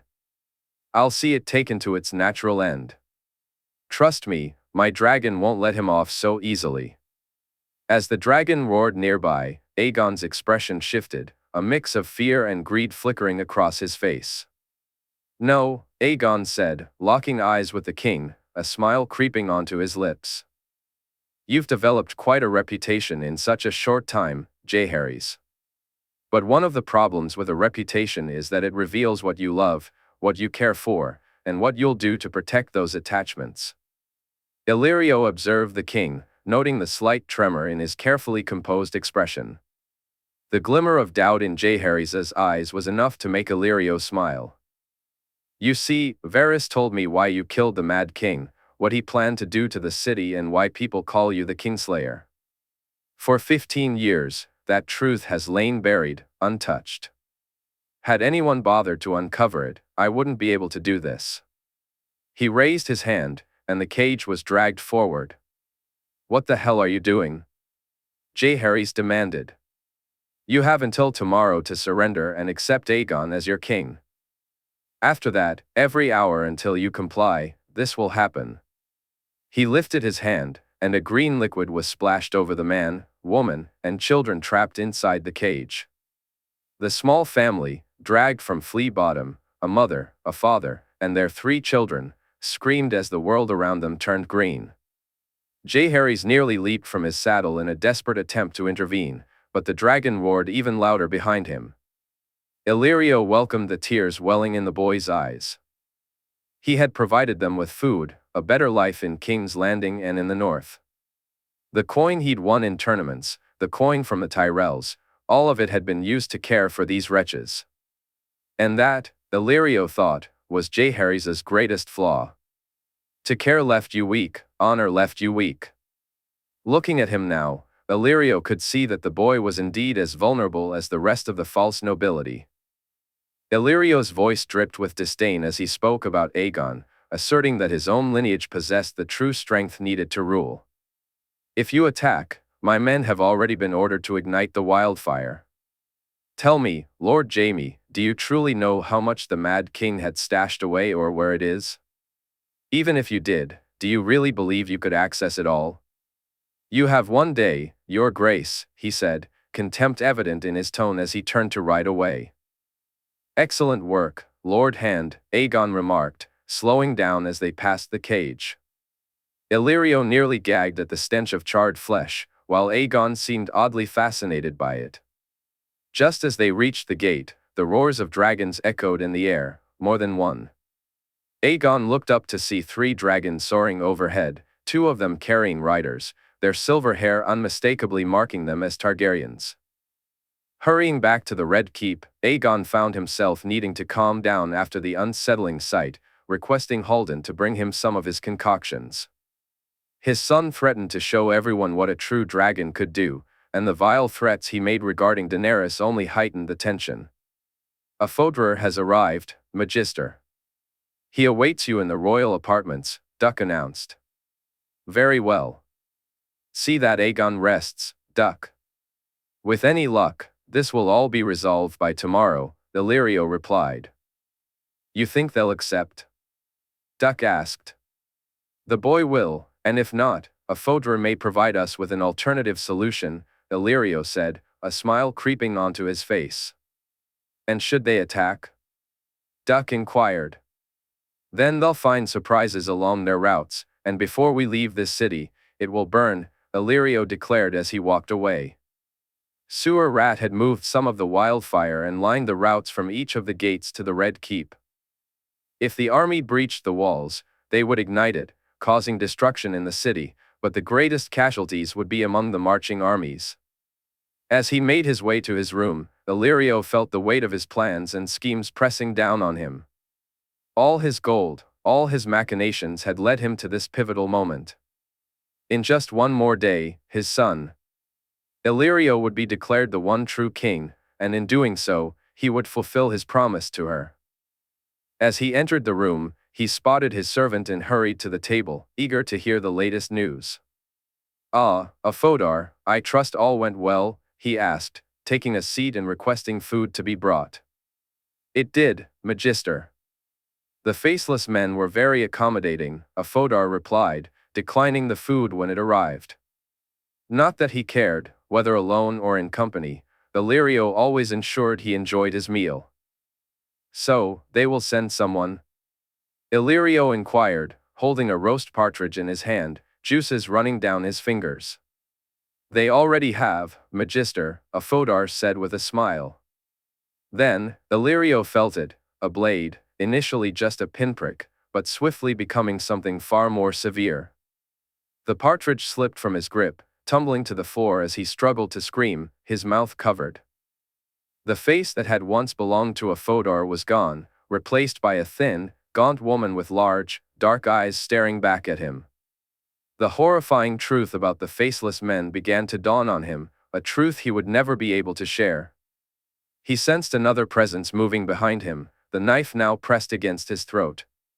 "Vale Morgulis," the faceless man said, and as the blade sliced through his skin, the unintelligible gurgle that escaped him might have clearly uttered just one word: Sarah. Chapter 122, A Dragon Doesn't Fear the Fire. King's Landing, 298 AC. Dany had left Dragonstone that morning, feeling a mix of nerves and excitement. If all went well, in just a few hours, she would be meeting more of her family. As she soared on Elagon, she wondered what they would be like.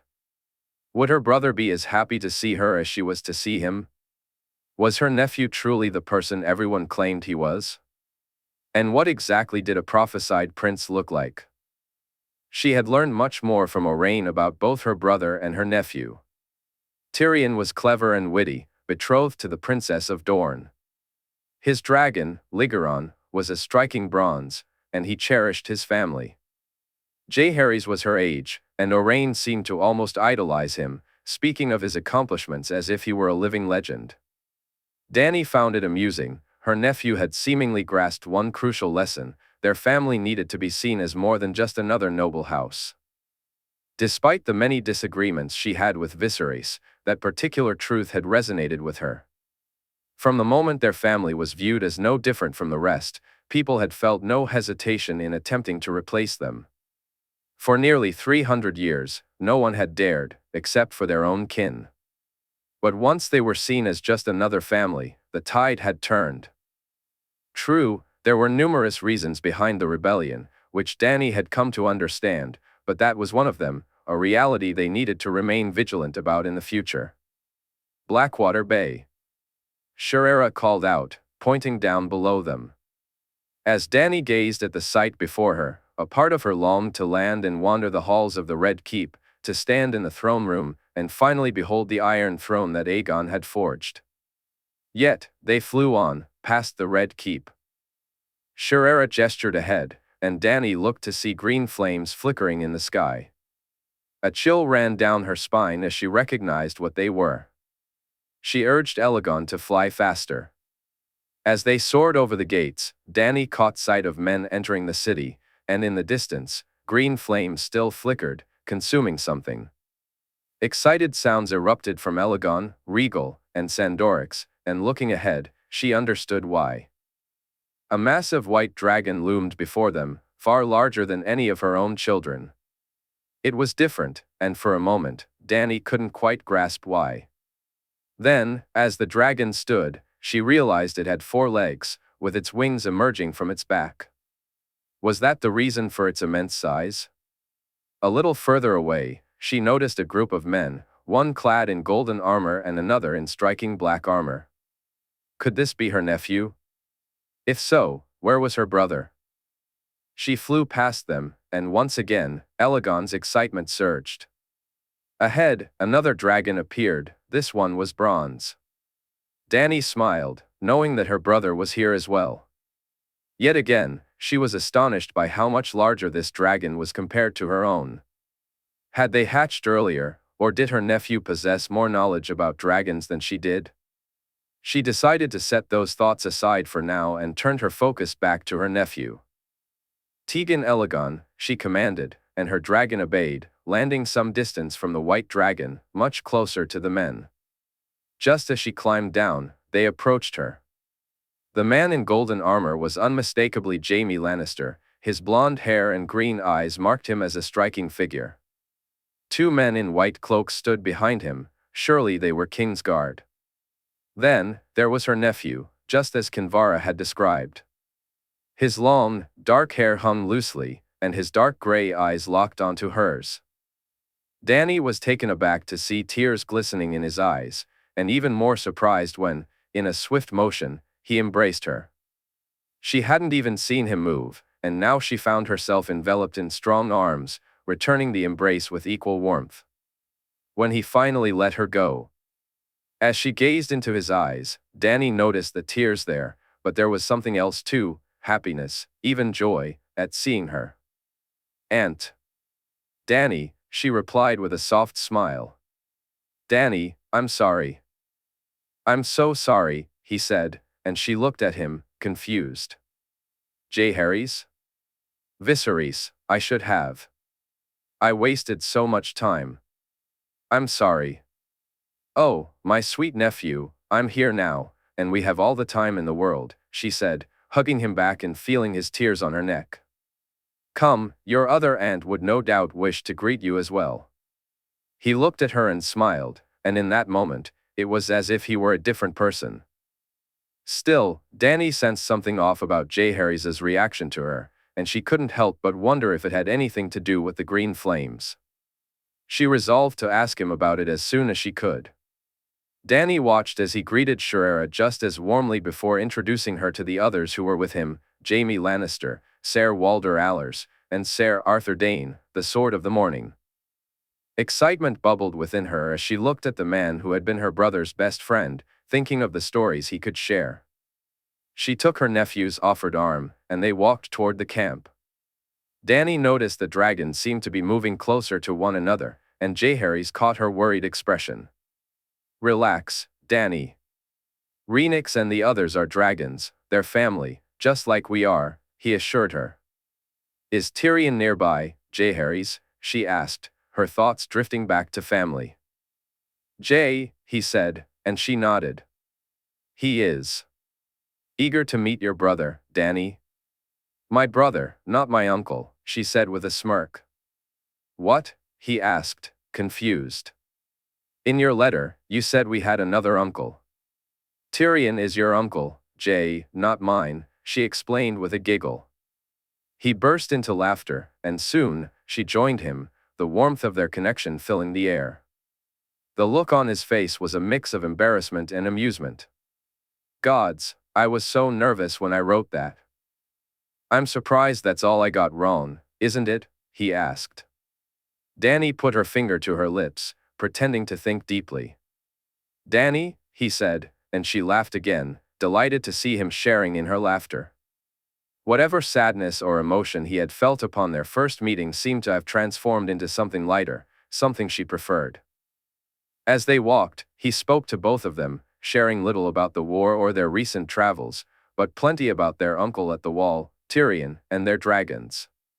He even mentioned that he was about to be married and how he had hoped they would arrive in time for the wedding.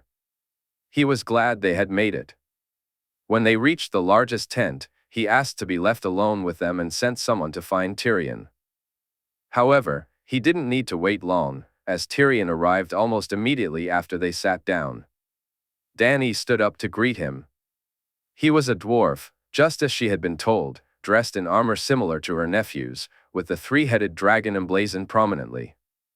"Uncle, may I present our aunts, Daenerys Stormborn and Rhaenyra Seastar of House Targaryen," Jay announced, making it clear that Rhaenyra was just as much family as she was. "Princess." "Daenerys," Tyrion stuttered. It's Dany or sister. It's good to finally meet you, brother, she replied, kneeling down to hug him. You too, Dany, sister, Tyrion said, returning the embrace. They sat and talked for a while, both Tyrion and Jae eager to ask her about her life in Essos and about Jaehaerys, how she managed to be alive. Dany laughed at the easy banter between Jae and Tyrion, how they teased each other playfully, often pulling her and Jaehaerys into their jests to take sides. Yet, throughout the conversation, she couldn't shake the feeling that her nephew was putting on an act, though not. Dany felt a nagging need to understand what was truly happening. What's going on, Jae? Don't get me wrong, I'm grateful for the warm welcome and I genuinely want to get to know both of you, but it feels like I've interrupted something. Something you might actually be relieved I've interrupted? She watched as her nephew sighed, glancing at Tyrion before closing his eyes for a moment. When he opened them, he turned back to her. What do you know about the war, Dany? He asked. Dany recounted everything Oberyn had shared with her, noticing how Jae tensed at the mention of Illyrio and the mummer dragon. Before you arrived, we parleyed with someone I had hoped was Renly Baratheon, though deep down I knew it was Illyrio and this boy who claims to be my brother. Jae's voice was laced with bitterness as he spoke of them. It seems they've taken the city, although they don't have the forces to hold it. But they have wildfire, don't they? Jaehaerys interjected, and Jae nodded in response. They dragged a cage out. There was a family inside, children, gods, they were so young. Jae swallowed hard before continuing. They burned them, right in front of me. They used wildfire, and now they threaten to do the same to more people every hour I refuse to surrender. You can't, Tyrion said, and Dany noticed the anger that flashed across Jae's face. At first, it took her aback, but she soon realized this anger wasn't misdirected like Viserys. Of course I bloody can't. But what am I supposed to do? He'll burn them in front of me. If I attack, Tyrion, Aerys wanted to blow it all to the seven hells. If I attack, I risk that. I can't, not just because of the people inside, but anyone I send in, I risk losing them too. What do you intend to do? Dany asked gently. I have no idea, her nephew replied, his voice trembling, the look on his face conveying a sense of profound loss. The tunnels, Jaehaerys, Brynden and I used to explore them when we were children. Maegor had them built and then executed the builders, but Brynden was always curious, and before I left, we mapped them out, Jaehaerys said. I know the tunnels, but I need to understand the warnings he's put in place. If he can get the word out before we take him, then being inside the Red Keep won't matter. The city and the people will burn anyway, Jae replied. Jaehaerys glanced at her nephew, who seemed deep in thought, and then at her brother, who was watching her intently. Maybe we should give you some time to think, Jae. Tyrion, can you introduce me to your dragon? And perhaps you could come and meet Lygaron, she asked. Tyrion smiled and nodded. I'd like that, Dany. She stood up, but Jaehaerys remained seated, her aunt looking at her as if to say she would be staying a bit longer. Dany nodded in understanding and turned to leave, telling her nephew she would speak to him later before walking out of the tent with Tyrion. Soon, they stood before Lygaron, and Dany noticed the saddle on the dragon's back, eyeing it eagerly. Did Jae have that made? She asked. No, Rhaenix brought it back from Valyria, Tyrion replied, surprising her. Rhaenix brought it back herself? How does a dragon know to do such a thing? Rhaenix is different. Come, we have much to discuss, and I'd like to get to know my sister better, Tyrion said warmly.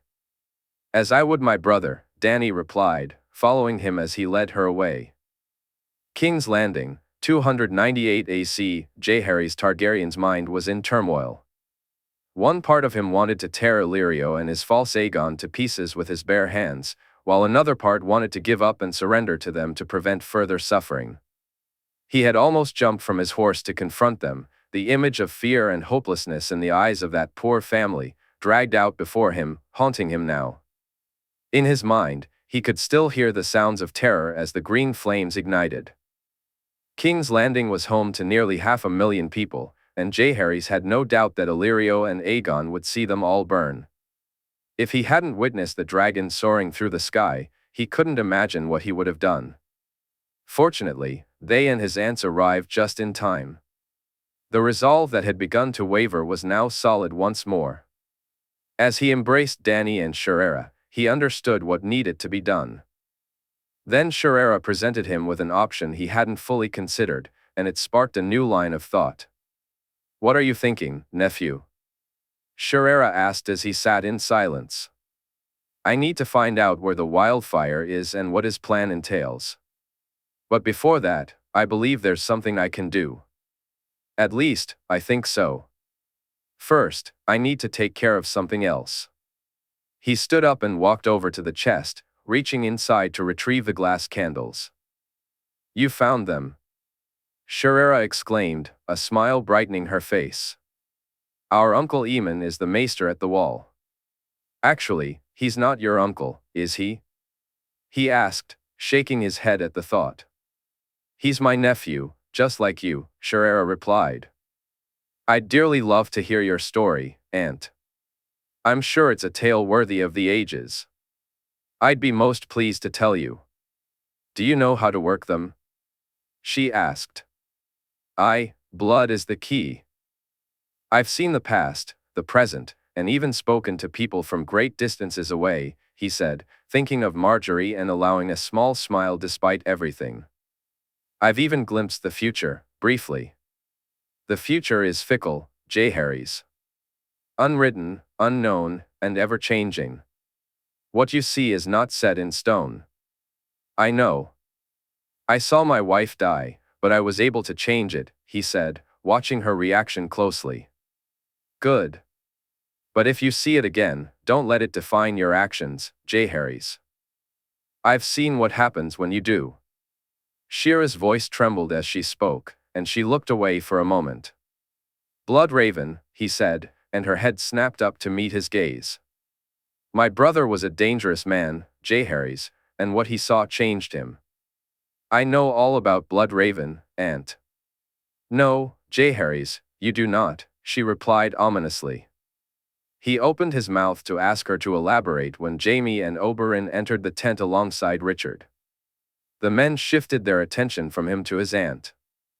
"Lord Jaime, Prince Oberyn, Ser Richard, my aunt was telling me about the tunnels. Can you ask Ser Arthur to join us?" he requested, glancing at Jaime, who called for Arthur to come inside. "I'm aware of the tunnels, Your Grace, though I believe Varys may have been the only man who truly knew them," Richard remarked. "Not the only one," Shaerra interjected. "Balerion knew them even better than Varys did. For more than 10 years, he roamed them, exploring every nook and cranny. What he knows, I know." Jay smiled, noticing the puzzled expressions on both Richard and Shaerra's faces. "My sister's cat, Aunt, not the dragon." "You're a warg?" she asked, and he nodded. I am." Soon, Arthur joined them, and once they were all seated, Jay cut his hand again, allowing some blood to pool before smearing it on the 2 candles.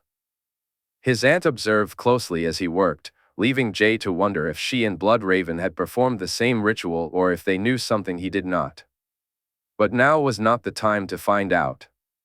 Holding the green candle, he looked into the black one, searching for the locations of the wildfire.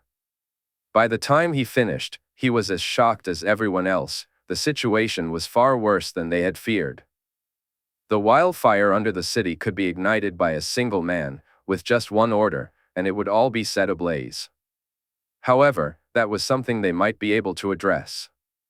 If he could sneak enough men into the city, they could eliminate or subdue those closest to each of the caches. At the very least, each cache would need to be set off individually, Jaehaerys mused, his brow furrowing in concern.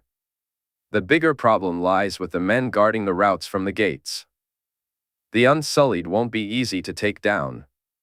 No army can march until they're dealt with, and subduing even 2 or 3 of them would be incredibly difficult, nearly impossible, before one of them completes their orders. He glanced at the amount of wildfire the Unsullied were protecting. While it wasn't nearly as large as the main caches, the devastation it could unleash on the city was significant. If their forces marched, he would lose his army, and countless men and women in the city would die. Not that they would be marching anytime soon. Jae picked up the other candle, his gaze drifting toward the Red Keep. He spotted gold cloaks, a few Unsullied, sellswords, and a man who stayed very close to Aegon. Illyrio was walking with 2 guards, and yet the keep appeared poorly defended. They could take it, all they needed was a way inside. Closing his eyes, he let the images fade and turned to the others in the tent, with Richard speaking first. The Red Keep is takeable, Your Grace. It could be done with less than half a dozen men if we can get them inside. Aye, but we need to secure the wildfire first, Jae replied. There are 6 separate areas spread out across the city. Even with the tunnels, it would take us hours to reach them and see it done. But they are poorly guarded, and though the guards are close to the wildfire, it can be accomplished. That leaves the Unsullied, Oberyn interjected, and Jae nodded in agreement. We can't defeat them quickly enough. Even if we managed to smuggle archers inside, one of them would inevitably get through and ignite the wildfire before we could take them all down. There is another way, Jaehaerys. Where is my niece? Rhaenyra asked, turning her gaze to him. She and Tyrion are with the dragons, Jaime replied. Send for her. Dany will help with the Unsullied, Rhaenyra suggested, and Jae felt a flicker of hope at the prospect. Jaehaerys looked at her before nodding. Arthur stepped outside to summon Walder and Brienne to bring his aunt back. Aunt? Jae asked after a few minutes of uncomfortable silence, as each man in the tent tried to devise a plan to free the city. When we were in Essos, we met a girl who had escaped from her master. He sent some Unsullied to capture her, but Dany turned them to our side. The leader, Grey Worm, was well respected among the others. He may have trained with them. Even if he hasn't, he might be able to convince them to join us, Rhaenyra explained. You think this will work, Princess? Richard asked, while Jae sat there, trying to imagine what his aunts had endured during their exile in Essos. Dany has a way about her. She and Grey Worm will convince them, Rhaenyra assured. What?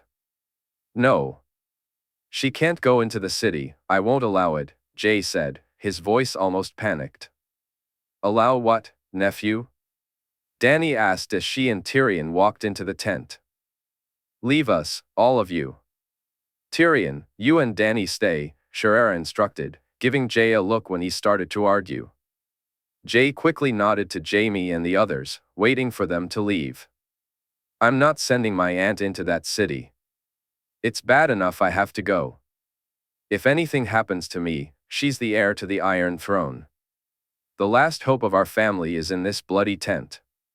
I'm not risking it any more than I have to, Jae said firmly once they were alone. It's not your choice to make, nephew. Trust me, I know my niece. She won't accept anyone telling her what she can and cannot do, but feel free to try, Rhaenyra said with a smirk. Try? Send me into the city? What exactly have I missed? Dany asked. Rhaenyra explained the situation while Jae paced, more worried than angry.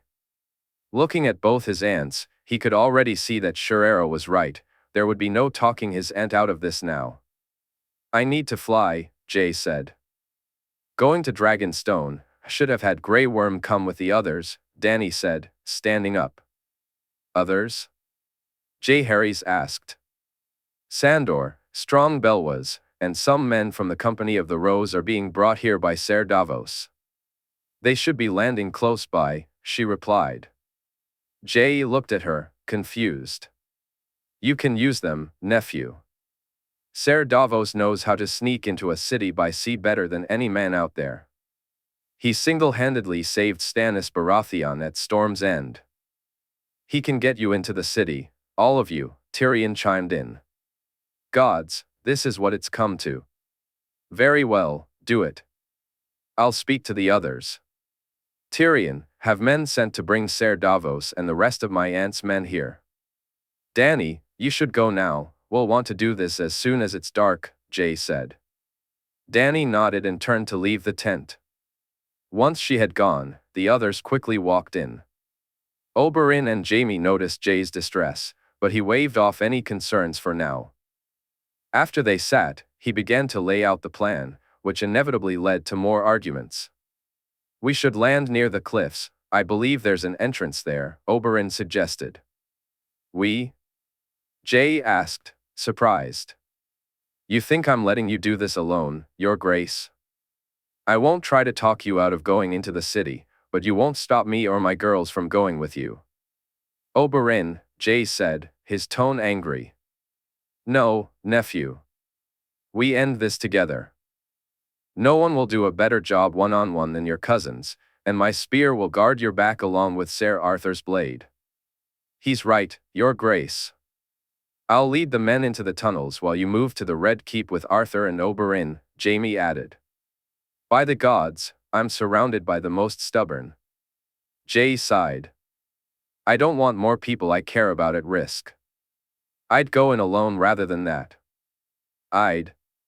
He paused, standing silently for a moment. Jae? Tyrion prompted. There is another way. I think. He sat down and closed his eyes, envisioning the rat and guiding it through the gaps in the wall. Jae? A voice called out, pulling him from his focus. He was navigating the Tower of the Hand when he finally spotted Illyrio, striding from the tower towards the Red Keep, flanked by his guards. Jae, he heard again, but he couldn't find a door, none at all.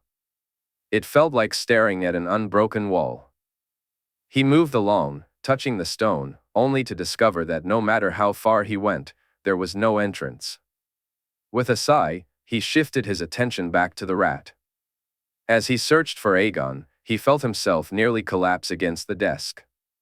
His eyes fluttered open, blood trickling from his nose. Water and a cloth, he requested, relieved to see the concern etched on the faces around him as he drank the water and wiped his nose. What did you do? Rhaenyra asked, curiosity evident in her tone, though it lacked reproach. Oberyn and Jaime, however, cast him looks heavy with disapproval, while Richard, Arthur, and Tyrion appeared more worried than upset.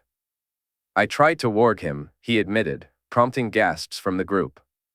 You can do that? Rhaenyra asked, her eyes wide with surprise. I've done it before, twice, he replied, omitting the incident with Doran. Some things were better left unsaid. How? Who? She pressed. The mountain when I fought him. I'm guessing it was the Dark Star the other time. Oberyn suggested. That was him. I wasn't going to make it in time, so it was just like with the mountain. I must have tapped into something, Jae explained, though that was true for them and not for Doran. You also told my aunt you'd never do it deliberately, Jaime interjected, his anger palpable. Jae wasn't sure if it was directed at what he had attempted or the consequences it had wrought. I also said I'd change my mind if it came to those I care about and their lives were at stake. You all want me to risk your lives to take this city. Don't you think that if there was a way to stop it, I'd take it? He shot back, his voice rising. But you couldn't? Oberyn asked. No.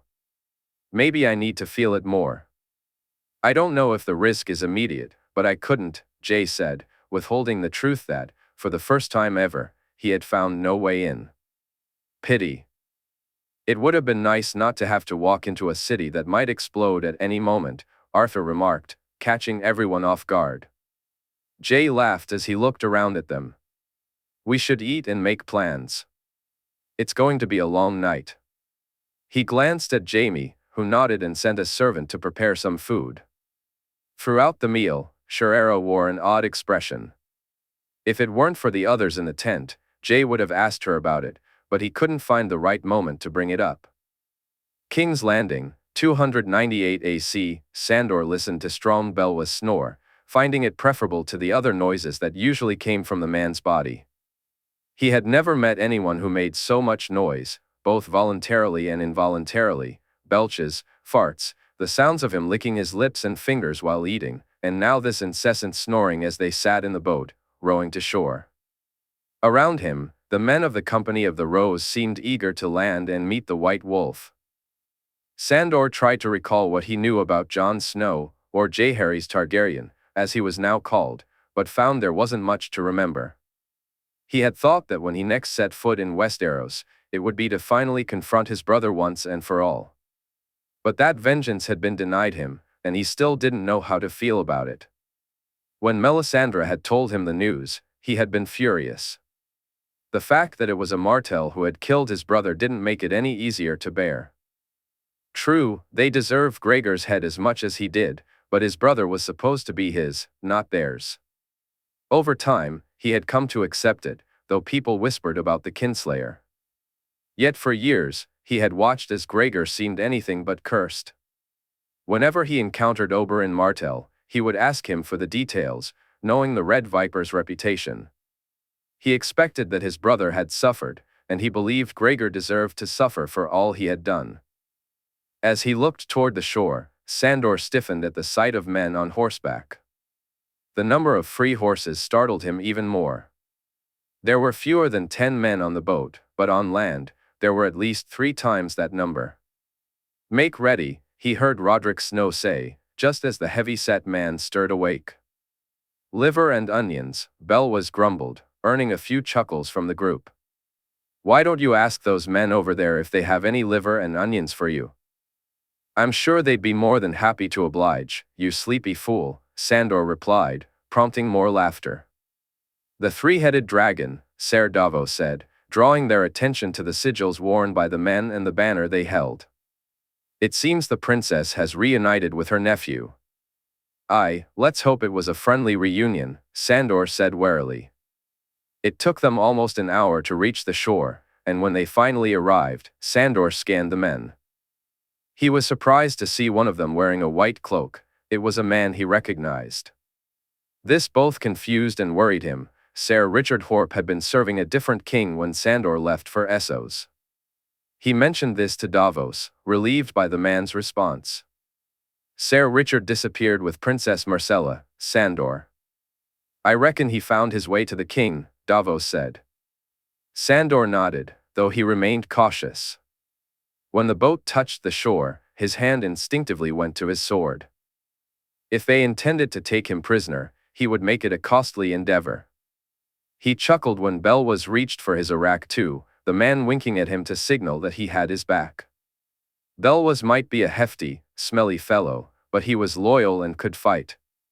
"Ser Davos, His Grace sent me to escort you to our camp. Princess Daenerys informed us where you might be landing," Ser Richard Horp said. "The princess, she's safe?" Sandor asked, concern lacing his voice. "Aye, Clegane, she is. We've brought extra horses for all of you. His Grace requests your presence. He needs the services only you can provide."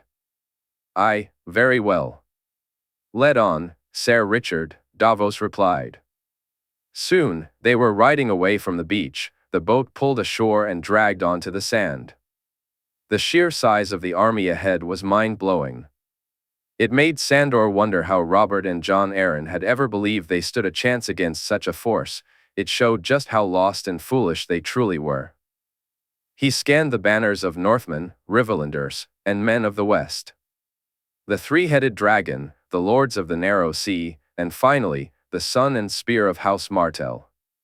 He couldn't help but wonder if Oberyn was among them, and if he was, how it would feel to see him again. But his thoughts quickly shifted when he spotted the princess's dragon take flight, Dany sitting unharmed on its back. "Where's the princess going?" he asked. Ser Richard shook his head. "His Grace doesn't share everything with me, Clegane." They arrived at the largest tent, and he, Belwas, Roderick, and Ser Davos were led inside. Sandor felt a sense of relief upon seeing Shirera sitting there, looking unworried. As he looked around the tent, he spotted Jaime and Tyrion Lannister, Ser Richard Lonmouth, and Ser Arthur Dayne. Even he found himself in awe of the famed knight. Beside Ser Arthur stood a giant of a man draped in a white cloak, and Sandor wondered who he could be. Given his towering height, they could very well be related, he thought with a smirk. Ser Davos, Sandor, I'm afraid I don't know you, Ser, the king said, turning to Roderick. Roderick Snow, your grace, from the Company of the Rose. I've been sent by Torrhen Snow to protect the princess at your request. You have my gratitude, Roderick, and so does the company, the king said with a nod before looking at Belwas. Strong Belwas protects the princess also, King, Belwas said with a smile. Then I'm sure she's been well protected, and you have my gratitude too. I'd ask you to sit, but We don't have much time, the king said, urgency in his voice. Ser Davos, my uncle tells me you were a smuggler by trade. How well do you know King's Landing? Well enough, your grace. Are you intending to smuggle men into the city? Davos asked. I have a need to, Ser. As many as I can. There's a cove near the cliffs. Do you know it? The king inquired. I do. It's easy enough to navigate unless it's being watched. If it is, then it's a death trap, your grace. It's not, and I can ensure it won't be, but I need someone to deliver us to it. Can I count on you, Ser Davos? You can, your grace. Why not just take the city? You have the men, and dragons too, if what I was told is true, Sandor asked gruffly. We do, Sandor, but they have wildfire. Any attack on the city will lead them to set it off, the king replied, his voice softening.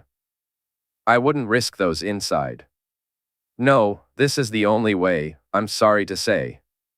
Wildfire. The thought sent a shiver down Davos's spine. He glanced nervously at the others, realizing the weight of the king's plan. He looked back at the king, who was staring intently at him. You want us to join you in there, don't you? Davos said. The king smiled sadly.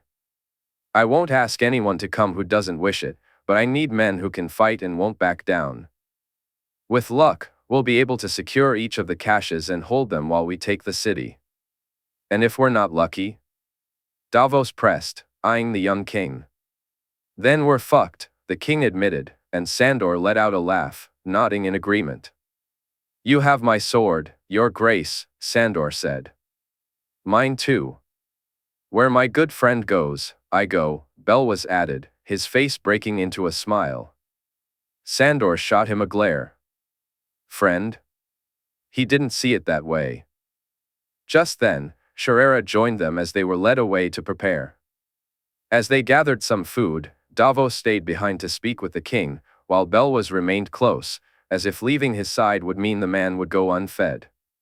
She informed them that Dany had flown off to retrieve Grey Worm and that she too would be heading into the city. Once there, she intended to persuade the Unsullied to join their cause.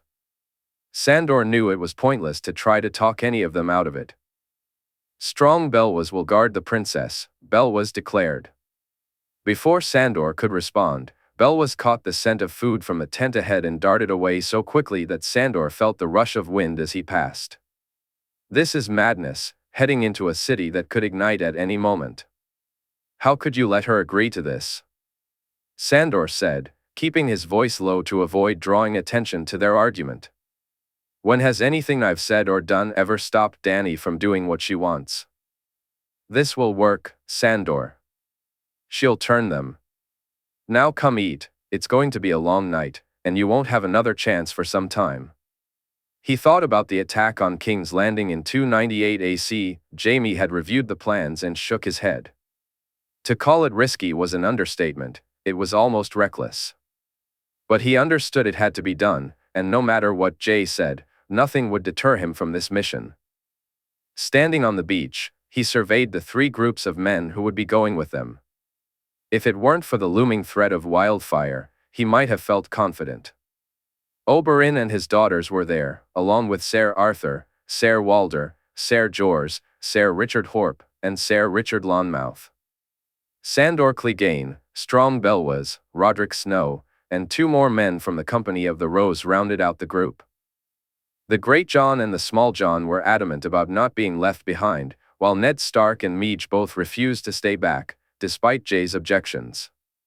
The Strongboar and his father were eager to join, and Randyll Tarly insisted that the Reach must be represented. Lord Blackwood and Ser Patrick Mallister were also part of the assembly.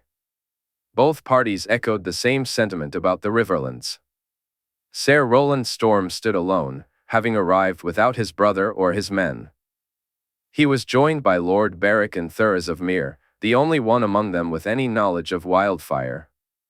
Jay spoke with his aunt, who was accompanied by 2 unsullied and would, along with Strom Belwas, be able to walk through the town with relative ease. After finishing his conversation with her, he nodded at Ser Davos, who had sent for 2 more boats. Even with 3 boats, it was a tight squeeze. Jaime watched as Jay reached out, and soon enough, Rhaenix landed beside him. "I'll take my uncles and Ser Arthur on Rhaenix," Jay said. "We'll land unseen, and I'll have Rhaenix fly over the city. If nothing else, it should distract them a bit more." Jaime glanced at him before moving closer to wish him luck. Despite the tension of the situation, he couldn't help but smirk at the uneasy look on Ned Stark's face as he was helped onto the dragon's back. Arthur seemed well accustomed to flying by now, while Oberyn appeared eager for the experience. The dragon was already in the air by the time they set off. Although there were only 4 men less traveling by boat, it made for a more comfortable journey. Jaime didn't appreciate Thurza's jest that if the boat were to capsize, all the armored men would drown. Thankfully, the boat didn't come close to turning over. With so many strong men ready to row, they made quick progress to the cove, where Jay and the others were waiting. They didn't bother tying the boats off, allowing them to drift in the water, much to Davos's chagrin. They couldn't risk being discovered. As Dany, Belwas, and the Unsullied ascended the steps into the city, Jaime and the others followed Jay.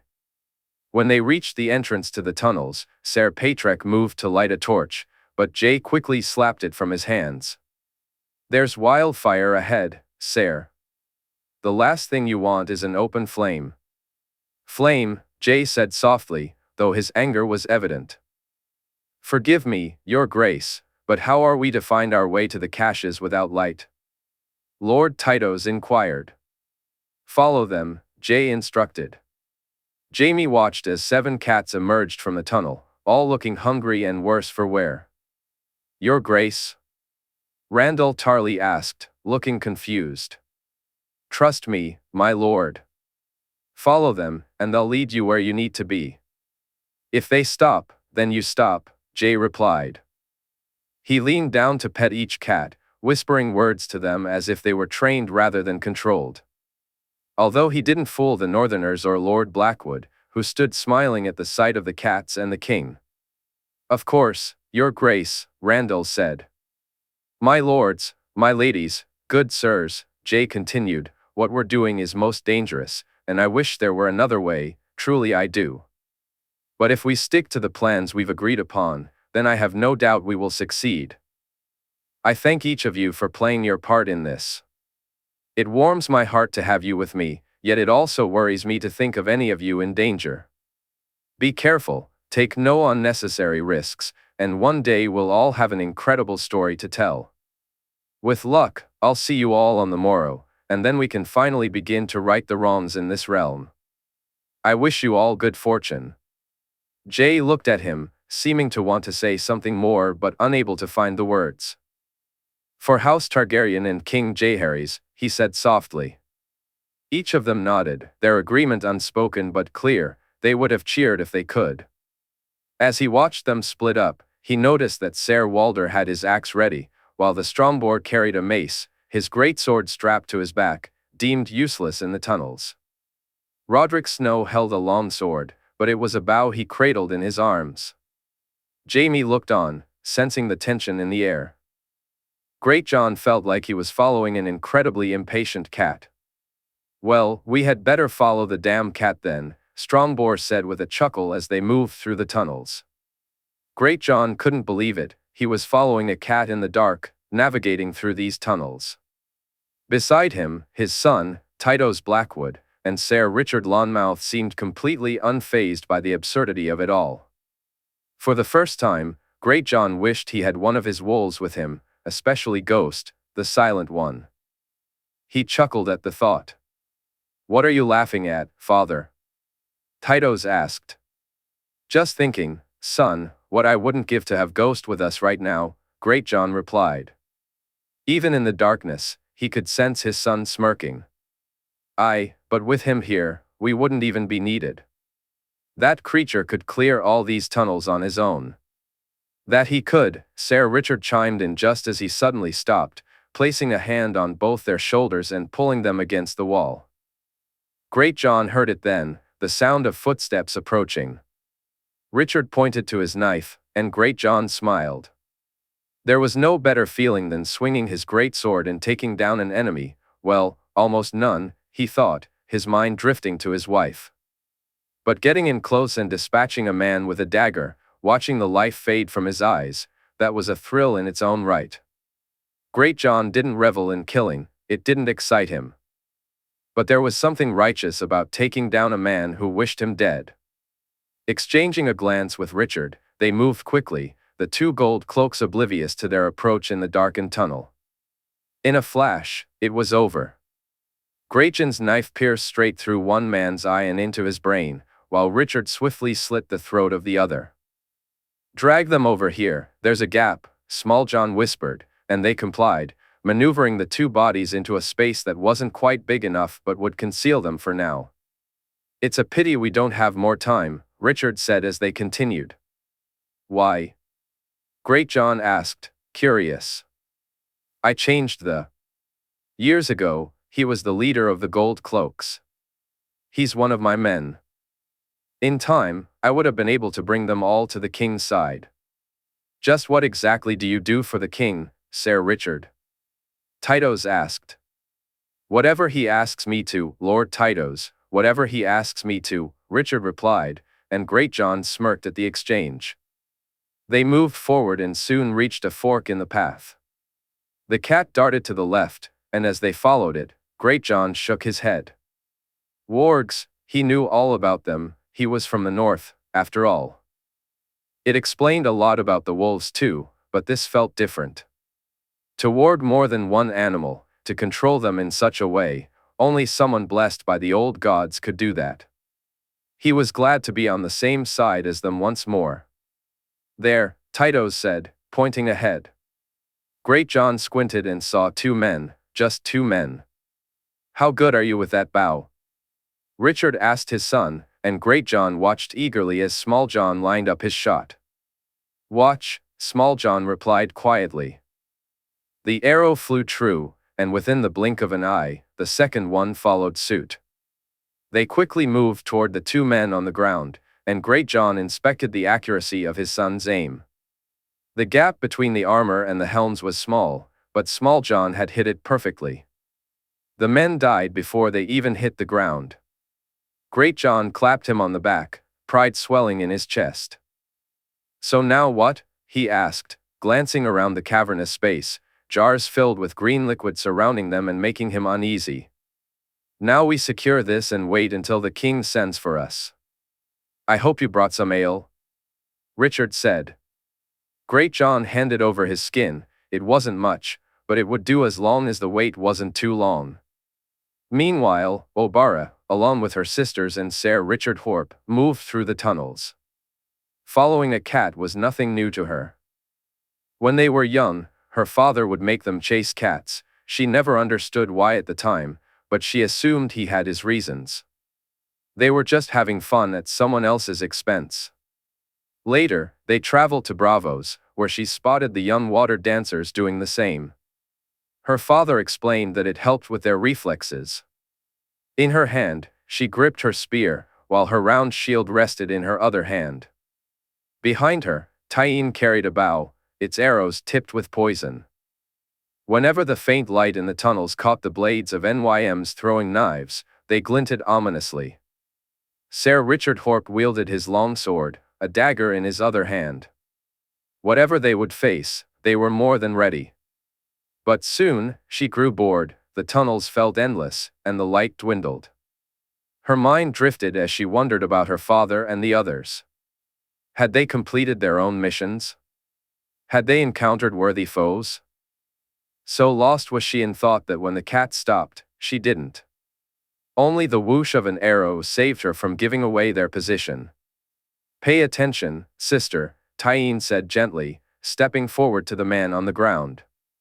"Our cousin said we were to watch the damn cat," Obara, Nym added, her voice low but laced with anger. She was furious with herself as they continued onward, eager to prove she was better than before. When the cat next stopped, she did too. When it moved, she moved. At one point, she thought it was playing with her, but now she knew it wasn't. Upon reaching the cavern, they were dismayed to find no guards at all. Obara glared around, spotting jar upon jar of wildfire. Yet something felt off, and almost instinctively, she turned. The cat hissed, low enough for only her to hear. She blocked a flaming arrow with her shield, then threw her spear, hearing a pained shout. Ser Richard stayed behind while she and her sisters moved out. Tyene's arrow flew true, and another man fell to the ground before Nym threw her knives. Obara heard the last man flee. Faster than either of her sisters, she chased him, uncoiling the whip from her hip.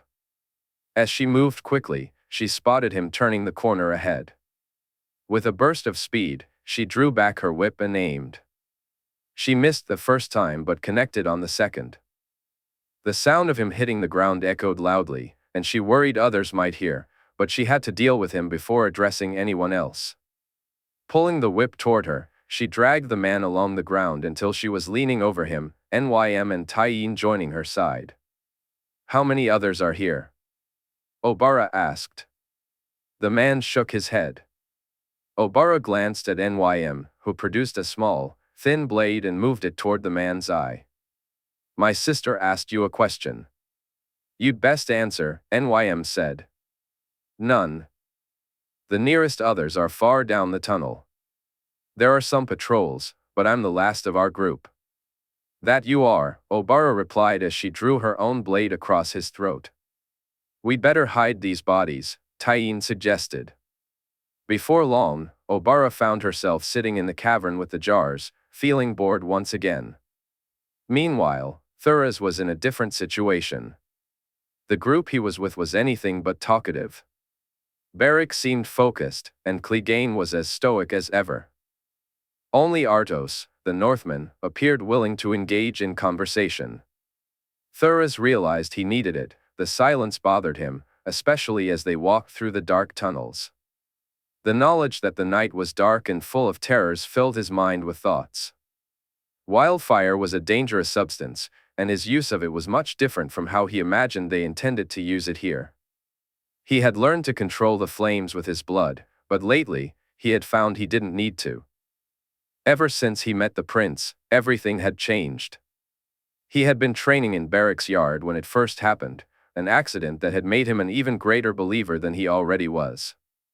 The cut was his fault, a foolish mistake, but when his blood had touched the blade, it ignited.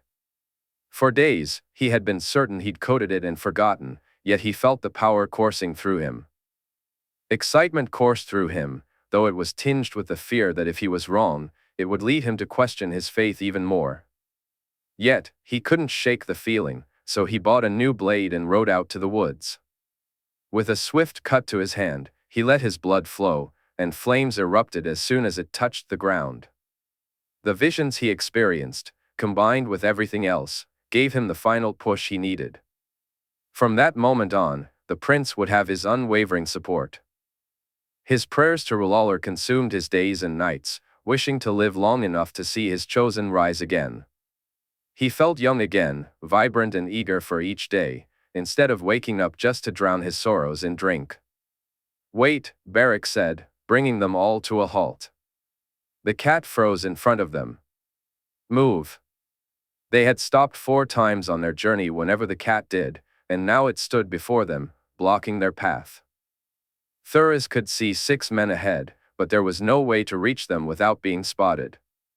Roderick had a bow and could take some of them down, but 2 were too close to the flames to be targeted without risking exposure. As he scanned the others, he noticed the cat moving forward and hissing, prompting 3 of the men to shift toward it. "What the hell are you doing?" one of the others shouted. "I'm hungry." "Have you never had cat stew?" one of the men replied, laughing. Thuras watched as the cat darted past them down the corridor, and soon enough, 3 men took off after it. His sword moved as swiftly as Beric's and Clegane's, finding its mark just under one man's chin and emerging through the top of his head. Thuras caught the man before he hit the ground and laid him down gently. He saw Beric and Clegane do the same, then turned to assess the remaining men. Only one was near the flame now, while the other 2 leaned against the wall, far from it. Giving Ardos a nod, he, Clegane, and Beric prepared to move. Thuras raised his hand and began counting down from 3. When he reached 1, they charged up the corridor, and an arrow whistled past his head. Raising his sword, he felt the blade bite into his hand and looked down in horror as flames erupted. He tried to pull back, but he felt himself falling forward. As he heard the 2 men crash to the ground, he glanced over just in time to see his sword slam into a jar filled with a green liquid. He braced himself for the explosion of color and fire that was sure to follow. But it didn't come. The wildfire spilled across the floor and onto his blade, yet the flames had mysteriously gone out. "You bloody fool! You could have killed us all," Clegane exclaimed, his eyes fixed on the blade in Thuras's hands. "I didn't set the fire, nor did I extinguish it," Thuras replied, still staring down at the sword. "Keep that thing away from the damn fire, for fuck's sake," Sandor added, stepping back from him. Thuras couldn't focus on anything but the blade in his grasp. It had ignited by accident but had been quenched on purpose, and only one being had the power to do that. R'hllor had granted him favor today, which meant he had a role to play in the events yet to unfold. "Whatever you wish of me, my lord," he murmured, his voice swallowed by the darkness of the cavern. Meanwhile, Daenerys, accompanied by Grey Worm, Mosadder, and Strong Belwas, walked through the city without hindrance. Not a single gold cloak moved to stop them or ask questions. People peeked out from behind windows, their gazes heavy with discontent, but none dared to do more than stare. Dany glanced down at the map in her hand, relieved when she finally spotted the 2 Unsullied standing guard outside a house. "We wish to speak to your commander," she stated, but the Unsullied remained silent. "Iaragon aside, Sir Se Derilaros Costagon enter," Grey Worm commanded, his voice firm and authoritative. The 2 Unsullied obeyed without question, stepping aside to let her pass. As she ascended the stairs, she found herself in a room filled with. In the room, there were more than 10 Unsullied, not counting the 2 downstairs and one seated with his back to them by the fire. "The princess has an offer for you and our men," Grey Worm announced. The man turned around and replied, "This one hasn't seen you in a long time." "Black Ant?" Grey Worm asked. The Unsullied shook his head. "Sewer Rat, you?" Grey Worm. "Sewer Rat, the man you serve, your master, does he have the whip?" Daenerys inquired. Sewer Rat nodded. Grey Worm, "Tell him what we did with the whips that bound you." "The princess burned the whips, freed the Unsullied, and freed Missandei of Noth," Grey Worm explained, glancing at each of the men. Daenerys noticed the eager looks they exchanged before all eyes in the room turned to Sewer Rat. "Not our whips," Sewer Rat said. "No, they were not, but the offer remains the same. You saw the army outside, the dragons. You know what they want you to do with that liquid and what will happen if you set it ablaze." "Master orders, Unsullied follow," Sewer Rat replied. "Maybe you need a new master, one you choose." Grey Worm, "Who do you follow?" Daenerys asked. "Princess Daenerys Stormborn." "Why?" she pressed. "Because she gave us our freedom," Grey Worm said, and Daenerys noticed the eyes of everyone in the room now fixed on them. I offer you and your unsullied the same. Magister Illyrio will fall. Don't fall with him. Stand down, and I'll bring you the whip before night falls tomorrow, Daenerys declared. We stand, for now. No whip, and then we follow orders, Sewer Rat stated. You'll tell the others? She asked, and he nodded. Daenerys took a seat and exhaled a huge sigh of relief. She had known it would be difficult. The Unsullied were not easily swayed, they would fight to the death if commanded. The need to follow orders was deeply ingrained in them. It had been Grey Worm who first mentioned the whip, explaining that they would need a command from the one who wielded it before they would listen. Daenerys had devised a compromise and hoped it would be acceptable. Now, she just needed to get her hands on that whip. She could only hope her nephew would see it through. The waif was skilled in the art of killing. Disposing of a body, however, was a different challenge, especially one as large as the Fat Man. Thankfully, the Red Keep was filled with hidden passages and secret entrances. After finding one, she dragged the man to it and carefully removed his face. After offering her prayer to the God of many faces, she took the servant's face and donned the Magister's. Wearing someone else's face was a form of magic beyond her understanding. The ability to become someone else so completely was a mystery known only to those much closer to her God than she was. But as she felt the heaviness of her stomach and saw the roundness of her fingers, the waif closed the entrance and took her seat. When she heard the servant approach the door, she quickly realized her mistake.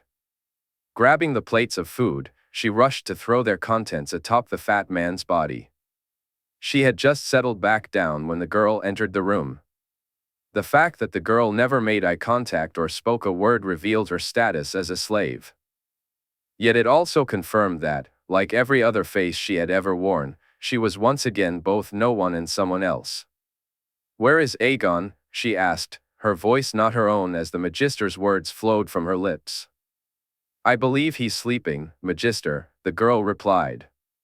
The waif remained silent, waiting for the girl to leave before standing up and preparing for the second part of her mission. It would be easy to go to the boy's room and slit his throat, but his life was not for her to take. To end a life not owed to the many-faced god, or not in service to their deity, would put her own at risk. Some rules were not worth breaking, and the consequences for those who failed to learn that were severe. Even she shuddered at the thought of the lesson ahead. Instead, accompanied by her guards, she prepared to meet the other man. It was time to remove yet another obstacle from the prince's path. The ride to the buildings owned by the Magister was fraught with danger, especially while wearing this face. She was grateful she didn't have to ride in a palanquin, sparing the poor men and women who served him any additional strain. Though, sitting in the carriage, she felt a pang of sympathy for the horses tasked with pulling the weight of the Fat Man. Upon reaching the building, she entered the solar and found she didn't have to wait long for the tattered prince to arrive. The expression on his face told her everything. There would be no need to send him away. Instead, it seemed he was ready to leave. Burning people? My men are not monsters. We didn't sign up for that, the tattered prince said. How else did you think I'd keep the dragons at bay? She replied. You may have, but for how long? And where the hell did those other three come from? The boy's aunt. I had thought she was still in Essos. Well, she may not be, but my men and I soon will be. We're leaving. You can hold this damn city yourself. You would leave without payment? She asked, surprised. The Magister's voice was tinged with disbelief. We will leave tonight. When they come for you, Magister, you'd be wise to be elsewhere too, regardless of your plans. She watched as the tattered prince exited the solar. Leaning back in her chair, she waited until she was certain he had gone before calling for the carriage to take her back to the Red Keep. Once again, she felt the eyes of the city's residents upon her as the carriage passed by. The waif felt more in danger here than she had in any single mission for the Faceless Men. Sneaking into manors surrounded by countless guards and moving among palace guardsmen had never made her nervous. Yet, until she reached the gates of the Red Keep, she remained on edge. She didn't sleep that night. It was rare for her to sleep while on an assignment. She usually stayed awake until the job was complete, and this time was no different. Early the next morning, she called for food to be brought to her and settled by the window, gazing out at the city. The kindly man's words echoed in her mind as she faced the open window, feeling the breeze against her true face. Do your mission, then wait. If the prince is as we hope, I'll see you again, the kindly man had said. And if he's not? Vale Mordulis. As dawn broke, she donned her mask and recited her prayer to her god. She sighed in relief when the food arrived. She was grateful she had requested it be brought to her. The thought of sitting among others and having to eat made her stomach turn, particularly when she thought of the Magister. With a smirk, she recalled how she had discarded the food atop the body, trying not to glance at the rats that were indifferent to both the meal and the man. Determined, she walked to meet the false prince. Ah, good. My lord hand is here. How soon can we expect to see my bastard brother kneel? Aegon said, fixing his gaze on her. We'll ride out to him at noon, your grace. If necessary, we can give him another show. Good. I think I'd enjoy another show, Aegon replied with a smile, and the waif nodded in agreement. She surveyed the room, noting the scant number of guards and the one man who could potentially cause trouble. Her mind wandered as she considered how long she might have to wait and whether today could be her last. Meanwhile, as they navigated the tunnels, Jaehaerys would occasionally pause, prompting Ned to glance at the cat leading the way. However, it wasn't the cat that had captured his nephew's attention. Instead, he assumed it was the thoughts of the others. The idea of 7 cats being controlled by his nephew at once was almost unfathomable. He had slipped inside Lya's mind occasionally, though certainly not as frequently as Robb had with Grey Winds, or as he imagined the others did. The bond children had with their wolves was something special. For Jaehaerys, it felt like second nature. He began to ponder Howland's words about the powers his nephew possessed. Jojen is a green seer, Ned, just as I am, he explained. But we are candles compared to the inferno that Jon is. We are mere flickers next to his flame. As he grows and learns to harness his power, what he can achieve will be beyond anything even I can imagine. But it must be learned. The enemies he will face can only be defeated once Jon fully understands his own strength. It scares me, terrifies me, Howland, Ned admitted. Even when I try it with Lya, I feel like I lose a part of myself. Each time we slip into an animal, Ned, we gain a part of them, and they gain a part of us. For you, your children, and Jojen, this is especially true. But for Jon, it's different. He is bonded to a wolf and a dragon, and as long as that bond exists, there will always be a balance, fire and ice. And what about us? Ned asked.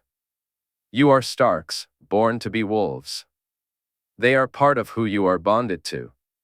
Even though you gain a part of them, you will never truly become them. And is being part wolf such a bad thing? He had to admit, it was not. They seemed to have settled for good now. Jaehaerys leaned against the wall, while Oberyn sat down beside him.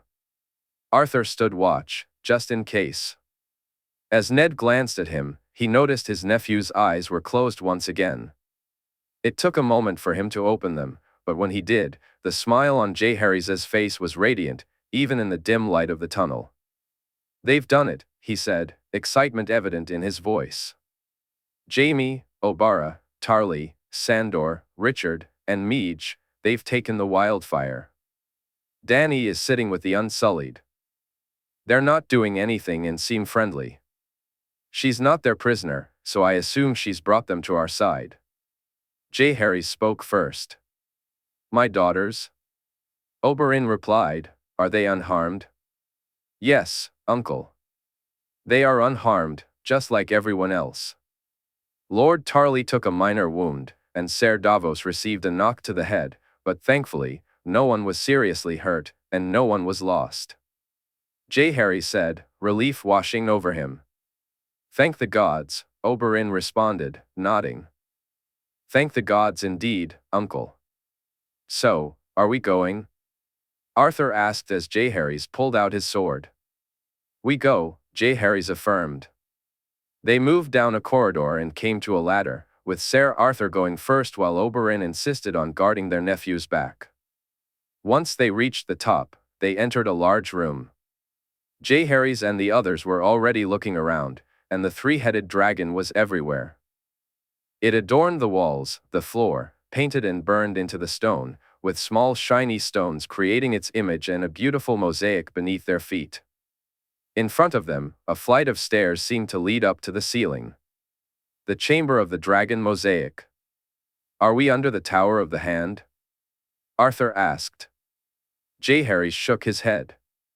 Not the tower, no. We're under the throne room itself. How? I've never. Arthur started, clearly baffled. Balerion showed me, his nephew said with a smile. I need to find Aegon. Ned watched as Jaehaerys closed his eyes, his expression one of deep concentration.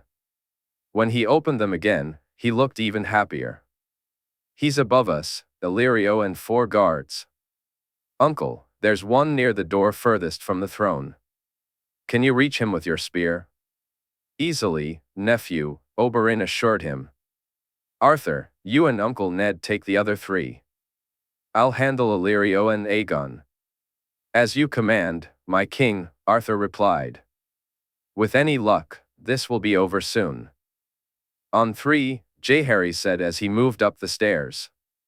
1, 2, 3. The light hit them, temporarily blinding Jaehaerys, and he was still readjusting when the slash of a sword came at him, and he instinctively blocked it. He found himself pushed back as a flash of orange whizzed past him, almost distracting him. Suddenly, his sword was on the ground, and he was on his knees. All he could see was the white blade as the man fell. As he was helped up, he scanned the room. Oberyn was pulling his spear from a man's chest, and nearby, 2 men lay dead. A small girl leaned over another man, her knees pinning him to the ground. In the center of the room, Jaehaerys was locked in combat, his sword clashing with the one held by the mummer. If he weren't so worried about his nephew, he might have noticed the blade the other boy wielded, Dark Sister facing off against Blackfire for the first time in who knew how many years. The boy was talented, clearly having spent countless hours training with the sword, but his nephew was far beyond him. The sound of their swords striking each other was unlike anything he had ever heard before, Valyrian steel on Valyrian steel, here in the throne room of a keep built under the orders of the first Valyrian king. The crash of Blackfire falling to the ground and the thud of a hilt striking metal pulled him from his thoughts.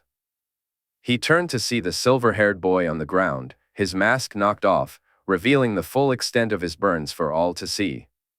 It's over, Aegon. It's done, Jaehaerys said. It's not done. I'll burn you all. Aegon shouted. Then came the sound of glass shattering, followed by the spark as the dagger hit the ground, prompting Ned to scream out. The green fire rushed toward his nephew, and he watched in horror as it engulfed Aegon, who laughed like a madman while lying on the ground. Ned felt the heat radiating from the flames, and if it weren't for Arthur and Oberyn dragging him away, he knew he would be burning too. Was this how he felt? How Brandon had felt when he watched their own brother suffer. Father, burn? Was this why he had strangled himself, trying to reach the sword? He glanced over to see Aegon laughing, madness dancing in his eyes, an image of a mad king watching his family burn, one he had only ever witnessed in his nightmares. Look, Oberyn said, but Jaehaerys turned to see the girl approaching Aegon, only to realize that wasn't what Oberyn wanted him to focus on. No, look. Through the flames, he spotted his nephew's hand moving, something falling to the ground. The dripping suggested it was blood, and then he saw the fire begin to fade, the green flames extinguishing, revealing a helm that was thrown down. A dragon doesn't fear the fire, a dragon is the fire, Jaehaerys declared as he moved toward Aegon. With a swift kick, he knocked the false king out cold.